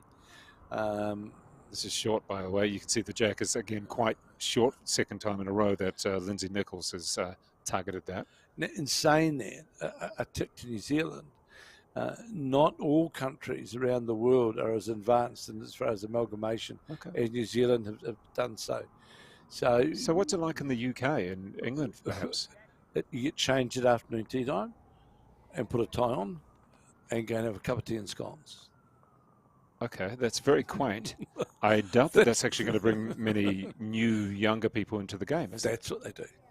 Oh, goodness. And the other thing, of course, in England as well, is you've got 2 sectors to the game, because you've got the Bowls England and you have got the indoor as well, because so much of their bowls is played during an indoor. So they run... they might have brought some of it all together. So there's sort of been a very disjointed sort of organisation. But, it was very...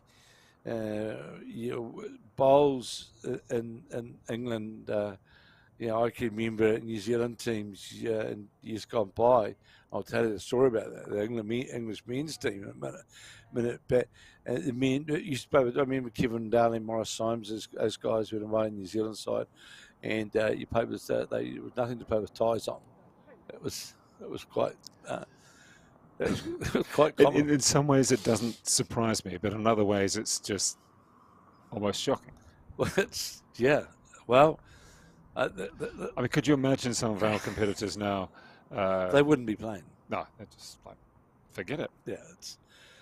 Now, you can't go too far. You've got to have some uniformity. You've got to have some... Well, we've seen a very nice Taranaki shirt. Absolutely. I remember the very first time New Zealand played England at Remuera, and it was so funny. It was the days when Remuera had 300 odd members, and the big thing at Remuera used to be their Saturday afternoon roll-up. And I'd say they had hundreds turn up for the Saturday afternoon roll-up. So England are playing New Zealand in the first ever coloured attired test match on the front green at Remuera. And I remember being there, and let's say the older age chaps from Remuera walking in, what's going on? What's going on here? What's this all about? This, yes, and I remember saying to a gentleman that it's England are playing New Zealand, and you know, yes, they're in red. They've got red pants on. What's the story? And it was an absolute. And remembering, of course, the Remuera Bowling Club ran a locker system. It wasn't a bar. You had a locker. Oh. So what used to happen at afternoon tea time, you would sit down, go to your locker, and you'd bring out your bottle of your gin or whiskey, whatever it be, put it down, and they had no bar at Remuera. It was... Okay, this is amazing. I'm fascinated by this, and I hope anybody listening is just quite as... Wow, it's just mind-boggling. The stately old club of Remuera. Well, I'm happy to see the sport how it is now. So am I. So am I. Because certainly, having been to a few clubs now, and particularly around the Centro Otago, and just seeing, there we go, that's the two there for Marlborough, up to 22.15. That's a big jump now, 22.15 to Marlborough. But having to see the acceptance of people around the Alexandra Club in particular, because that's where I was most of the time, and just seeing the acceptance of people coming in, whoever you were, whatever you were. Absolutely. The thing that the thing that I enjoy, Dave, and I've been very, very fortunate that I've been able to play, watch, commentate, do all sorts of things, administer, and the sport at all levels over a long number of years. But I've been fortunate of being seeing change from, you know, if you sat down and talked to people about some of the old days, so to speak, people would there's that first bowl effectiveness again. Okay. People would grapple to understand, like Finn Dalton was another of the, you know, very, very at Remuera. So Saturday afternoon roll-up was the big day. So if, for example, Remuera wanted in those days, they needed a new roller for the greens, right? So the president would stand up upstairs at afternoon tea time and would say, right, well, we're badly in need of a new roller, and it's going to cost us $2,500. So the treasurer will be round with the hat during afternoon tea. And the roller would be paid for. Okay. Well, you got to remember, it's Remuera in those days had the lord and gentry and wealth of Auckland played at Remuera. Well, we're just seeing a great response here from Lindsay Nichols to the earlier bowl from Kerry Bond. Sorry, that was the other way around. That was Bond's bowl. Yeah, that was Bond's bowl. Sorry, she's got two very good bowls, very close, and this is Lindsay Nichols now, and she's going to have to do something fairly special here. And this is not it. Well, one's got to be careful here, Dave, because you can put yourself in a predicament where you're sitting at game, sit and match. You know, 22, holding two shots here now. 24, another one on the head. There's 25. And we will be going to the pairs, assuming that this particular contest finishes early. And at this stage, well, it looks as though we could have a 2 there. In the meantime, we are in the 13th end of the pairs. This is Lindsay Nichols there, going out quite wide. Looks like it could come around nicely. Got onto the shot bowl, moved the shot bowl over, moved the jack as well, would still be 2 down, but unlucky there was the Thames Valley player. Just needed to get the inside track to the jack. Now we'll see a change of hands from Kerry Bond. And just as we were thinking the weather had cleared up, it hasn't. Well, Bond can draw safely down on her backhand and draw a 3, holding 2, and got the bowl there on a pretty good arc. How far is it going to come back? It's got the weight to get all the way back. No, it hasn't. Just needed a metre or so of weight. We're giving her 3 shots. Well, still with the bowl to come, of course. And big pressure here for Lindsay Nichols. Definitely 2 down. Changed her hand. Brought that line in, which was the right thing to do, but needs a slide. Going to get it. Will be fortuitous. Falls in. Oh, that fall in could be the one shot, you think? Well, if it fell out, I had no show. Fell in, had a chance. Well, see what Kevin Rowe has to indicate. What's he going to say? And it's one to somebody. What do you got, Kevin? You're going to let them have a look first.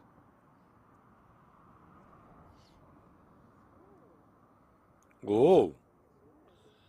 Okay. Pointing at me. Oh. Is that me? Let's have a talk about this. Yeah. Points at herself. Does Kerry Bond? Is that me? Yeah, it's me. So sitting on 22, 16-5 now the pairs as we play in 13 of 18. And what do we got? We have. Well, I see that the jack's been held by Kerry Bond. The Marlborough. We're going for a 1. We're going for a 2. We're going for a 1. One it is to Kerry Bond, the Marlborough singles player, now on 23, 23-15 in this race to 25. And I see Jessie McCaw and her partner, Catherine McCoey.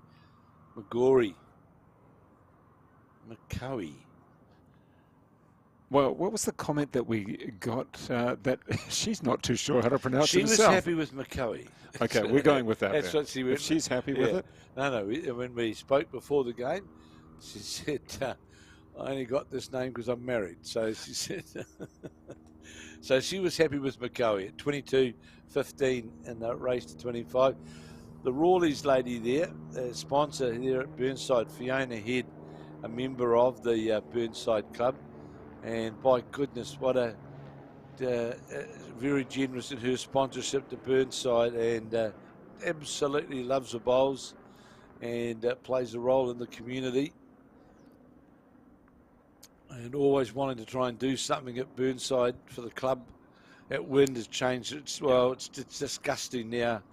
If you look, Dave, whereas before those flags had a constant on them.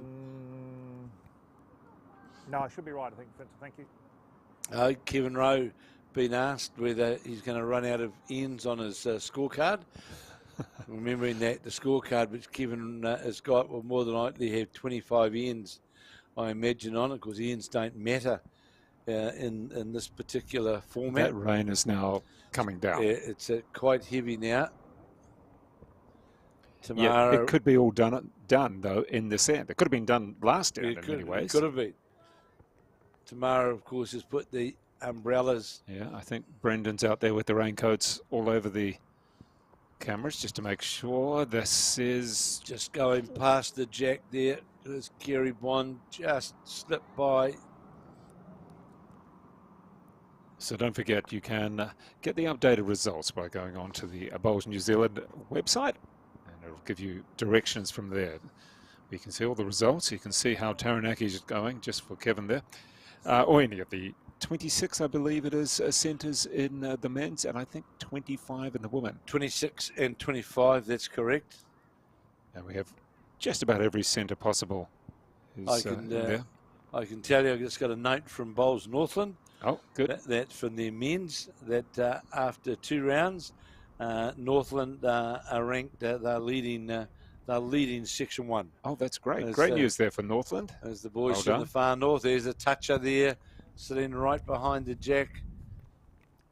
They just had a they're going fine. They had a 2-1 win over South Otago, and then they played Manawatu, and they had a 2-1 win over Manawatu as well.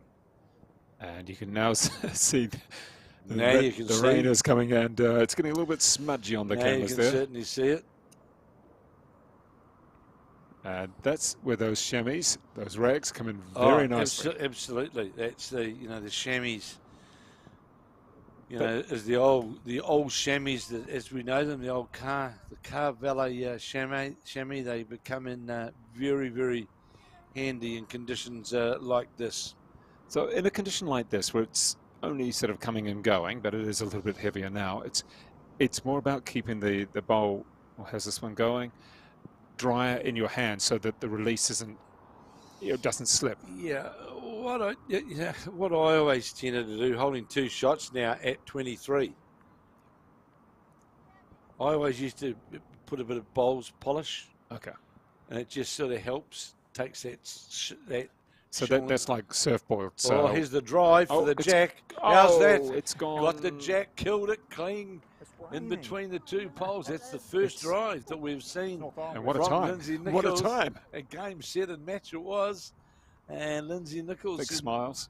No, you're not getting it that easy. I'm staying out here for a bit longer. Yeah, in the rain. In the rain. Smile from Kevin Rowe, the marker. He hasn't got a raincoat on the door now. And he's thinking to himself it was about to be all over. It could have been. So, yeah, the bowl's polished.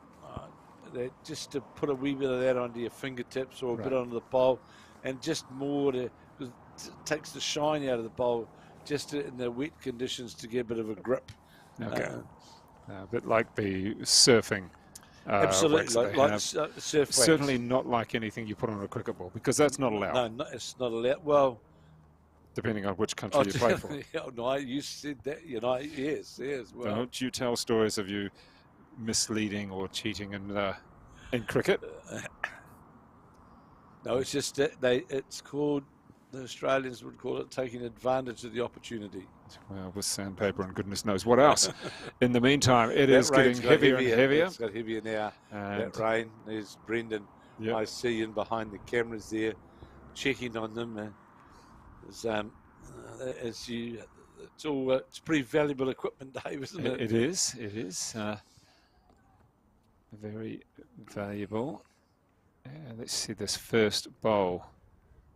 Can she wrap it up in this particular end? Well, this is the first bowl has been.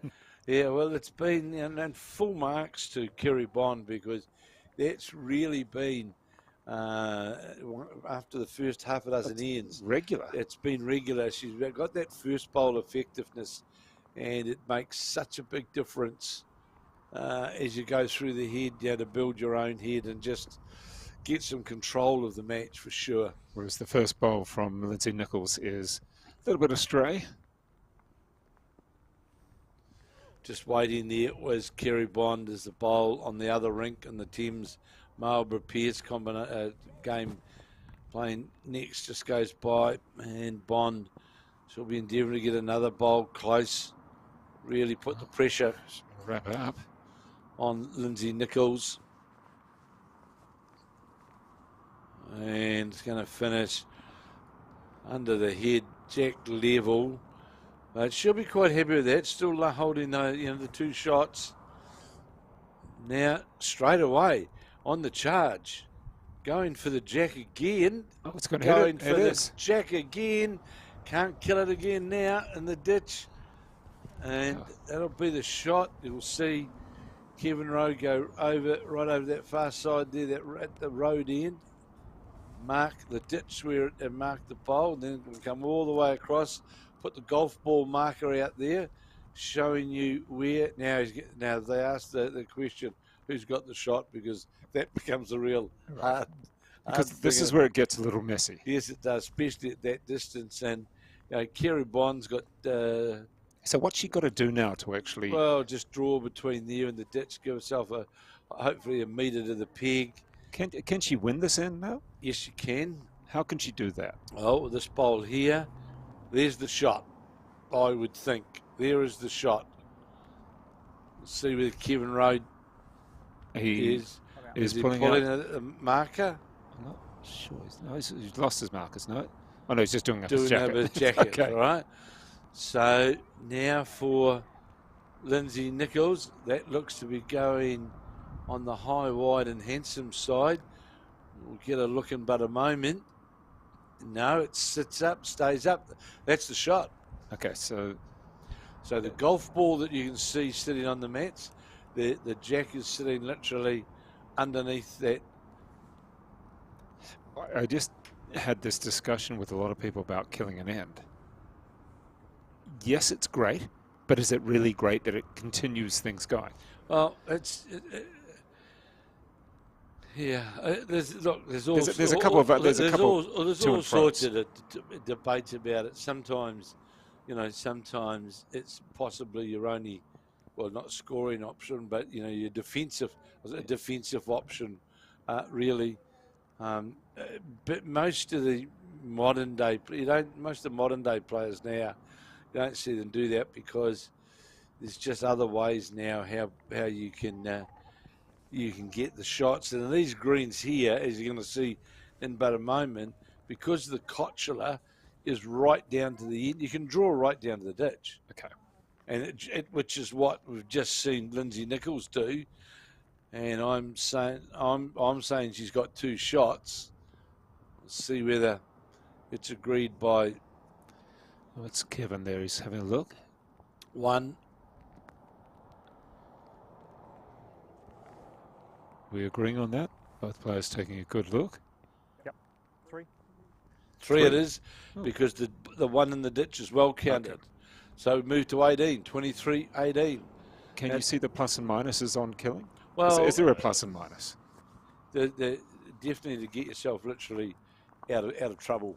That's, and look, sometimes, kills come about by accident because you might be playing to get the jack in the ditch, hits a bowl, moves across the rink or, whatever. Now, in that particular case there, I would say that Lindsay Nichols was trying to kill the end. Yeah, but she ended up getting points the out of it, so it worked out. Because the way how it was positioned there was a straight run back into the ditch. So she did have a 2-shot option. Either it kills or it goes in the ditch. And she got the advantage of it. Picked up 3 in the end, which was unexpected. Absolutely. 23-19 now. So, it was all of a sudden different ball game.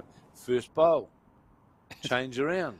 Well, this time it's Lindsay Nichols with the first bowl. In fact, I've been very impressed by the first bowls from. Yeah, it's such an important. Basically, both of them. With singles, it becomes such an important part. That rain's getting quite heavy out there now. It is. Now You see the 23-18. It's been changed again. As I see the scoreboard's 18 as well, and our board in front of us is 19 as well. Yep. And okay, so we are 18 now. we are 18. Everywhere. Okay. Yeah, well spotted. So on the backhand is Kerry Bond, just needing the 2 shots to reach the goal of 25, 19, 6. It is in the pairs now to the Jessie McCaw skipped Thames Valley side. I guess part of the thing with competing in inclement weather is also comes down to mentally. Like you could just go, oh, yuck, I don't like this, come on, and just want to get on with it. Absolutely. And that's detrimental to your own performance. Some people just don't feel comfortable in the rain at all. And the same, like golf's the same. Some people just don't. True.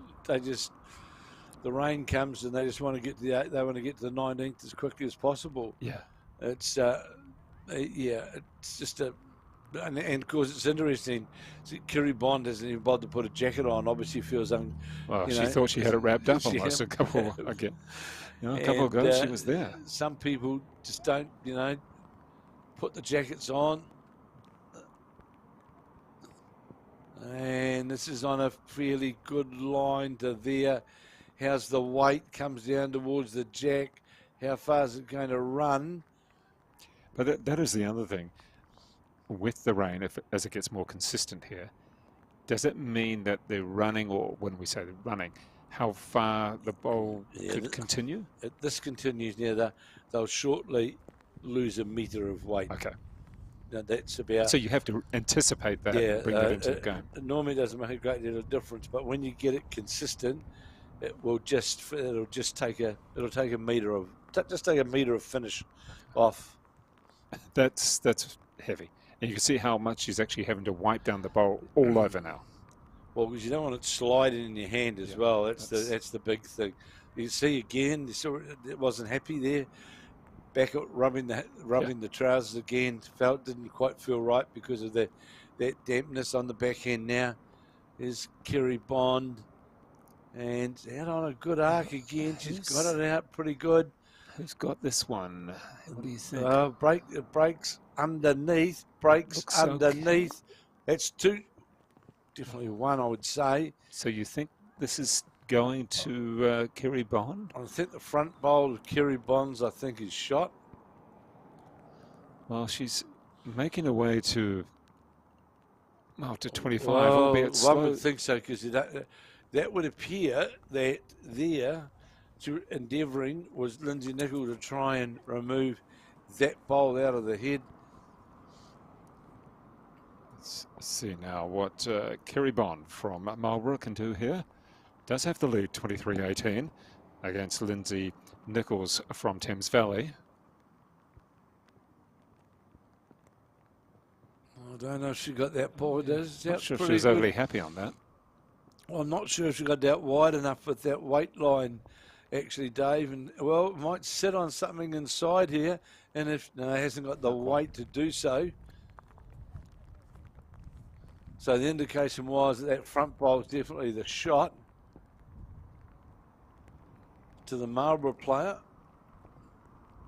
Thames Valley leading now 19-6 as we play in 15 of 18.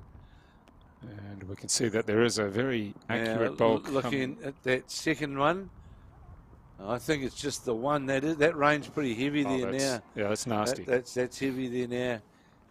She'll be saying, can I have Just two, please? Just can I have one. two? Give me two. Come on, I want to get out of here. I think Lindsay Nichols wouldn't have been that much disappointed, I don't think. No, probably not now. She's doing up her jacket, and in the meantime, Kerry Bond's like, no, I can handle this rain. It's pretty heavy there. And yeah, it's unpleasant. It is, and of course, the last thing you want to get to, fortunately, they get into the end of the day's play. But from a greenkeeper's point of view as well, you don't want to start getting puddling at the ends, just something you don't like. This is a testament here because that's been delivered really short.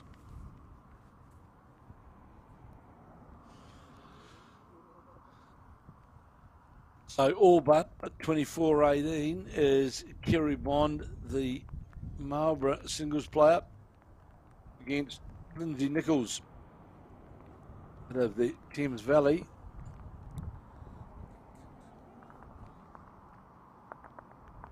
And it's going to be short and under the line.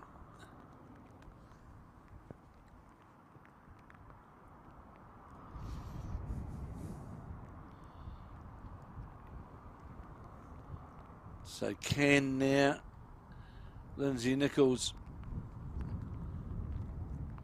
save this match?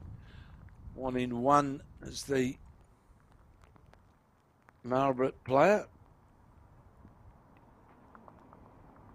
And just keep everybody up to date at the completion of the singles between Kerry Bond and Lindsay Nichols. We will wrap it up there. And we'll wrap it up after that. We won't be able to go to the pairs.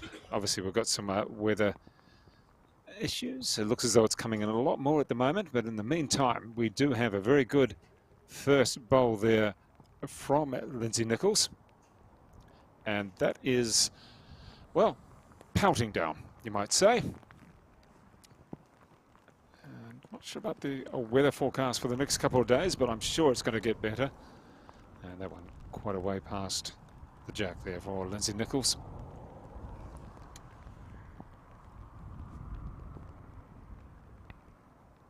And a good wipe of that bowl for Kerry Bond from Marlborough. Of course, earlier today we did commentate on North Harbour defeating Taranaki in the singles and the pairs. And at the moment it does appear that Marlborough will take the singles. However, Thames Valley have got the lead in the pairs. And we'll see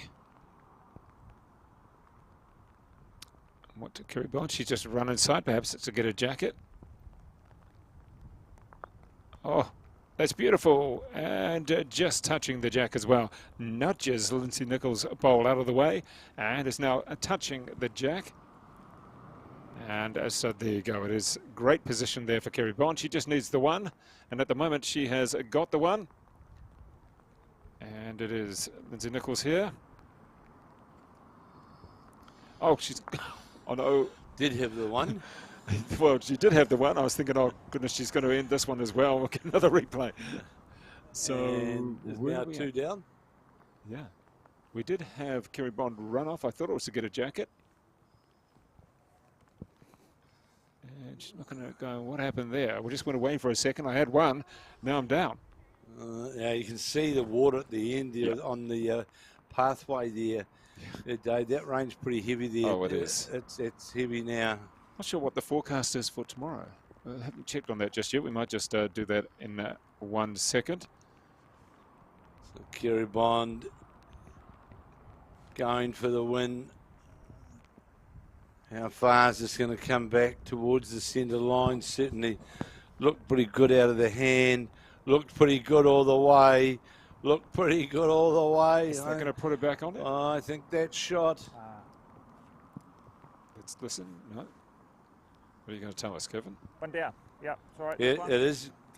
Kevin Rowe indicating it is 1 to the yeah, it is. There's the lollipop coming up to have a look at it now. Is Lindsay Nichols. Well, one would assume, Dave, watching her previous bowls, and one down on the head, that she'll attack this with some weight. That seems to be. Now, if I looking at those clouds now as well, looking at the skyline now, that blue sky heading back in towards Hagley Park and towards Christchurch looks as though it moved away now, and it's that grey sort of coloury cloud there now. It says overnight that it will be rainy, a bit cloudy and dark, well, of course. However, Saturday, showers clearing before dawn and becoming fine. Southwesterlies turning northeasterly in the morning. High of 20, low of 9. Well, the main thing now from this point of view is around the greens of Christchurch, they get through the next half an hour, which will get them through to... You don't want unfinished games, yeah, do you? that'll get them through to the completion of day 2. Now, this surprises me. Now going for the draw after the last couple of ends we have seen Lindsay Nichols electing to try and drive the shot bowls and has done so successfully in the past. Has she drawn the shot here? Kevin Rose, she may well have. Kevin Rose not saying anything to us. No shaking of the hands, so, gee, could have been finished a while ago. I'll see in about a moment. Yeah. 1 to... There it is, drew the shot with the last bowl. If you, well, unless you're happy, you've got to call it, not me. Yes. Yeah. Oh, no, they want to measure? Hello, what's going on? No. Oh, I think they both think they've got one. Yeah, exactly. And Kevin Rhodes not going to get into it. No, he said you people, I'm the market. You two decide what you're happy with. I'm not going to. Shake hands, time. Shaking hands. There we go. It is a 25-18 in the end, albeit a very close 18. Well played, well, Kevin Hicklin, just take us through a little bit of a summary of that particular contest. Well, it was one of those games where early on no one knew what was going to happen. But what we did see, though, in the mid-stages was the Marlborough player, Kerry Bond, get onto a length and really for about 6 or 7 ends got that first bowl effectiveness within about 6 to 8 inches of the jack. That meant then that she was able to build the heads accordingly. And Lindsay Nichols couldn't really respond. So if you talk about the consistency of the two players, really, Kerry Bond, I think, the Marlborough player, a worthy winner who really was more consistent overall. All right, well, thank you very much there, Kevin Hicklin.